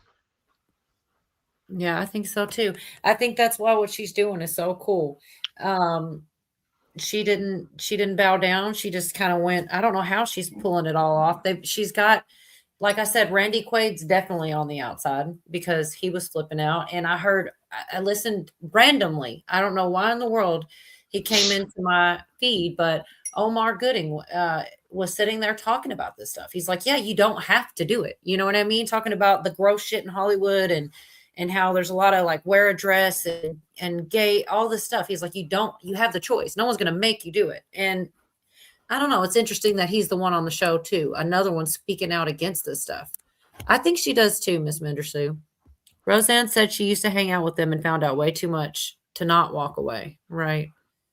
Yeah, I think I'll play this last clip. That way I won't have any more to play from her. This is just her last little piece of what she thinks is going to happen. And by the way, there's been a lot of things she said. I mean, maybe it's stuff that was semi-obvious, but she's been right about some things. She's been agreed with a lot of the things we've said about, not getting certain shots and things like that. She's been on the path. But anyways, just one more clip. Hello, now you got it. And I'm so going to get that last. Which is what we've been doing. They don't even go to our own communities. They go to the royals. And who are the royals but the offspring of Pharaoh of Babylon? Hello, now you got it. And I'm so happy to decode things for you. And why? Because I'm a Jew. That's why. And you're welcome. And maybe that does end it. And we're going to go more into this. But I was going to say what's going to happen. Yeah. The unraveling is going to continue until the wealth of the people at the top of the pyramid is liberated and comes back down to those who do all the work to make everything go where it belongs. I'm for that, which is everybody's for that. True capitalism. A lot of times those crony supply capitalists and demand, that's not communism. Hoarding. No. And real capitalism. Yeah, not narratives that are about mind control to create a permanent subservient slave class in servitude to billionaires, something new. Yeah. And billionaires can really rejoin the human race, like Elon Musk, who's like a billionaire who is helping to topple the system of rule by blood drinking billionaires. He's seen the light, and so can many of you. And don't you just love the billionaires, like the Pritzker billionaires who've had to resign? I mean, we're going to see so many more resignations, so many bloodline families go down, so many more victims becoming warriors in every aspect of this world, all over the world, because God is about intelligence and reason. He's not about falsehood and oppression, barrenness. Amen. Amen. It's good to be back. It's good to be back. God bless you all. That last thing when she said barrenness was a jab at Candace Owens. Apparently her real name is Baroness something. She was saying it throughout the stream, and a thing that they said in the beginning that I didn't share, which anybody can find that. She's got her own podcast. It's the last one she put out. You should watch the whole thing. It was like 2 hours long. Anyways, she was saying that anyone who doesn't call out the bad in their own group, don't trust them.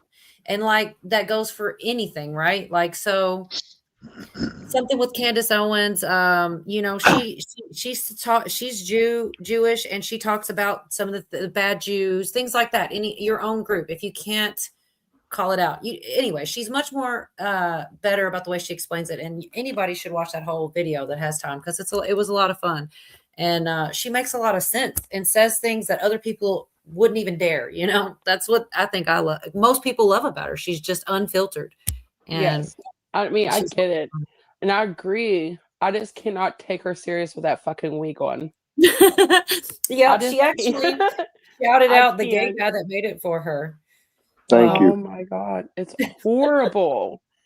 I am just like staring, and I'm like looking at her fucking. You said her bob is bobbing. Yeah, it's just like the biggest bob I've ever bobbed. Like, what is that? The biggest bob that's ever bobbed. That? You're silly. Oh my gosh. Okay, I see what Navy's He even trying to put a crown on it. Yeah. Crown the bob. Yeah. He's trying to get me to play something else. I don't know if I can. I tried to save it to a playlist. It's pretty awful. It's not easy because it's hard for me to get it from that chat, really, but I'm gonna try and see if it came. I tried to save it. Probably didn't. Anyways. I know there was a lot of stuff. There's something. Oh my gosh. I forgot. I did have there's so much. There's no way I'm playing it. I'm sorry. I can't. Oh my gosh. Now I want to see what you did, Navy. You made me want to play something completely different. I don't have yours. I'm sorry. If you were up here and put it in the private chat, I could do it that way, but you're not. So it's your fault. No, I do have one more though. I just ran to, I forgot. This guy is so funny. And I'm telling you, he doesn't even like, he's on the other side of politics, but he's a funny guy. And I listen to him and just see, sometimes they're funnier than others, but. Recently, I didn't know that you don't know. You have no idea who you are to a woman until you know how you're saved in her phone.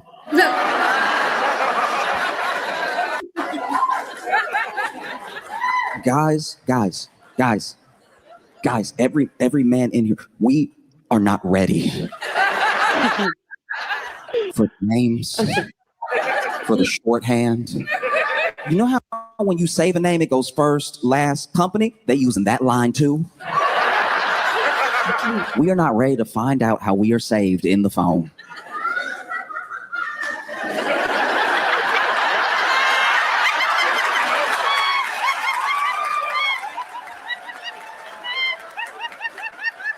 Telling, that's what telling is. I wish I was wrong. I wish it was just me. I wish it was just me getting bullied in women's phones. These are my friends. These are people I've known for years, and then they saved me some type of way and just never changed it. Years ago, this is why I first had a hunch. Years ago, I was with a friend, and we were hanging out. This has to be like 12, maybe even 15 years ago. We were hanging out, and she lost her phone. So she's like, "Can you call it for me?"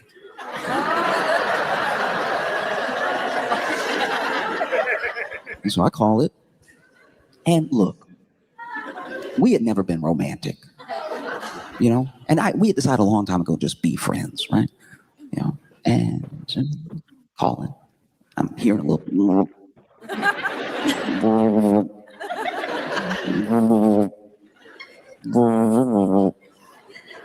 and then I find it in between couch cushions, and my name saved at her phone was Nope.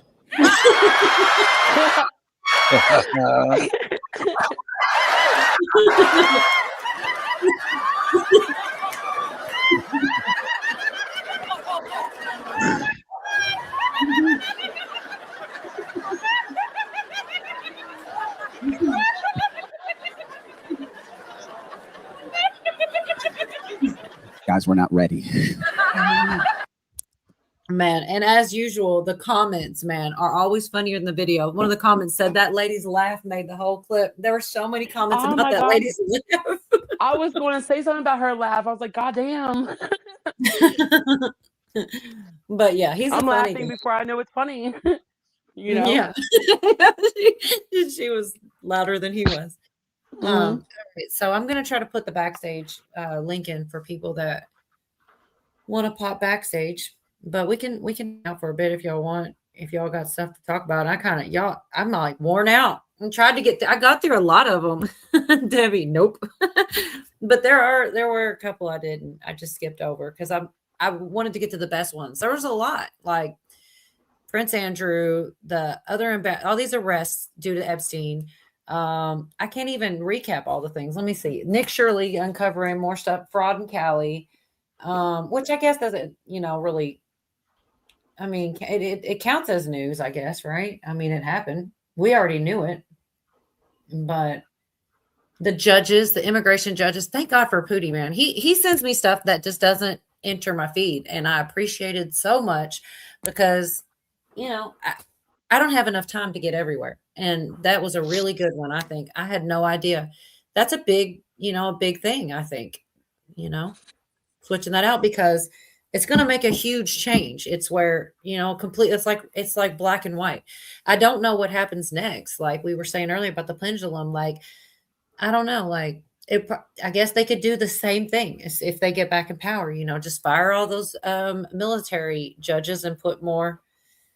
The funniest thing about that, the little changes he makes are slight. It's almost kind of funny, like the name changes of things. Like he changed Department of War and just different names. He changed the judges' names from immigration judges to deportation judges, which is like a small, slight change. But I mean, it has a completely different ring, and little things like that really do kind of have an impact. It's almost comical, though. Oh, you can't make it back. All right, Debbie, have a good night. I go on too long, and then you got any meds, chessboard? I can head that way now. Y'all are crazy. You ought to do the Home Alone video. Okay, somebody tell me what he's talking about. He told me, and I've already forgotten again. I don't know what you're talking about, Pootie. Text it to me. I mean, you can text me. If it's not YouTube, oh my God, or you don't have my email. Anyways, I don't know which one you're talking about. Man, and my phone's dying. I got a whole issue with my phone. I've either got to get a new one or repair the one I've got with the charger port. But I have to do things on my phone. Let me go ahead and. You did? Damn. Way to call me out. He's like, I did, dummy. Let me see. Shit. Did you? Oh, it was a while ago. I'm not sure which one. What's up, Bob? I'm sorry. I'm just like, yeah. Oh, no problem. Oh, Jesus is in Home Alone. Here it is. Is this? How can I? Okay, it's a reel. Dang it, Pootie. I want to share it. I don't know how. It's symbolic. Old man Marley is the symbol of Jesus. The first time we see the old man, what is he doing? He's salting the sidewalk. He's out serving the people. The second time he shows up is when Kevin's kind of doing this outward talking to himself, almost like a prayer. I had no idea. Like, this is kind of deep, Pootie. I mean, everybody's seen Home Alone, right? The old guy in the movie's like God. I didn't even think about that. Shoot, I don't know how to share it though. I'm sorry. I would love to. I could put it in chat, but it's a Facebook link. I can try to. His avatar has proper proportions, so to speak. LOL. I don't know. You know, it's hard when you get right in the middle of a convo because I'm like, I have no idea what that is talking I think about. they're talking about my icon. I was getting ready to talk about that. Yeah, I'm hanging. Can I make you big? No, make me big by all means. You didn't answer me quick enough. I was like, oops, I already did it. All right. He's talking about your Look at her avatar. making me big. All right. I'll make it all awkward.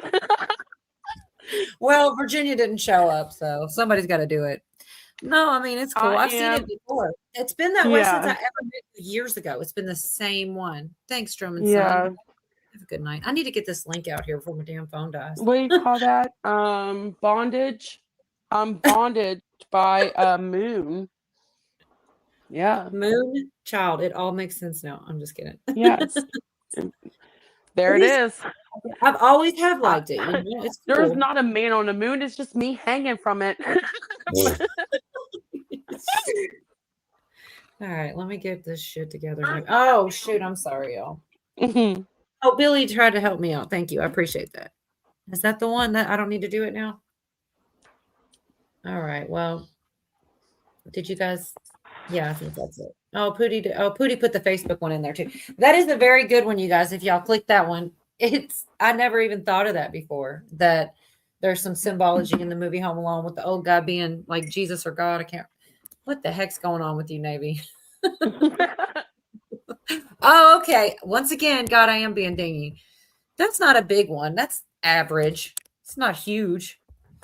Anyway, did you guys want to say your good night to YouTube? Anybody? I don't like saying last word, so final thoughts. Bob, you didn't really get much. Last words. Are you here, Cujo? I know he really don't care, to be honest. If he got skipped, he wouldn't be heartbroken. There you are. You have any good nights to YouTube? What? I'm getting ready to go to the backstage. Yeah. I was just saying if you wanted to have any final thoughts to say. Oh, no. No. Hey, Scott. Hey, no. Scott. Hey, I'm done talking to you now. That's what you should have said. Yep. I'm done talking to you now. That's an inside joke I might share sometime. I doubt it. It's pretty funny, though. You All too. right. I'm done with you. Good night, YouTube. What about you, Moon? Yeah, Bob was funny too with it. Did you have anything? No, just bye. Good night. Good night, YouTube. Have a great night. Thanks for coming. See you next Wednesday.